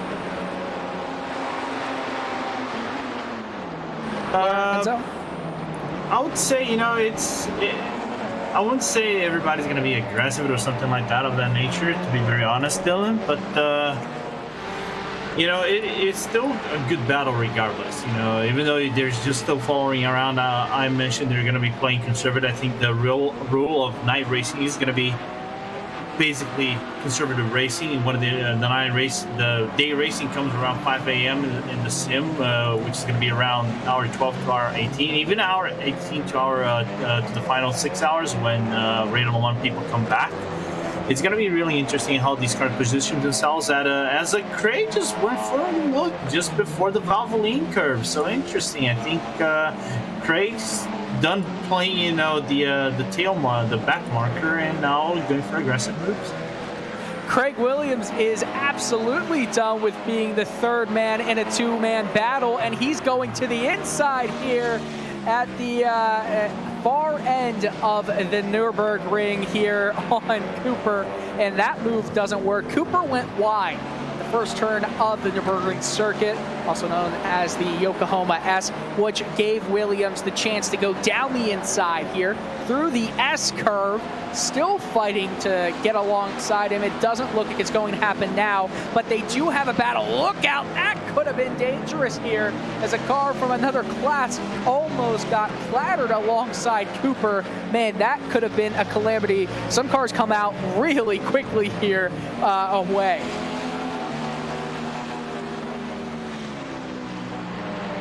Yeah, of course, that was such a close one, but we do have a look again. It is Williams. He did try to have a look along the inside, but they come upon the chicane, and you know, I think it's just a matter of him, you know, trying to have a feel for the ground, have a feel for the corners, and it's just probably gonna make use of the next few corners to set himself up for a prime overtaking move. Williams, Cooper, and Ledger have each gone 6 laps on their current set of, well, I'm not sure if all of them will stop for tires 6 ago, but this is 6 laps into this stint. And you've got to imagine that the full Send Racing 85 machine that Steen Ledger is in, remember he was the P5 car a few laps ago and now is in the final podium spot. You have to imagine that this is as happy as he could possibly be. He wants to see a fight brewing behind him. It just gives him more effort and, you know, from the back guys to let him separate. As you see right there, the car's flashing through the night. There is a faster car behind the pack of three that'll again be cause for concern for obviously all of the cars involved. It's so hard for all the drivers involved to kind of, you know, go through a back marker pass smoothly, especially through the night hours. When you are dealing with traffic that is fighting for position, especially three cars fighting for that podium spot, it's a special kind of moving over that has to happen, because I do think you can take advantage of it if you are Craig Williams. When the car does come by you, it can certainly end up helping. Right now, that's Olivier who is currently not quite sure. Again, Team Helsgeven. Lorenzo, help me here. How do you say that? Heisinkveld. Heisinkveld. There we go. Beautiful. I am such a stereotypical American, apparently. But nonetheless, some good racing action going on here. Williams has peeled off a little bit from Cooper's machine, and it might be for the better, as you have to think that when you're in the Nordschleife, it's more about survival than trying to be a, you know, pest in passament. Yeah. And real quickly, you guys just saw the full lineup for the full Send Racing right now. Steen Ledger is taking over the car. He's the traditional TCR driver. We used to see him, you know, constantly in the TCR leagues all throughout iRacing. Ali Peacock was just in the car just before him. Quinn Kloppman, really fast TCR driver. He drives in races like the 24-hour series and the Neo 24-hour Neo series and the SCO. And Lars Boll, which, if I recall correctly, still to drive. He drove the car just before Cohen a few hours ago. But you know, if you are a driver that is, you know, looking for a move, looking for a gap to work with, I think right now what Craig should do is to go for NASCAR tactics. Try to work one lap, maybe 2 laps with NASCAR tactics, try to push the maximum out of the RSO car, bump them a little bit so they can actually get into the Bilstein Bridge closer to the full Send Racing car.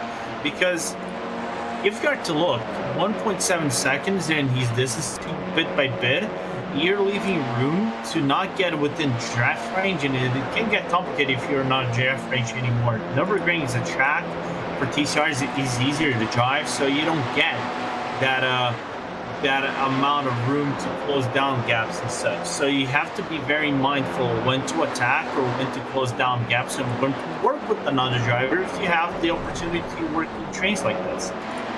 And you have to look out there because Cooper went onto the grass just a little bit, as you see Lorenzo telling you audibly that that was an old kind of moment.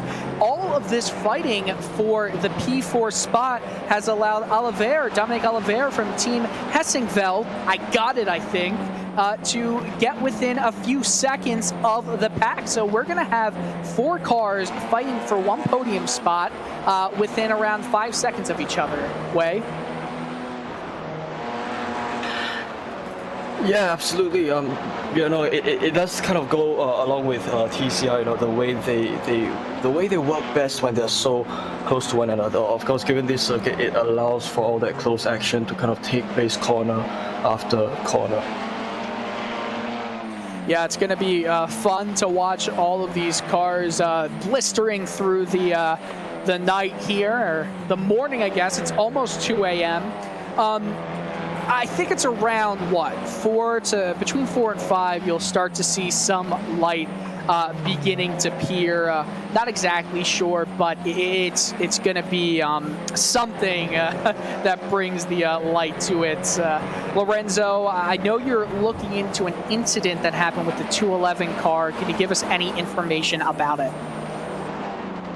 I'm looking over here, I've just passed it up to Hugo. It is the RVG Esports just actually losing control of the car just about on the Asbach section of the lap. Actually apparently got touched by a GT4 car on Asbach, touched on the Armco barrier on the rear end, and had to actually lose a lot of time to come back into the track. So the lead of the GT3 Club class with the quite heavily damaged car. As we see in the replay here, yeah, that gap now is mightily big. Can't quite see the number yet, but it's probably around 20 or so seconds here. You see going around the bends up the Nordschleife, going down the inside. Looks like there was a touch there. It could have been somewhat of just the air. And oh, you see there's as you try to get back onto the road, that could have been disaster. Has to back up and do a 4-point turn to get back on the circuit. And that has wasted so much time. Another car coming out the outside. Oh, he almost got involved in that incident as well. My word. So not the best that's happening for Marinis Kolak, who is in the RVG Esports team, the Romain Grosjean sponsored team here. And I gotta say, that is as bad as you could possibly have it. You ever see, there's a GIF out there where we were talking about the 24 hours of Mario Kart earlier in the broadcast.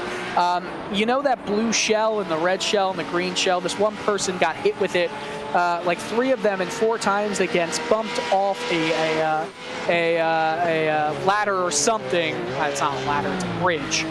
That's basically what could have just happened right there to Kolak. So we appreciate getting that up on the broadcast itself. An hour 48 from the halfway point here, and the 24 hours of Nordschleife has been very exciting, actually.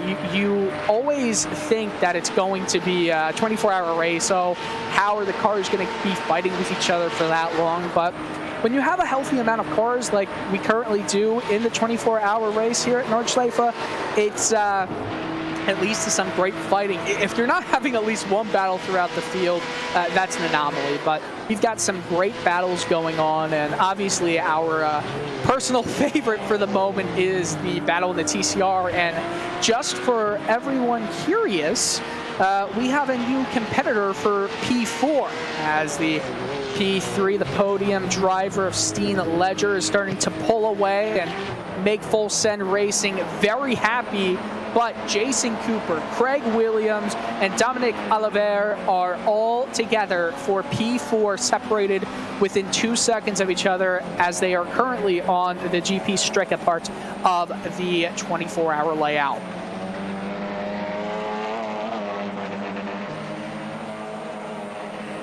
Now, Lorenzo and Wei, I am curious to hear your thoughts on what could potentially happen here if all of these cars get within a second of each other, because that's not going to be good for anyone involved, except for maybe the Full Send Racing driver of Ledger. I think Ledger is taking a good opportunity to break away. Another 4/10 of a second was shredded when he started the lap. Now the gap is about 2.1 seconds from Ledger and all the way down to Cooper and this 3-car train. And I'll be very honest, I wouldn't be surprised if Olivier actually starts a more aggressive tone, if he actually closes down on Craig Williams and tries to make a move on Craig, because judging by the stints over here, he's on lap 9. Therefore, if the cars go around 80 to 90 minutes and they do an average 9 minutes and 5 seconds per lap, I wouldn't be surprised if Olivier goes for a move just on the Dornigahoa, or even in the, right before the Schweinenkreuz left-hand turn, just before Ehrenberg, to actually snap a position in. They would tend tucked in under the draft, try to go into the Dornigahoa, get another move, and then come to the pit lane with 2 positions up and a really good stint for that the 777. The 777 car, that's a pretty sweet name to be saying, a sweet moniker for the number. It's almost like AAA insurance, but 777, get yourself a P4 position as we ride on board on the TV cam of Dominic Oliveri.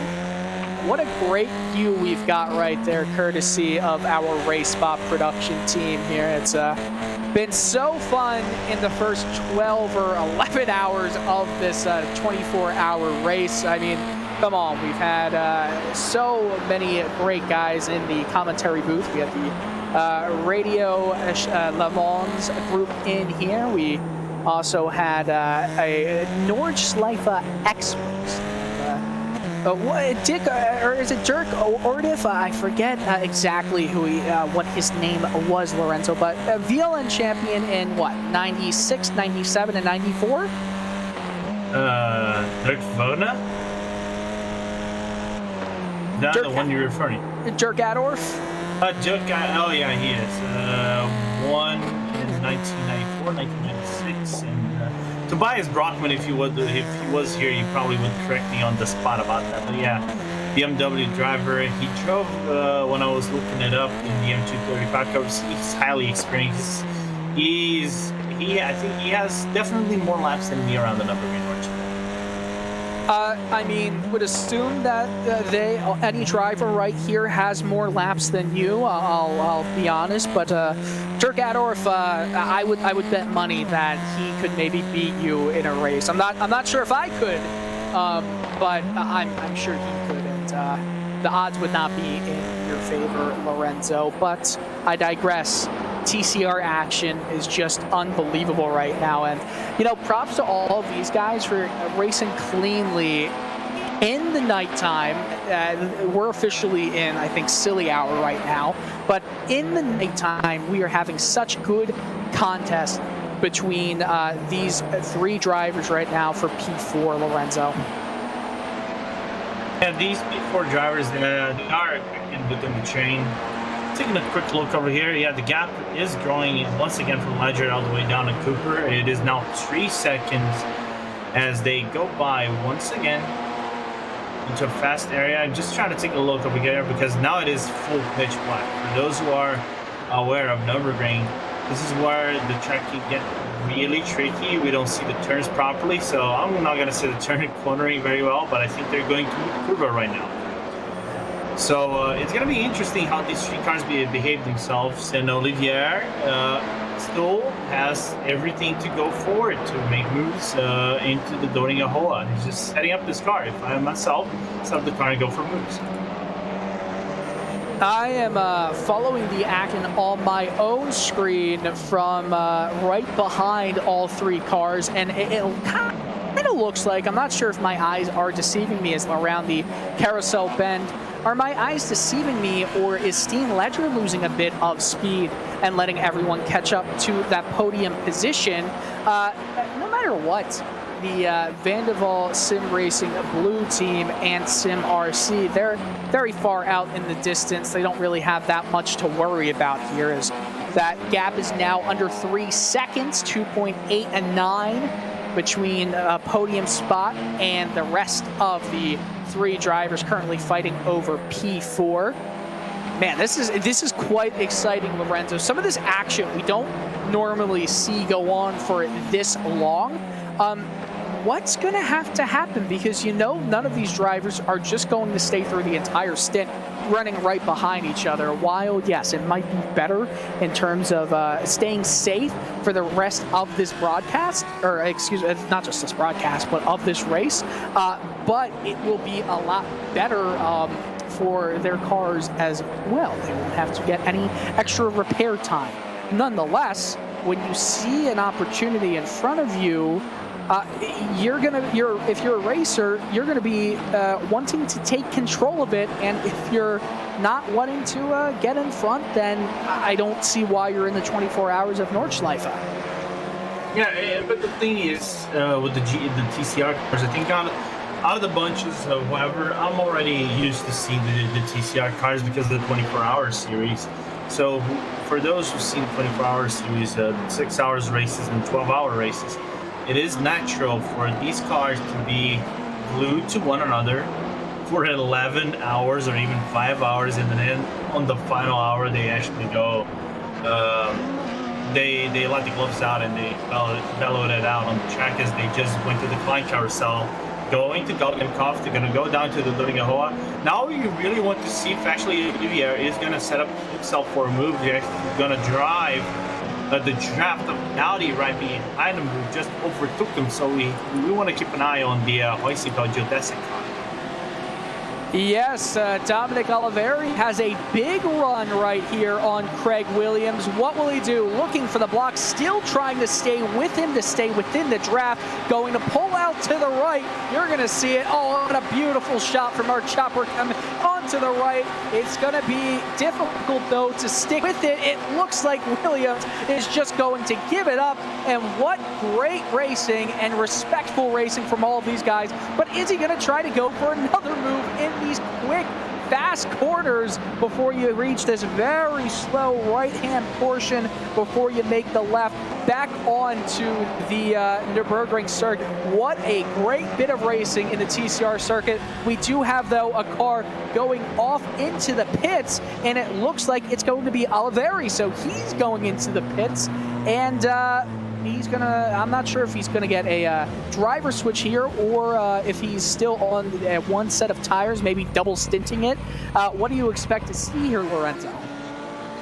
Judging from the strategy of the team, they're basically doing full stint driver swap, full team driver swap. I'm seeing Michael Schrettler driving the first stint and passing Sven Glatzel, and the same thing for the Dominique Olivier, and now Blake Knack is going to take over the car. So natural strategies, the car to go over 1 hour and a half. It's natural to go over this limit on the car, so Blake Knack will be taking over. The full pit service being done right on that car, and you just saw as well.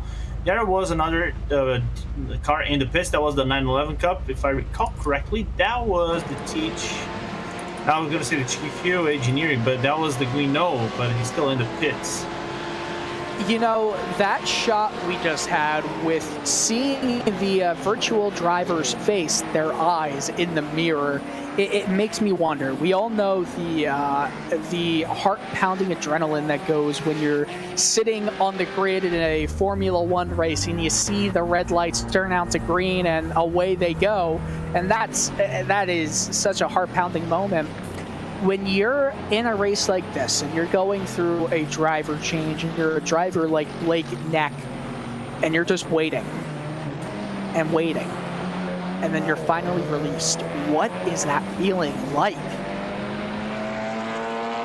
Yeah, you know, it's a little bit of an anxiety and, you know, expectations, because you really want to be safe with the car. You really want to try to do your best job possible.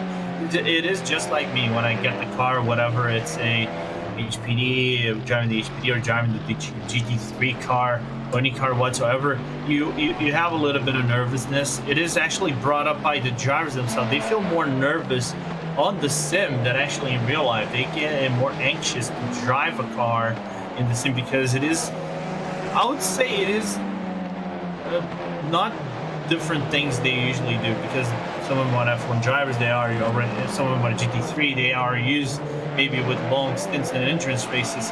But for example, F1 drivers, they feel nervous because it is something they never done before in real life. They are used to driving sprint cars for 1 hour and a half around the day track or night track in some occasions. So there is that apprehension that you really want to do well. You want to be fast enough. You want to drive in good conditions, get good traffic, make a few moves, and ensure that the team is in prime position to maybe get a win or move up into places down in the race. What you're watching right now is the onboard of Craig Williams. Craig's setup shop and friend 63 vehicle in the TCR class. As you see some marbles flying into the windshield of that fourth place car right now in the TCR class. There's been a great fight for probably around an hour now between both Williams and some other vehicles in the TCR class for that P3, P4 spot. So it's been fun to watch everybody kind of go at it here. You know, that feeling of adrenaline, as you were just saying, Lorenzo, I can imagine it being scarier in the sim because you know that this is what this is competitive racing. as well. I'm not sure if that's the feeling when you're stepping into an actual car, maybe like instinct taking over, but there's so many external forces, external things that can distract you when you are in a sim. As you see a little bit of a wiggle there as he gets on the curbing. That's Jason Cooper's car. Craig Williams right behind him, looking right at the bumper, thinking about it, but decides to not go for an overtake there. Drove in a little deep and fought against anything. He did a good job, Ledger did, to close off any kind of, or not Ledger, Cooper from any kind of passing attempt there. Man, Lorenzo, some of these drivers, when they're, do you feel any pressure more as the guy behind or the guy in front in a situation like this? Riding in trains of the TCR trains, I think, I'll be honest, I think there's no major pressure, because if you make a mistake, unless you really make a shunt on the wall, or you actually lose a real chunk of time in comparison to your opponent, pretty much you can drive back and grab, just using draft itself, any advantage you might have lost, and then eventually with driver skills and the race winding down, you can go and be more aggressive and recover the position back. So at this time being, there is no, I wouldn't say there is any pressure on the driver ahead and driver behind, but if you have to put in comparison to one of them, I think your biggest pressure has to be on the guy ahead, because if you make a mistake and bend it on the wall, the guy behind you is so close, you can actually get more damage from a collateral hit on the side or even on the front, so you can get a race ending damage. So you kind of have to dictate the pace properly and be both competitive to the guy ahead of you and also the guy behind you. We've seen so often these drivers take it to the very limits of the Nordschleife and touching the grass, and that is so dangerous as you see the car go out wide. Williams again, he's still chasing Jason Cooper's team RSO vehicle around the carousel. My word, again, I can say it enough. What a beautiful bit of driving, and you can see through the Nürburgring forest, we have the Nordschleife lit up. Right along board Cooper's vehicle, we can see Williams behind him, still chasing a little bit of distance though, as they go into a quick right-hander, slowing down, making a left, and then again going right, but this time it's tight. You got to make a right and make a left. No, I'm not saying the corners exactly, but it's just, you think about it, if I'm saying right and left, think about all the actions that the driver has to actually take when they are going through this circuit. It's, you know, it's not just hit right, hit left. It's the braking, the throttle, the wheel turning. Everything is so important to get good times and to stay in contention, Lorenzo. Yeah, that's why I think 90% of the brands, I'm not saying race brands, but I mean motorsport brands, Ferrari, Chevrolet, Ford, Aston Martin, Mercedes, test their cars around the Nürburgring, test the full limits of the car, just because it has so many variables, and they can actually go for the full length of the car and see how it actually performs on a racetrack. Even though, for those who are aware of Nürburgring, this is actually a full racetrack. Nürburgring is a public road, for those who are not aware. So you have some days of operation. You can do the Tournesfahrten, which is basically drive around the majority of the section of the Nürburgring, which starts at the Dorninger Hohe, and you don't do the GP layout. You just cut back on the inside of the forest. But in the majority of the days, it's a public road. So you can test the full limits of the car and to see how it actually performs, and you make the adjustments based on what you get on feedback. You know, that brings up a great thing that I've learned throughout my research of the Nordschleife. Before the GP circuit was made in the early 80s, there was the Südschleife, the south loop. The Nordschleife is the north loop. there was a lesser known, not as, you know, I guess exciting, interesting Nordschleife, another group. It was 4.7 miles, 7.5 kilometers long, as we see again this battle still raging on in the TCR series. Don't think it's going to end anytime soon. But the Nordschleife was created alongside the Nordschleife in 1927 at the same time, and they were joined together by a start-finish area. And it could be driven as a 17-mile long track. It was used a lot, especially for smaller races, but it was used as a combined track as well. But once the Formula One German Grand Prix started being held at the Nordschleife, up until 76, obviously, with Lauda's crash being the last time F1 was there, the Nordschleife was barely used. Once the Gesamtstrecke circuit was created in the early 80s, the Nordschleife was no more, which a little bit of history. I'd love to see or to race around there virtually to just get a feel for what it was like to not only do the Nordschleife, but do a Nordschleife and Nordschleife combined circuit, Lorenzo. I feel like that's the beauty of virtual racing. You can go anywhere you want at any time. Yeah, and before I actually commentate about this, you guys can see a Team RSO lineup composed of Cedric Niebezik, Robin Hasse, and Jason Cooper, with Jason Cooper being the main driver on that car, the Aston 597, followed by the Craig Williams in the Craig setup shop, and friends, number 63 Audi RS3 LMS TCR car. So talking about the Nordschleife, I've only driven once in The Sims. The Nordschleife, it is an interesting track. It is kind of trying to mimic the Nordschleife, so it's really interesting. How the car drives. I really wish I could do the full length, the full Nordschleife GP and Nordschleife, but I don't think it's going to happen anytime soon, as Craig Williams make way for the MG Esports Racing number 23 Mercedes, just they're going to hotspot. But there's a good question for you and for me myself that we're going to ask. What is more fun to commentate, daytime or nighttime? That is a great question. I saw that too, Lorenzo, and I feel like, as you see on the screen real quick, we do have the GT3 cars coming into the pits as Team Redline Block is already back out. But I feel like in terms of daytime, nighttime, it's easier to commentate with daytime racing because you can obviously see everyone on the track more. It's kind of like the racers themselves. They're able to only see what's in front of them. Well, if it's not lit up, we can't see it.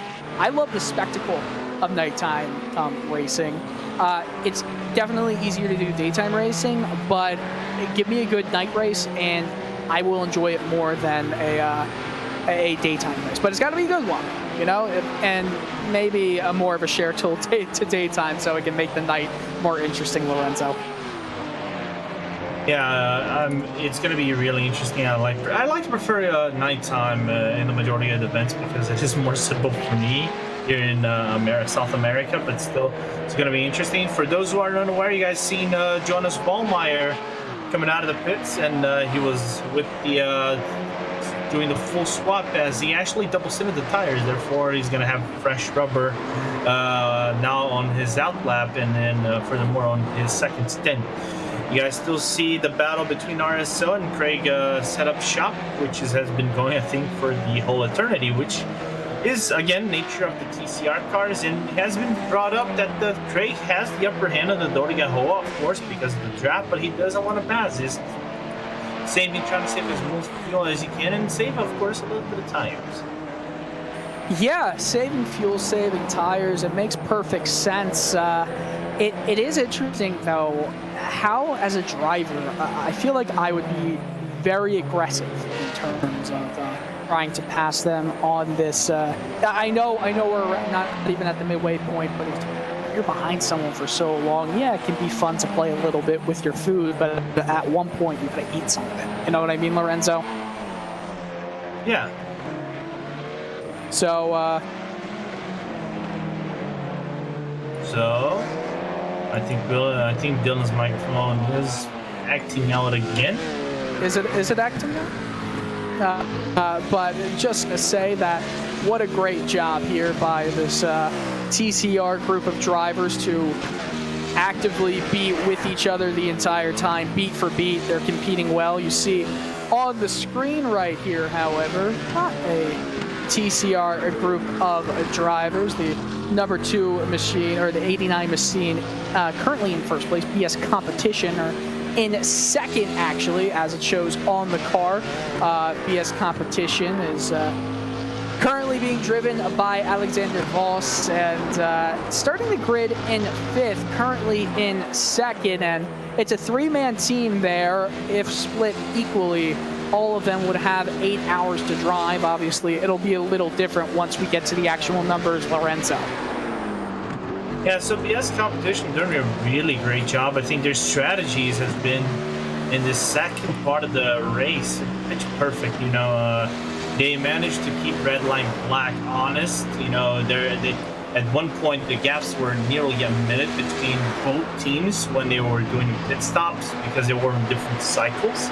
So when they came into full pit stops and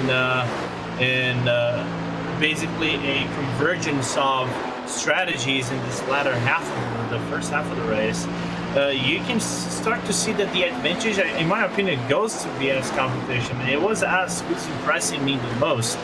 I will say the entire BS Competition 89 car has impressed me the most, even though they got into the incident that took out RVG from the lead of the race in the Porsche GT3 Cup.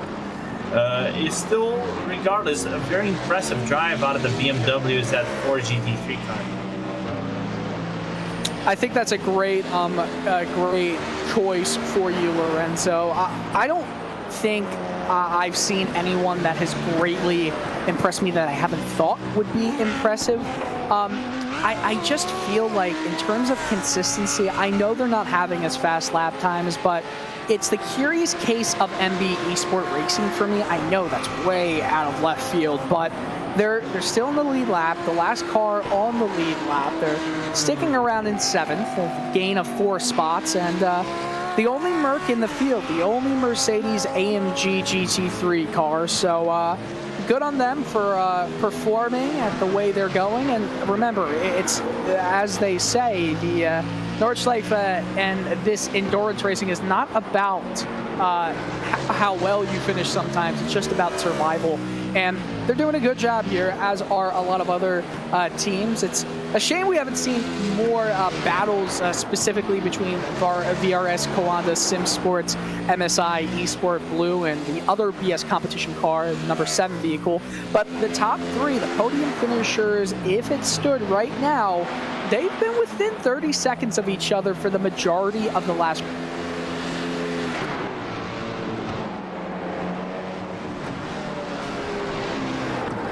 Yeah, so they've been on the last on the 30 seconds, so it's going to be really interesting how the cars actually handle each other. So, and one of the other things, again, they're going to be converging on the final hours for the broadcast whenever it's written on line. If they keep going like this, one of the things that has been impressing me as far as well is, if we were to look at the previous broadcast, we normally see cars spreading out from start to finish within already in the would be the GT3 class already a lap behind the leader. The closest car being behind the leader would be the MB Esport Racing. So it is really interesting to see how the MB car is still within the lead lap. So it's a really competitive field throughout these final laps. And we are over here with a lap around the Alexander Voss as he come down into the Nürburgring chicane as he brakes and lifts a little bit of the car. And we're going to be actually, Hugo, we're going to be taking a RaceSpot fin immersion, but actually I was going to say RaceSpot fin immersion, but it's actually coming into the pits, so it broke the commentators a little bit. That is a broadcaster's curse right there, Lorenzo, and you should name it yourself. But yes, we see the BS my track record is not the. I was going to say my track record hasn't been the greatest lately. I'm still going to blame you. It's more fun. However, Alexander Voss is in the pits right now, stopping from P1. Once that Voss is out, I think we should definitely go. And the Mala Racing team, at Augustin Canapino is in the pits right now, taking that first or second, that is, spots in the pits. So GT3 cars are able to get right into their box, and right after the pit, they are able to go right onto the track. Team Redline Black might be the benefit from all of this, because obviously they have already taken their stop, and they're getting back onto the Jeep circuit right now, and they're going to have a clear lead here as Mala Racing Team and BS Competition, so drivers are still in. You pass along the pit straight here and back in front, Team Redline Black. But it's going to be a quick stop right there for Mala Racing Team. And we're going to have a nice little battle, I think, forming at P1. Not quite sure if that was a double stint or not. However, regardless, there's not that much of a gap that's formed. It's interesting. Team Redline Black had such a huge advantage around 5 hours ago, and it has gone down considerably, Lorenzo. Yeah, the gap came down just to double sitting, because BS Competition just came out of pit lane. They're doing the Michael Schumacher as Alexander Voss actually double sitting the tires, and they're in front of what it looks like. The strategy for BS Competition in the 89 car is double stint, driver swap, double stint, and driver swap on the second pit stop, and it's effectively working for them. They haven't lost a lot of time. Right now the gap is around 10 seconds between Alexander Voss and Jonas Wallmeyer, so it's going to be interesting to see how Wallmeyer behaves on this stint of his. He's already about 2 laps into his stint. He's on his 3rd lap, so it's going to be really interesting how Wallmeyer attacks the curves and attack the most twisty sections of the Nordschleife to close down the gap to that BMW Z4 ahead of him. We'll take a look at the top 8 for each class, then we'll go a little bit of fan immersion here as we're riding along board with the Team Redline Black Ferrari, a 71 car. The top 8 in each class. The GT3s will go through first. The 89 VS Competition is in first. Team Redline Black P2, 10 seconds back. 7 seconds behind them is Mala Racing Team, the 186 car. And then a minute 20 or a minute 30, that is, MSI Esports Blue trails all of them. Around 20 seconds behind Esports Blue is the other BS Competition vehicle, so 2 BS Competition cars within the top 5 overall. VRS Kawanda Sim Sports 6th, MB Esport Racing in 7th, and Trans Tasman Racing 2 laps down in P8. We move on to the Porsche Cup to look at the top 8 there, and GE Sports is the leader. They've been okay after having a bit of an incident a few laps prior. They're in first by 22 seconds over Team Redline Cup. 4 seconds behind Redline Cup is Porsche 24, driven by Redline. So Redline has a lot of cars in this race. Unfortunately, Redline White crashed out in the early goings in the GT3 class. Alpine Eagle Racing in 4th place, 2.5 minutes behind all of that action. Another 3 minutes behind in 5th is HM Engineering. 40 seconds or 50 seconds behind them is TQ Engineering in 6th. Then a lap down is STL Esports by Logitech G Black. And in 8th, 4 laps down, HM Engineering. So in the GT4 classes, Corsim Race is still leading the race with about 3 minutes and 48 seconds on Nurburgring Esports GT4.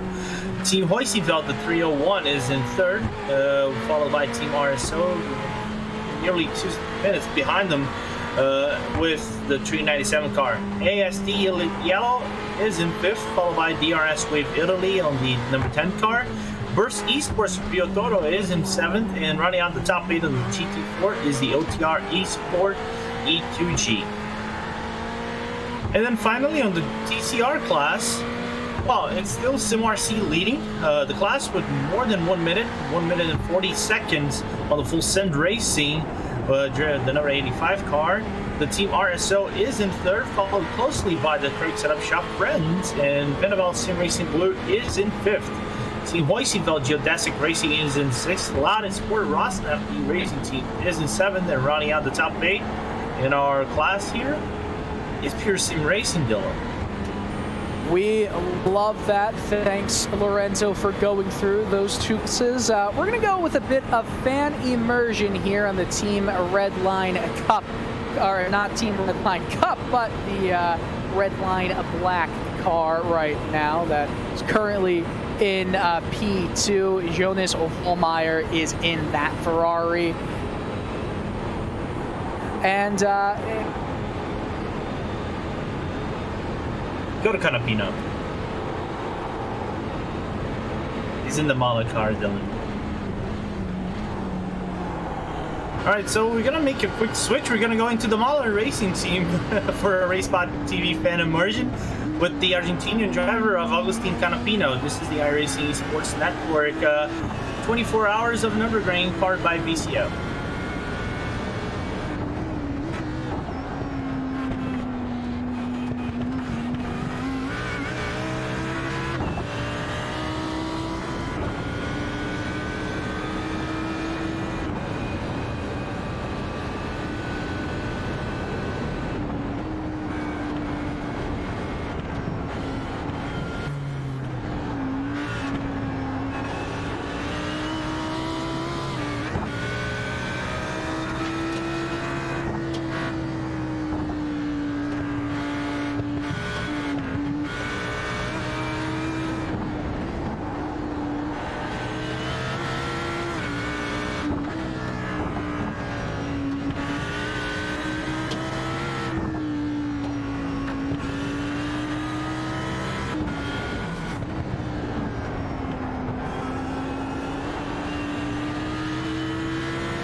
and welcome back if you're just joining in with our commentary here on RaceSpot TV. It's a 24 hours of Nordschleife brought to you by VCO.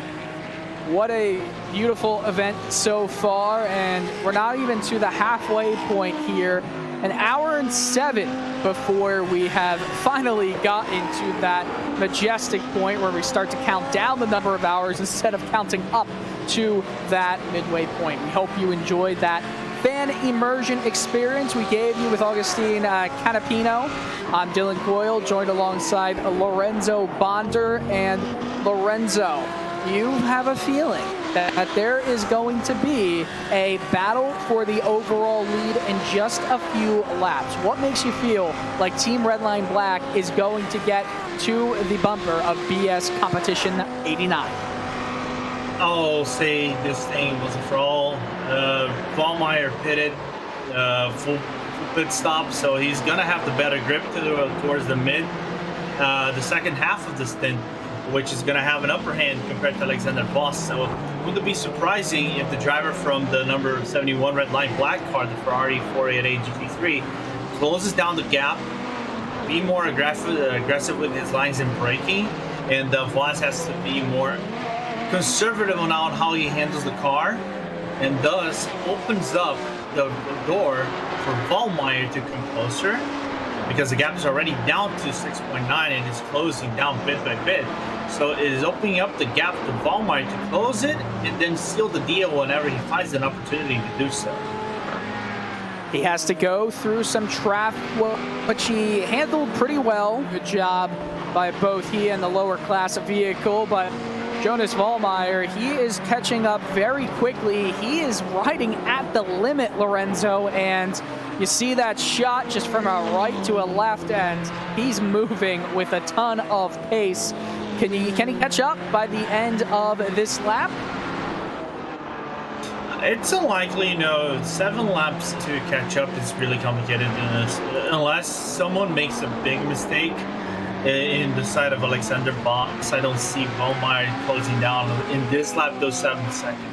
If it was against me, he would have closed down in one turn, but he's not racing against me. He is racing against a high-quality driver, as he's glued on the course sim racing car as he just passed Hans Gotten all the way down to Stefan Beloff S. Stefan Beloff is making way for Vollmeyer, and yeah, like you said, its gap just expanded 2 extra seconds. That is what happens when you have to work through traffic, however.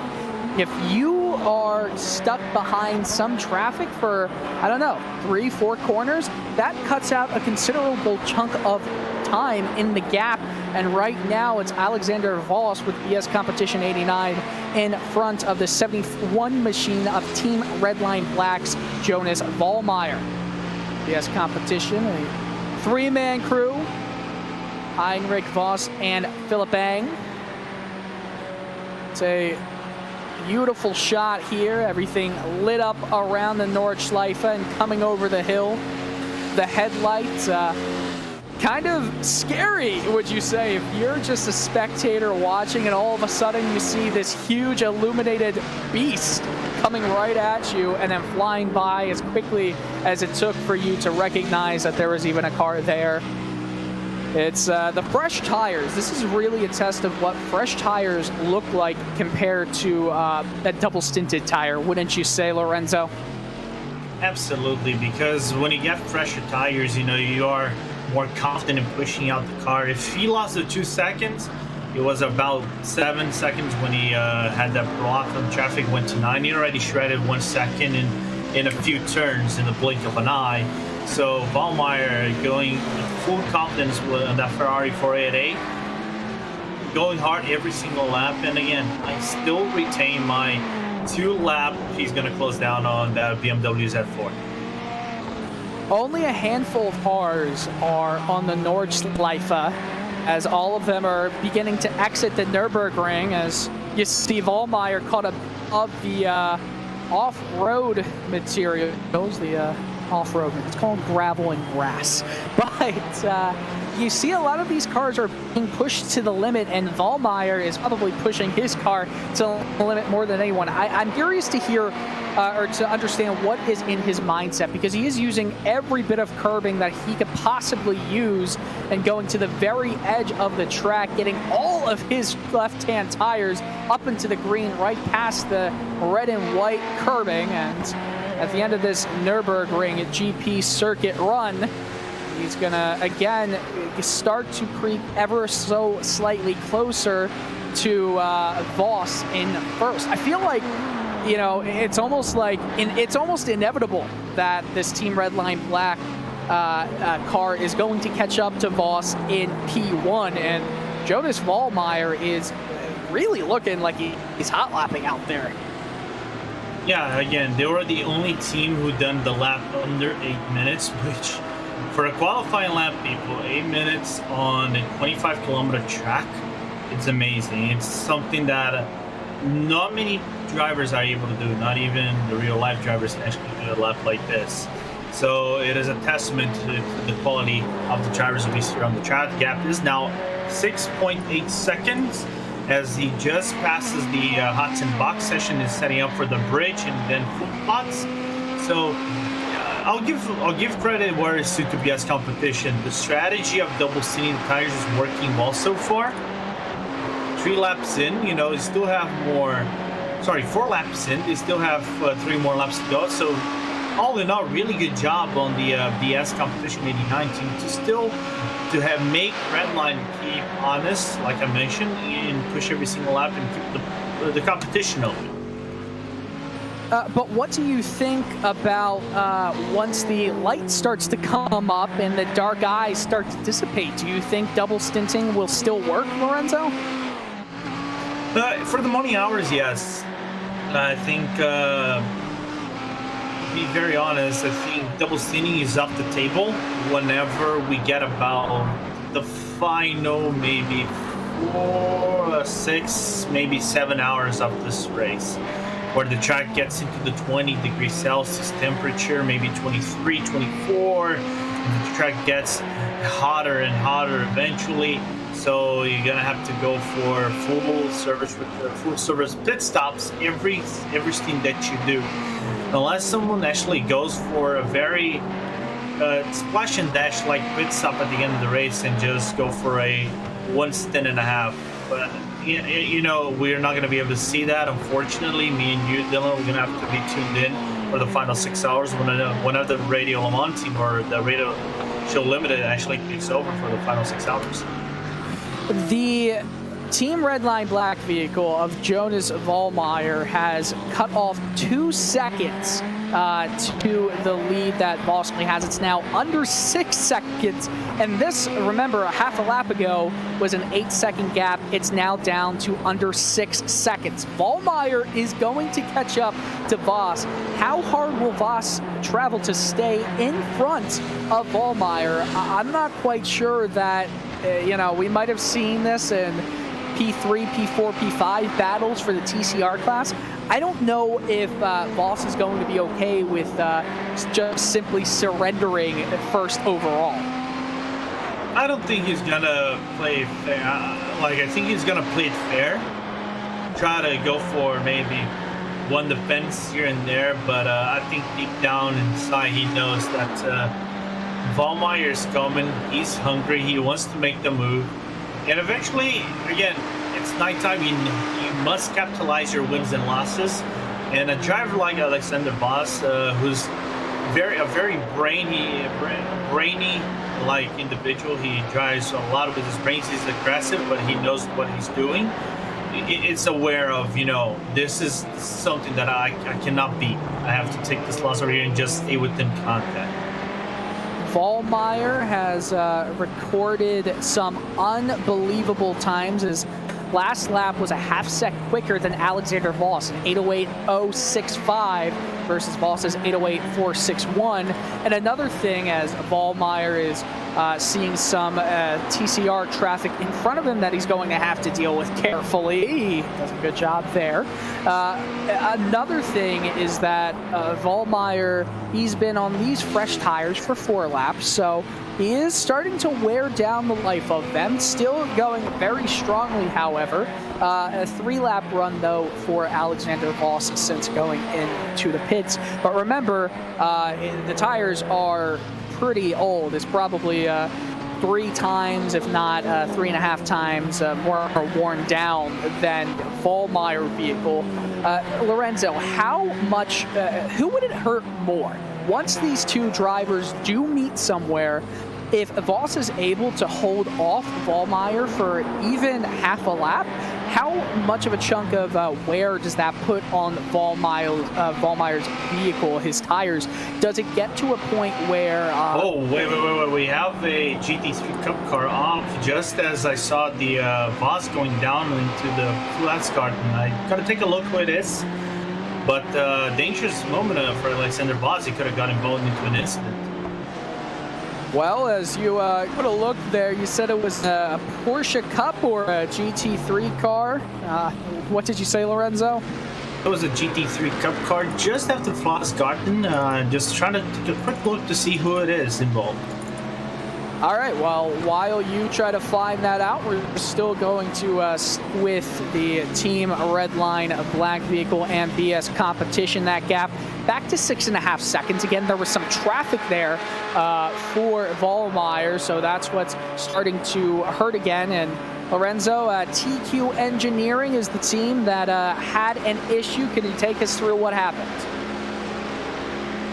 Just over here taking a quick look, it was right after Flosgarten, and from what it looks like, he had a miss all by himself down into the lower to the dip, and he kind of all broke himself. He didn't manage to lift and brake and keep the car under control, and had to dive down on the outside onto the gravel trap, kind of cruise all the way down into the grass and the exit of Flosgarten all the way down to 7 Below S, and just coming right in the front of the BS Competition 89. As we're about to get this replay brought to you by Virtual Competition Organization, we see the TQ Engineering car sliding around some fast-paced corner, goes in really deep, gets into the grass, comes back on. That could have been bad. Tries to straighten himself out. That's Brendan Cronin.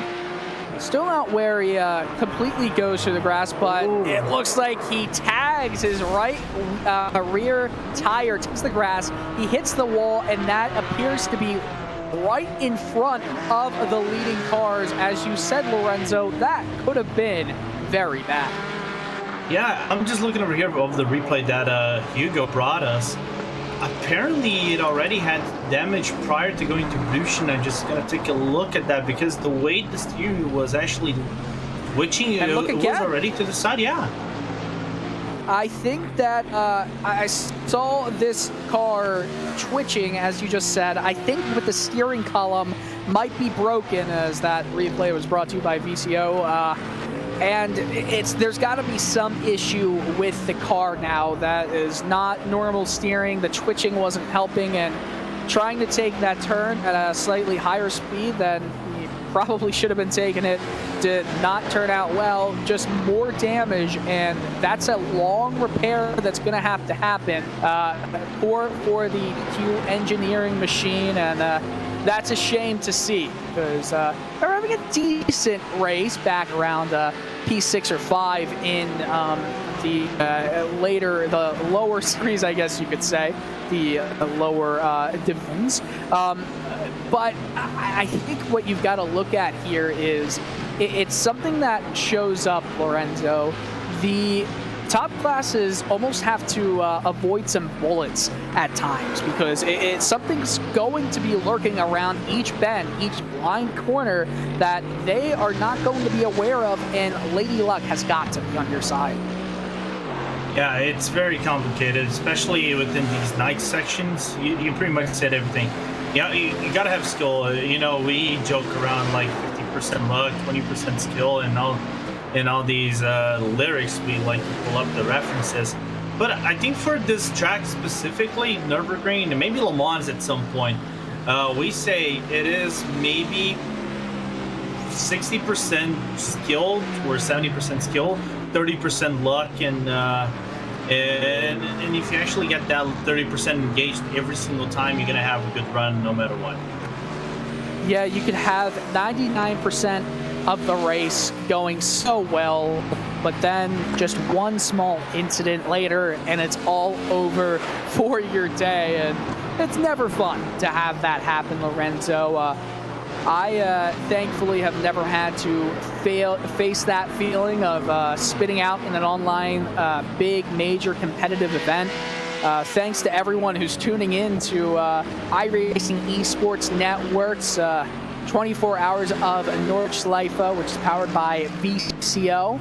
We have around 1,200 just watching our YouTube stream right now, and it's been a fantastic race to watch. I'm very hopeful everybody is enjoying it as much as we are enjoying some of these battles. You know, I think when I was much younger, Lorenzo, I always thought, well, if there's no battle happening for the lead, then it's not that exciting. But there's so much in motorsports that happens, not in first. And that's where some of the real excitement that you can't find anywhere else happens to be.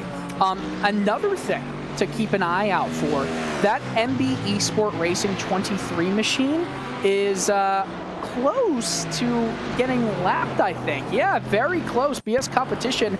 And I don't think the Esport Racing driver wants to go a lap down. They're the last driver on the lead lap. It's right now being driven by Mikkel Sondegaard, a three-man driving team, the lone Mercedes in the field. So you can bet that's going to help Team Redline Black to catch up. And Jonas Vollmeyer, while the tires are not as fresh as they originally were, there's going to be some good action here. I don't think that the MB Esport team will just yield way, because you're still trying to fight to remain on that lead lap. You're in the same class. You're not just normal traffic. Lorenzo, this is a sticky situation to be in. Yeah, it's a sticky situation to be in, but given the circumstances, you're still on the track. Anything can happen. You're still under the nighttime, so mistakes can still be made. You can still recover a lap, still make a few positions up. So for the MB Esports, I think they're doing a really solid job. They're probably going to let the BS competition 89 car pass. They're not going to make it difficult, because if they do make it difficult, they're not going to appreciate it one bit as they go into the Hoa 8 anytime soon. They're just about to get into the highest part of the track session, which is, like I mentioned, just the curve that I mentioned. And here comes the BS competition, about to overlap HM Engineering 911 Cup. This is going to slow down the BS competition vehicle, I think, a lot. It also could help the Alexander Voss machine if Jonas Vollmeyer is not able to get by this lap traffic fairly quickly. But you see, right in front of Voss's car is the Mercedes AMG machine driven by Sondegaard, and ooh, this could be a little hairy. I think that with just under a 6-second advantage over Team Redline Black, we're going to see some awesome action. As you can tell, this is getting pretty intense. The Team Redline Black machine flashing some of the slower to try and get out of the way, and they're not really playing that well. Oh, has to push on the brakes just to keep up, and we're a little bit behind to see what just happened, but that could have been really bad. Vollmeyer is still flashing, I think, in disapproval. He had to slam on the brakes to keep from being caught there. Not quite sure if we can maybe see what the gap looks like now, as we still see some smoke. We still see the Mercedes driver going around the little carousel and still holding that position. What will he do? What will he do? This is going to be interesting. Sondegaard is keeping the inside line on Alexander Voss. Voss is going to have a massive draft, so I think he is blinking him on to go by. I don't think he's going to fight this. As we see, the BS competition Voss-driven car gets the draft, pulls out to the right, and makes it look easy. Perfect time to catch up with him, and that is perhaps the best possible scenario. But the Mercedes driver has a draft, and it's not going to be enough straight, flat-out space to catch up. I don't know if they'll try to interfere with that number one place car, but as of right now, 6 drivers on the lead lap, and VRS Coanda SimSport is that last car on the lead lap. 5-minute 30-second gap to the front of the field. Yeah, Lorenzo, and this is just.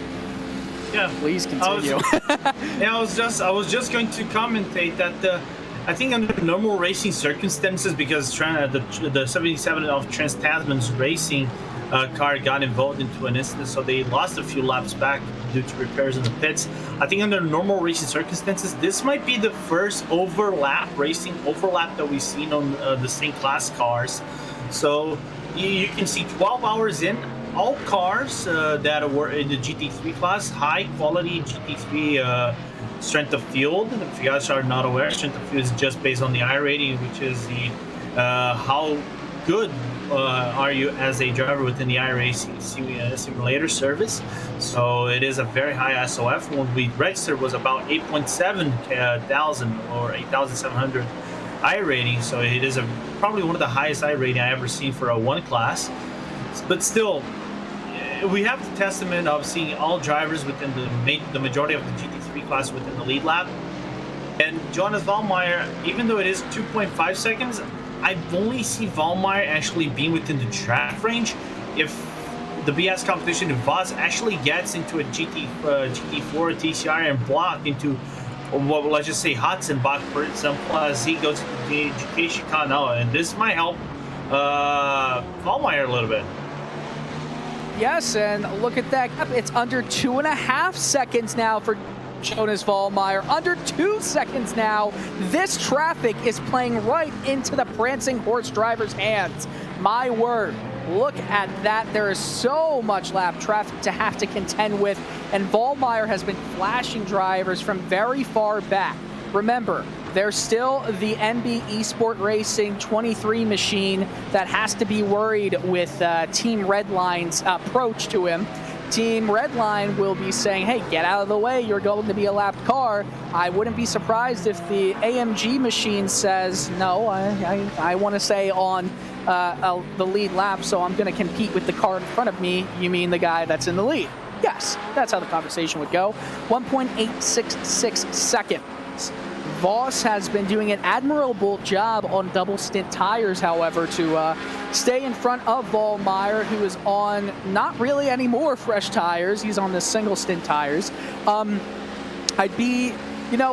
might not be a bad decision to go and keep this a single stint tire set, Lorenzo. I wouldn't double stint the tires as another dive down the inside. It works well on some slower traffic. But Lorenzo, what would you say the strategy for Redline Black should be when it comes to if to go double stinting or a fresh new set of tires? I think they are on a strategy that favors them maybe on the long run when they come into the final moments of the race. Just keeping the safe strategy that is working out for them to keep it within the touch of the leaders. Maybe P1, P2, and P3. But I'll again, now that is Jonas Vollmeyer final, he has to pit it within maybe this lap. If he actually saves one more lap, I would be very surprised. But I'll give credit where it's due. PS had an amazing strategy. He managed to push Vollmeyer to the brink of the limit of that car, of that Ferrari 488, and he's making it work. He's making the guy work. He's making, like, you want my position, you have to earn it. So you have to leave the traffic as fast as possible, avoid time losses. So I'll give Alexander Voss with an amazing drive as they go into Westhyphen. Oh boy. that was not a sight you want to be seeing if you are in that red line black sheen. Mikel Sondergaard got loose, and he's going to just let him go by, and Vollmeyer says, thank you very much, let me get on my way.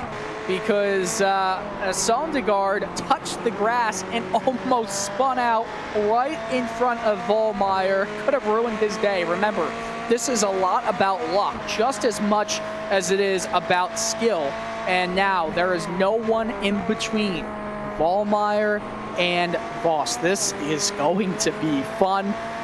Looking at the track map, there is actually no traffic in front of them. So they've got some clear track for quite a while. They'll have it for another few minutes here. So this is a straight fight at the moment, Lorenzo, and we'll see how fresh those tires are now, because I just don't think that because they're many laps old, they've had a lot of miles driven into it.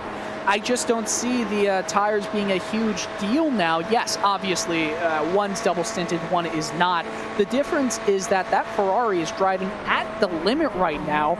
I don't think Voss wants to push that car to the limit because of the tire wear. So, plus, I guess it does have something, somewhat of a play into how these teams will approach the remaining laps on this stint. And around 3 to 4 laps, you'll see teams starting to venture towards pit road, but that gap is now at 1.4 seconds. This is going to be fun. How about that question again, Lorenzo? Will they catch up now? All right. Send the question. What is it?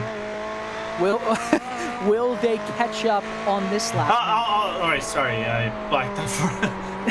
Sorry. Yeah, they will catch up. The thing is, catching up is one thing. You can see Vollmeyer being way more aggressive, using curbing on the outside as it goes past Bach and all the way down into position. So it's going to be interesting on how Vollmeyer is going to handle the braking zone into the Belfast and all the way down to the Klein Carousel and set up for the Doningahoa. Because if Vollmeyer is putting on this lap, he needs to pass BS competition. But if we are to look at the scope of things, if we have to hand out a winner in this stint battle, and this might change a little bit the stints for Redline, how they approach the strategy, it has to be BS competition. Matt props to, again, Alexander Voss and the strategists and the team personnel. They drove an amazing stint, and they still have one more lap in their stint before they go into the pit stall. They drove an amazing stint right here so far, but it still was. Let's talk about it this way. It mitigated damages that could have been put on by Vollmeyer, and Vollmeyer will very much catch up to him before this lap is over. I think on that straight, there's going to be a huge draft put on. It's half a second advantage that the BS competition car has over Team Redline Black. It's not something they'll be happy about. All it is just mitigating the damage that is being put on by Vollmeyer, in my opinion, Lorenzo. And I think that it will be something to note as we go through the next 12 and a half hours of strategy. A lot of steam with the draft. It's Vollmeyer catching up. This is going to be a dangerous maneuver down the right side. Both cars side by side. Who's going to get there? And it's clean. It's Vollmeyer in the lead of the 24 hours of Nordschleife. Yeah, but I think that is going to be short-lived for Vollmeyer as he's going to the Hohenheim chicane. Here he goes, right-hand side, left-hand side on the exit. Let's see if Vollmeyer is going to go into the pits. No, he's not. Actually, he has one more lap within his stint, so he managed to save a little bit of fuel for his final. So now it all comes down to how much can Meyer break away, and if BS competition, if Alexander Voss actually has some rubber left into that BMW Z4 of his to keep up with the Ferrari off the number 71 driver from Jonas Vollmeyer. It's been 7 laps since Vollmeyer was in the pits. The team started on the grid in first and is currently first overall in the race. A little wide. That was close to going into the gravel trap here on the Nurburgring side of the circuit. going deep in with the braking, but taking an awkward line out is Vollmeyer. You know, you spend so much time almost shadow driving that once you're out in front, your brake markers are a little weird because you've seen the guys in front, you've seen what they're doing, but now you have to go back to just looking at reference points on the track itself instead of just looking for reference points and the reactions of the drivers in front. So it gets a little bit weary, I'd say, if you're the guy in front, but with clear track in front of him, I don't see Vollmeyer not taking advantage of it. I am curious, will they go with a new set of tires? Because that would set them back on a similar strategy as BS Competition, and they would have the same lead. If they both stop for that extra pit, or for the new set of tires, it's around another 22 minutes, or minutes, God, 22 seconds that gets added onto that pit time. And it would be a clear black and white Team Redline Black. Well, Team Black and, Team Redline Black. Wow. It would be Team Redline Black out in front, clear as day, and it wouldn't be down to double or single stinting at all. They would be on a similar strategy. Lorenzo, would you do that if you were Team Redline Black? Would you fit a set of tires and go single stinted here?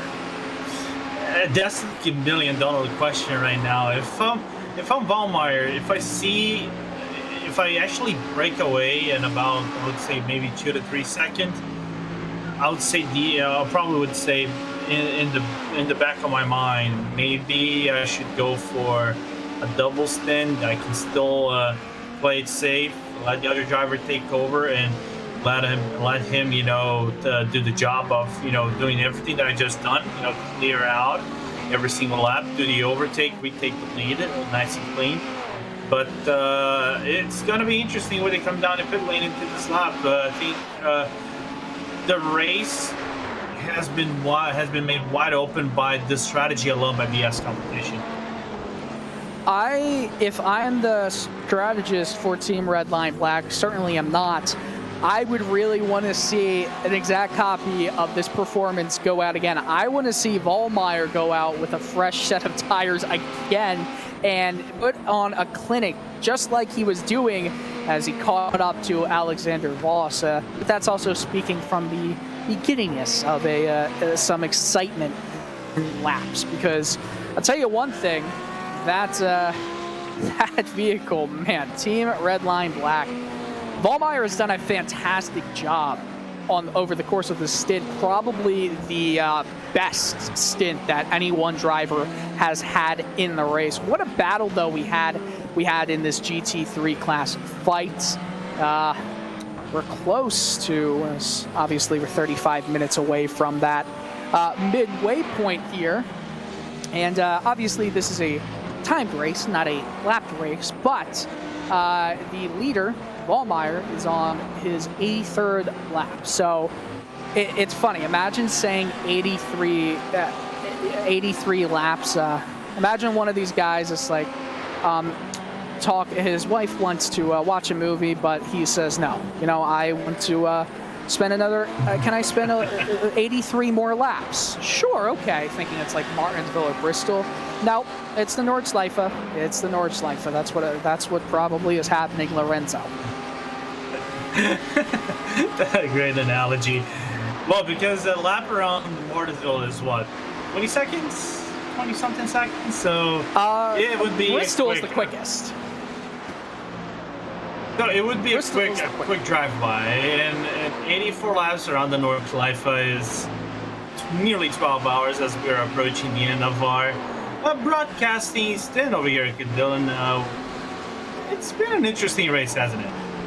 It has been a great race. I think that we've so far had a great show being put on, as we've had the first 6 hours by the Radio Le Mans guys, and in this 6-hour stint, Lorenzo and I, we've been a part of it since that 6-hour mark. my time, it was 3:30 East time, and your time, Lorenzo, it was 4:30, if I'm knowing your time zone in Brazil right now. Yeah. So we're having some good fun here. You see on the screen, the VRS Honda team is pits as we... I'm curious, actually, Lorenzo, if this is the lap that we'll start to see Team Redline Black going into the pits. Do you think they'll last another stint? Because it's Vollmeyer is still pulling away a little bit. I'm just looking at laps real quick. This is Vollmeyer's 14th lap overall, so I don't really see Vollmeyer staying for a third stint. We've seen that done by other drivers in other teams, but Redline, knowing Redline how they operate, they usually try to keep it double, maybe a triple stint depending on the track, and let another driver take over. So I wouldn't be surprised if either of them beats, or maybe Beneke at some point stays in the car, or enters the car and drives the other laps. So it's going to be interesting, this next pit stop. I think a lot of the race moving forward is residing on red lines and BS competition strategy. Well, BS competition is basically obvious. They're going to do for a full service, but I think all the race resides on what Vollmeyer and Redline Black is going to do. Okay, but are those the only two teams in contention for the overall win now, though? Because you still have Mala Racing just 19 seconds back. But out of those three, can any of the rest of the GT3 teams even compete? You've got BS Competition, 2 minutes, 30 seconds almost behind.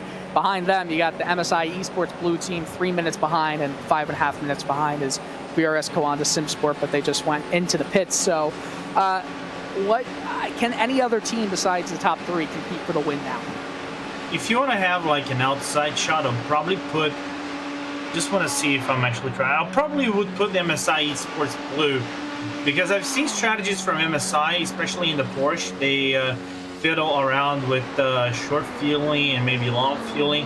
So it's going to be really interesting how the Iberian team is going to perform on the next, probably I would say maybe 3 to 4 stints in the CO where they are placed on the track. It is 3 minutes away from the Team Redline Black team, as we're about to see over here Jonas Vollmeyer into the pits, and this is probably the pit stop of the race thus far. And let's take a look and see how Vollmeyer handles the pit stall, as he is on the verge of the pit limiter.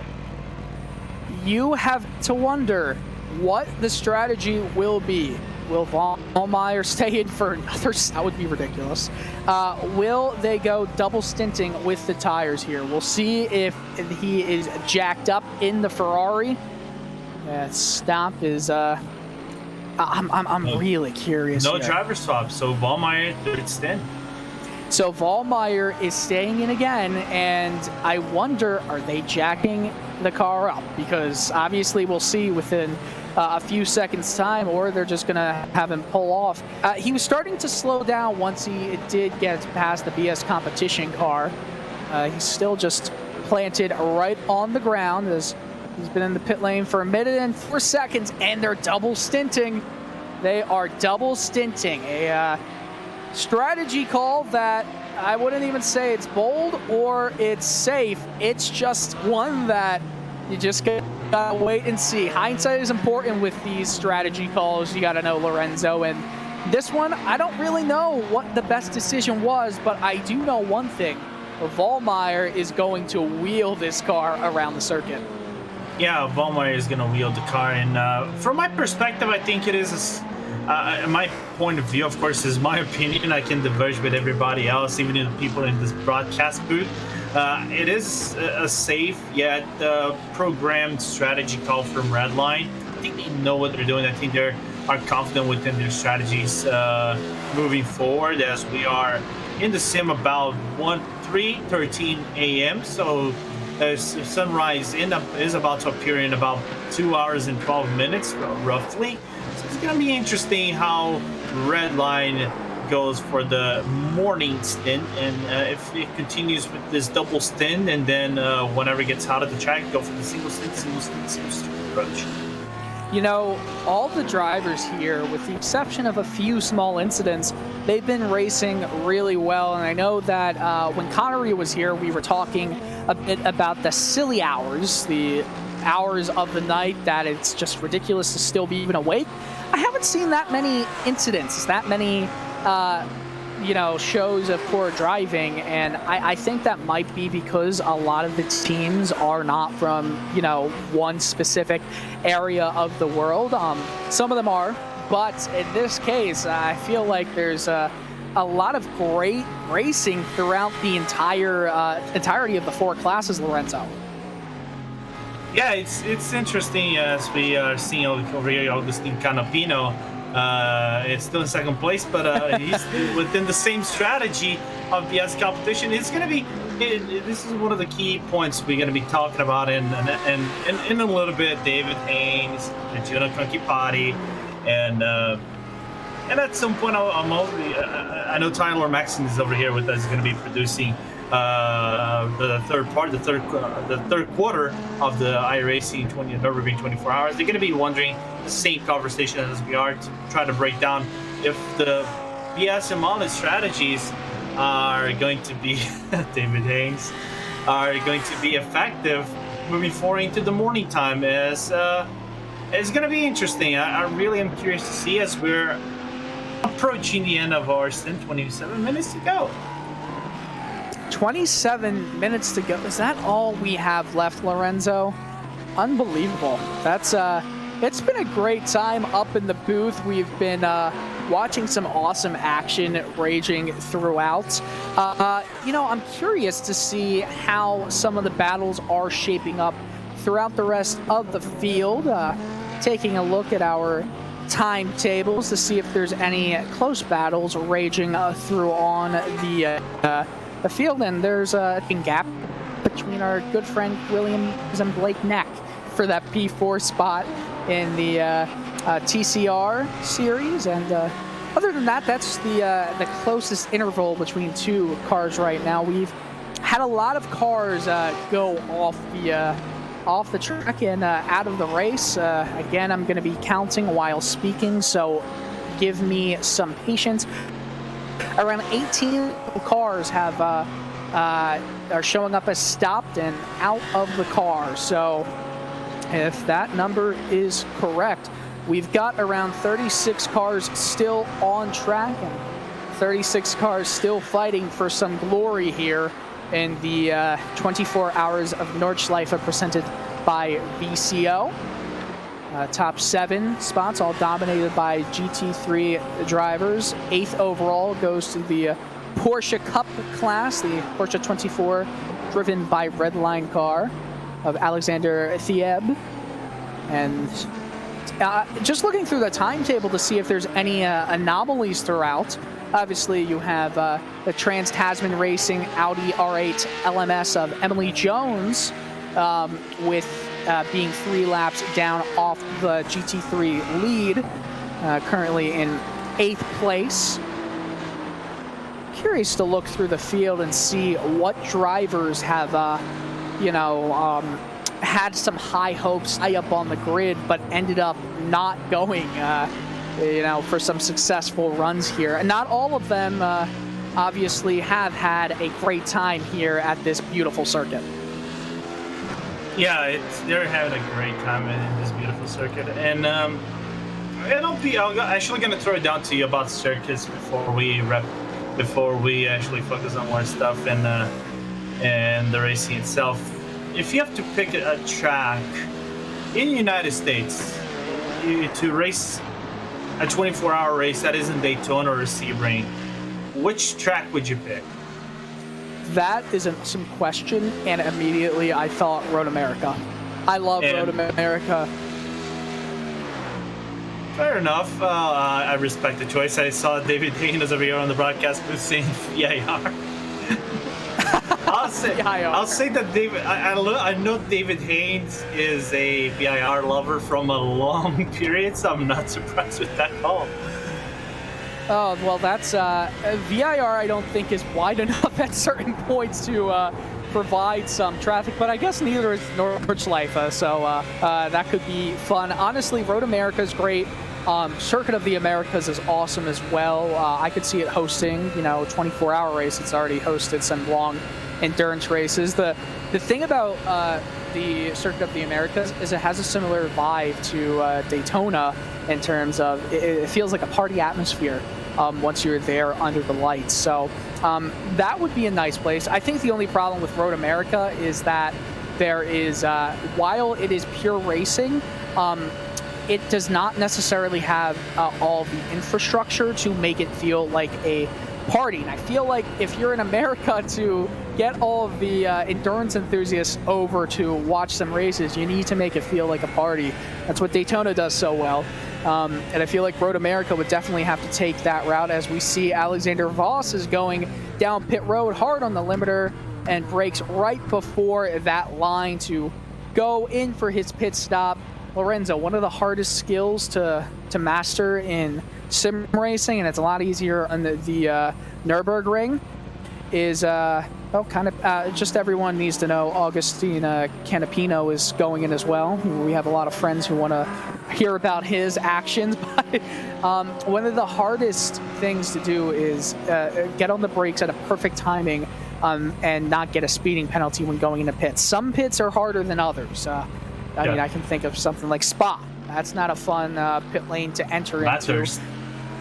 Bathurst. Oh God, Bathurst is crazy. You have like you almost have like a chicane in there. You do have a chicane. So Nürburgring is definitely a lot easier when it comes to the pits.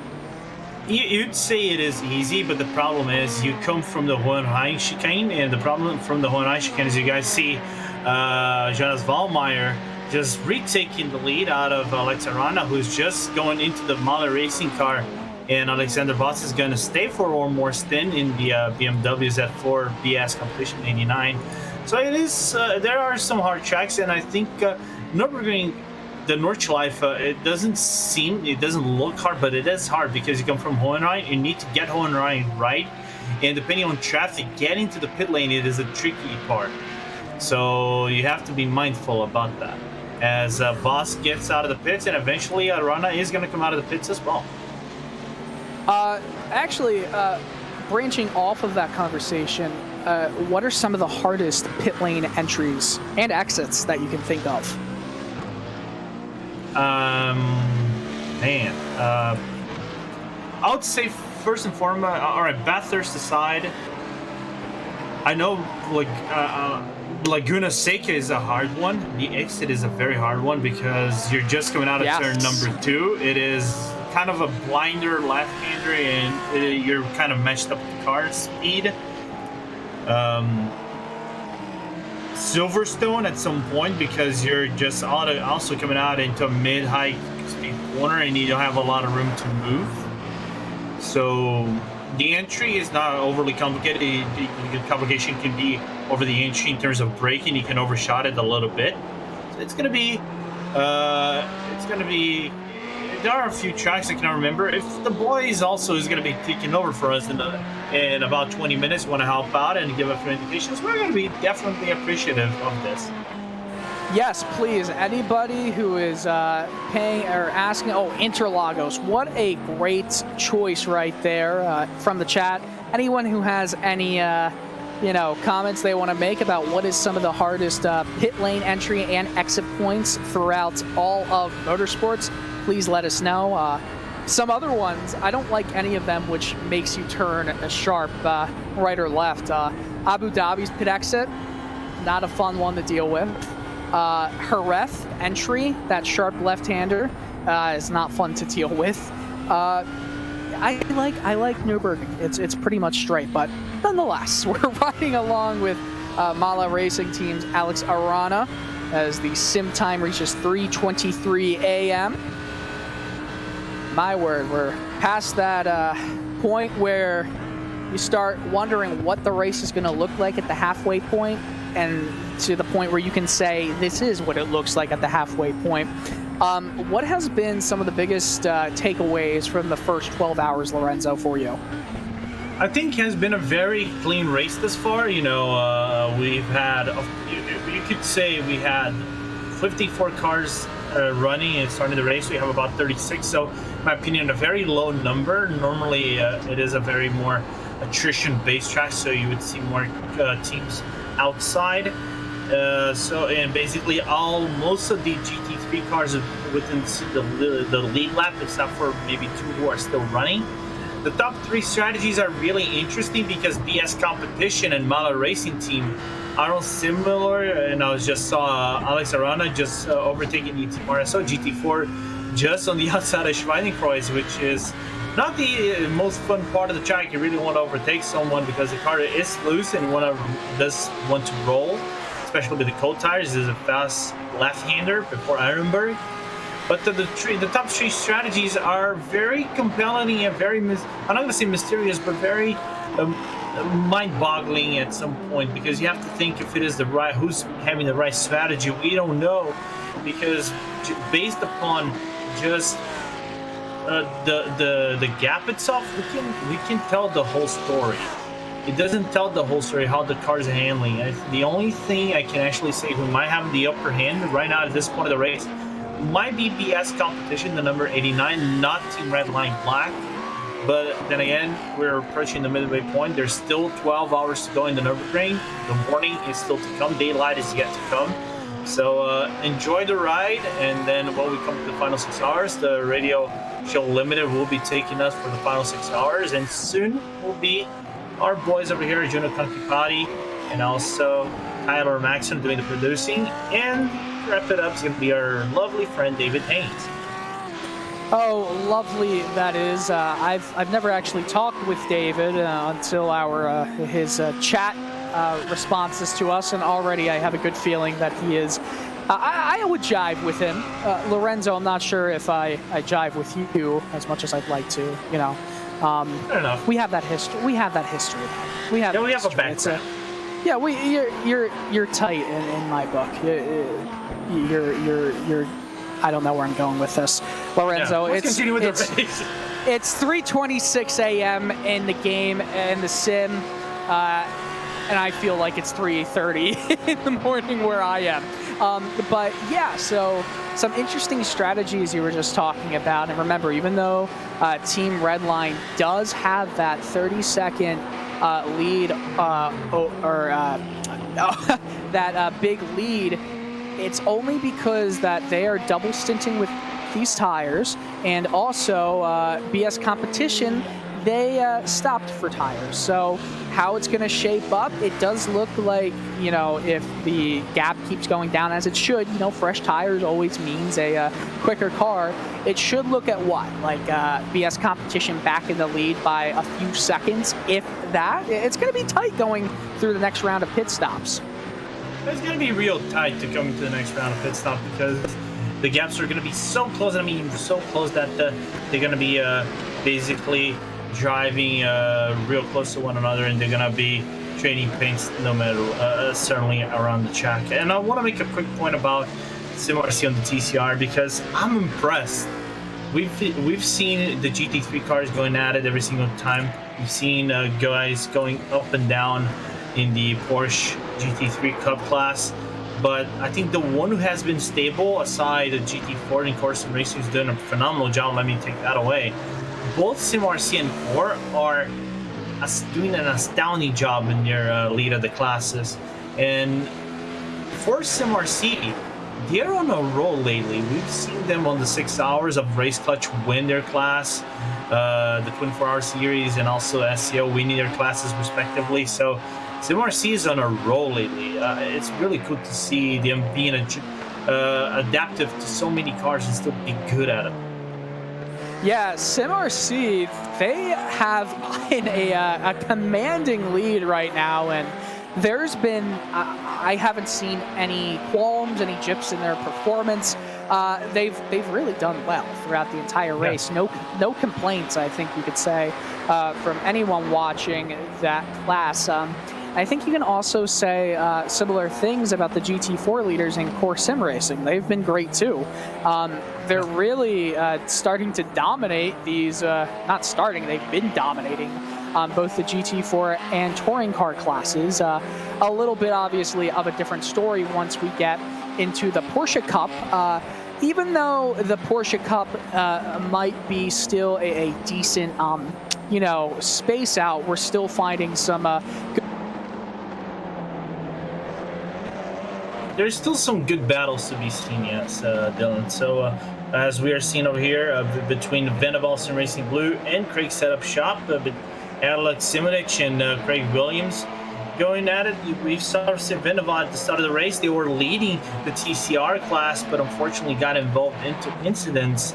And then Craig Setup Shop also was trying to contend for the lead, but eventually got involved in a few incidents with traffic cars being overlapped and got into incidents. And so far, Craig Williams, you know, he likes the TCR. He loves the TCR. That's his main car. Doing a really good job. Yeah, doing a very good job here. That Craig Williams machine is... yeah, I wonder what the setup tips he took from himself to make that. Information for himself is free, and if only, I'm sure a bunch of sim racers would love to take a gander inside his mind to actually be able to tell what goes through his setups for the cars. It's been great to watch, and obviously this is kind of a new battle. We haven't really seen a battle between these guys happen in any of the races. In Racing Blue, we haven't talked about them as much as maybe we would have liked to talk, but that under a second lead that they have over Craig Williams, it's going to be a lot of fun to see how this develops. Yeah, they've been riding tail to tail basically the entire lap, and we've seen Craig Setup Shop, you know, looking for a few moves left and right when he gets the opportunity. This is going to be really interesting to see how Craig actually goes into his final 2, maybe 3 laps of this stint. He's on his 8th lap, 7 laps total. So it's going to be curious how the owner of Craig Setup Shop, for those who are not aware, Craig A. Williams is the guy that is on the side of the car. That is his face. So he's going to be riding hard every single lap, and if he gets an opportunity maybe on this final lap, he's going to go for it, but he knows how to play the car. He does know how to play the cards of this game. He came into the lap P5 in his class, now P3, as Craig Williams is looking to continue climbing up the rank of this class.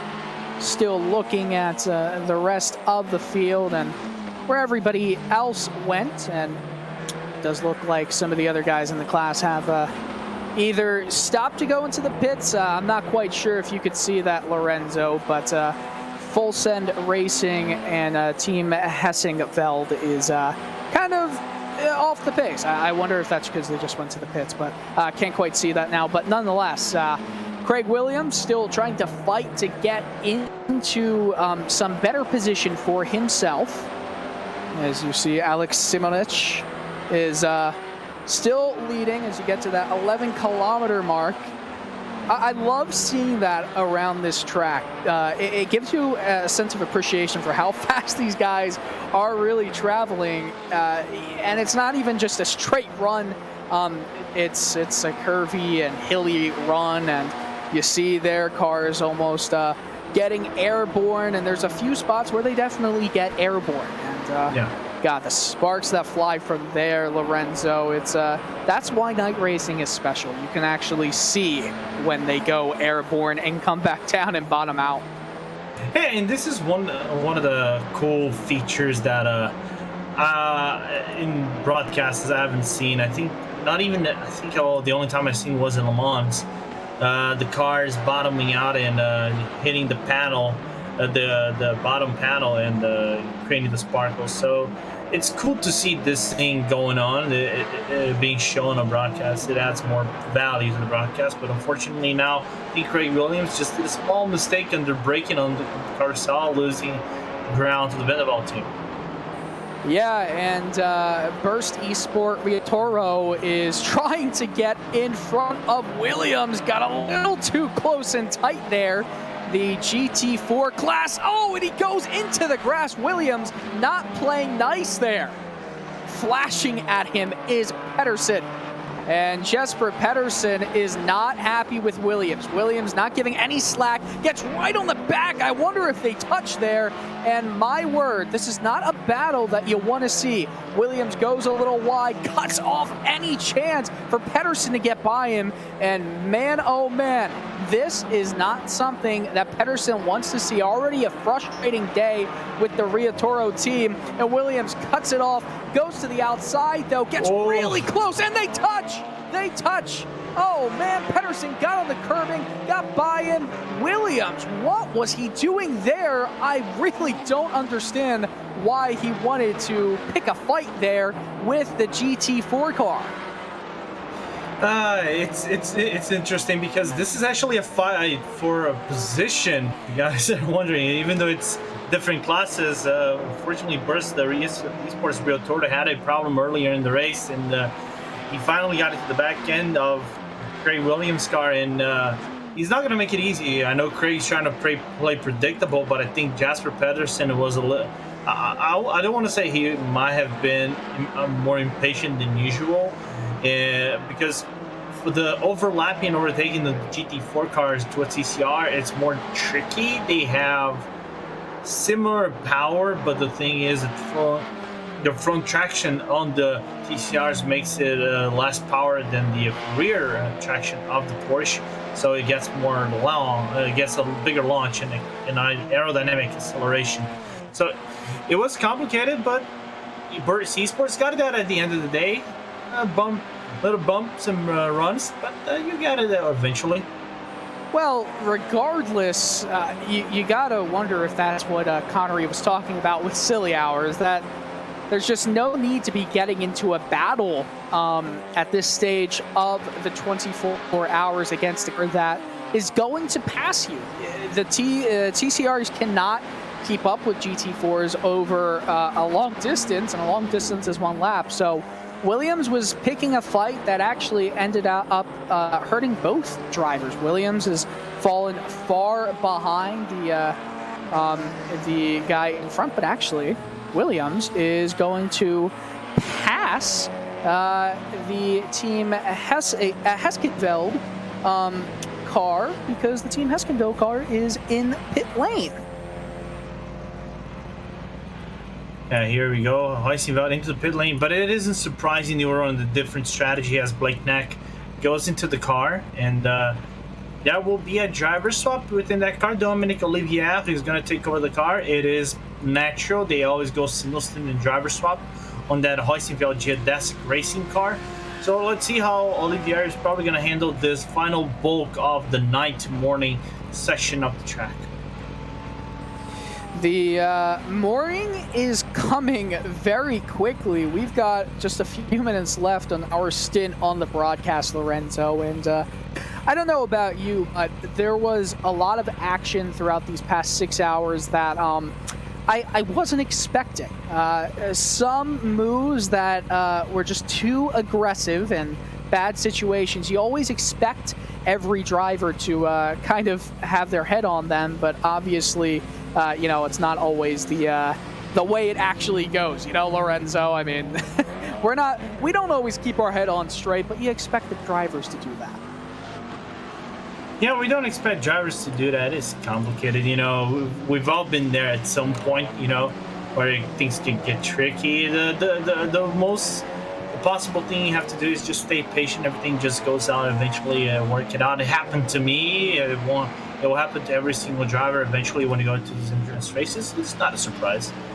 Yeah, not at all. And we're looking at some of the times that GT3 cars have put down, and obviously the grip levels are not as high in the nighttime as it would be when the sun is shining. So some last laps by the GT3 guys. Alexander Voss drove with a 807.959. That's the the best of all the drivers in terms of their last lap time. Canapino got an 8:08.35, an 8:08.52 for Vollmeyer, and that's the best besides an 8:09.185 from Bruno Spengler.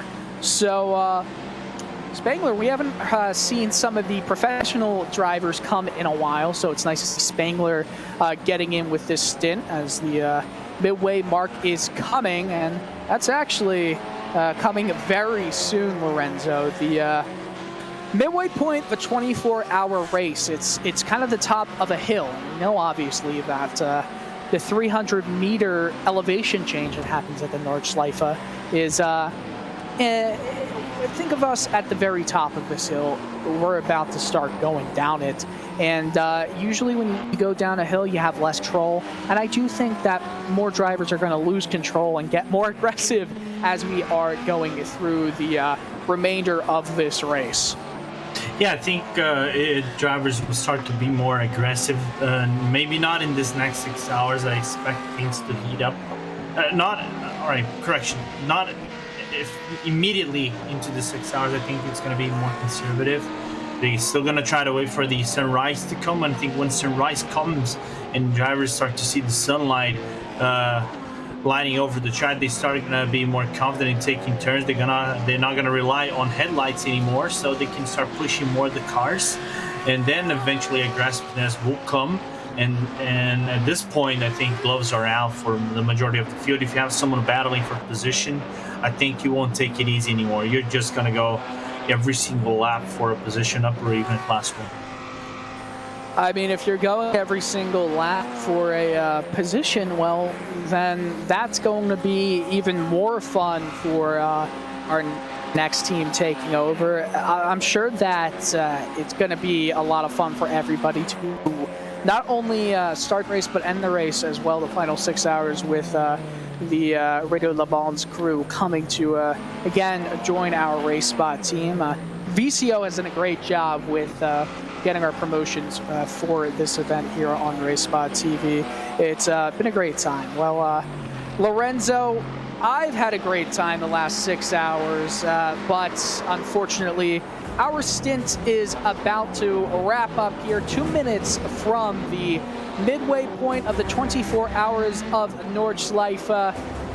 VCO has presented this in part with RaceSpot TV. And we're going to take a short break here while our next commentary team takes over. But any last words you want to say, Lorenzo, before you are gone? It's been a fantastic 12 hour of the 24-hour event. It's been still a very clean race. The top 3 battle, the GT class is still wide open between Red Line Black, Model Racing, and VS Competition 89. The other classes are still kind of wide open. Of course, a mistake can be made here and there. Let's knock on the wood that doesn't happen. Everybody just stay clean and a lot of cars finish. It has been a pleasure to see Heinhog and the people from Radio Show Limited to broadcast with us the first 6 hours. It's been a pleasure to be within this broadcast, and now you're going to enjoy Tyler Maxson, David Haynes, and Adriano Tranquipati for this start of the second half of the race, and I hope you guys enjoy and still stay for the final 6 hours when Radio Show Limited comes back. Yes, please do. So from Lorenzo Bonder and myself, Dylan Coyle, thank you for tuning in for the second 6 hours in the 24 hours of Nordschleife. 12 more hours to go here on RaceSpot TV, and we're rising with the morning sun. Take care, everybody.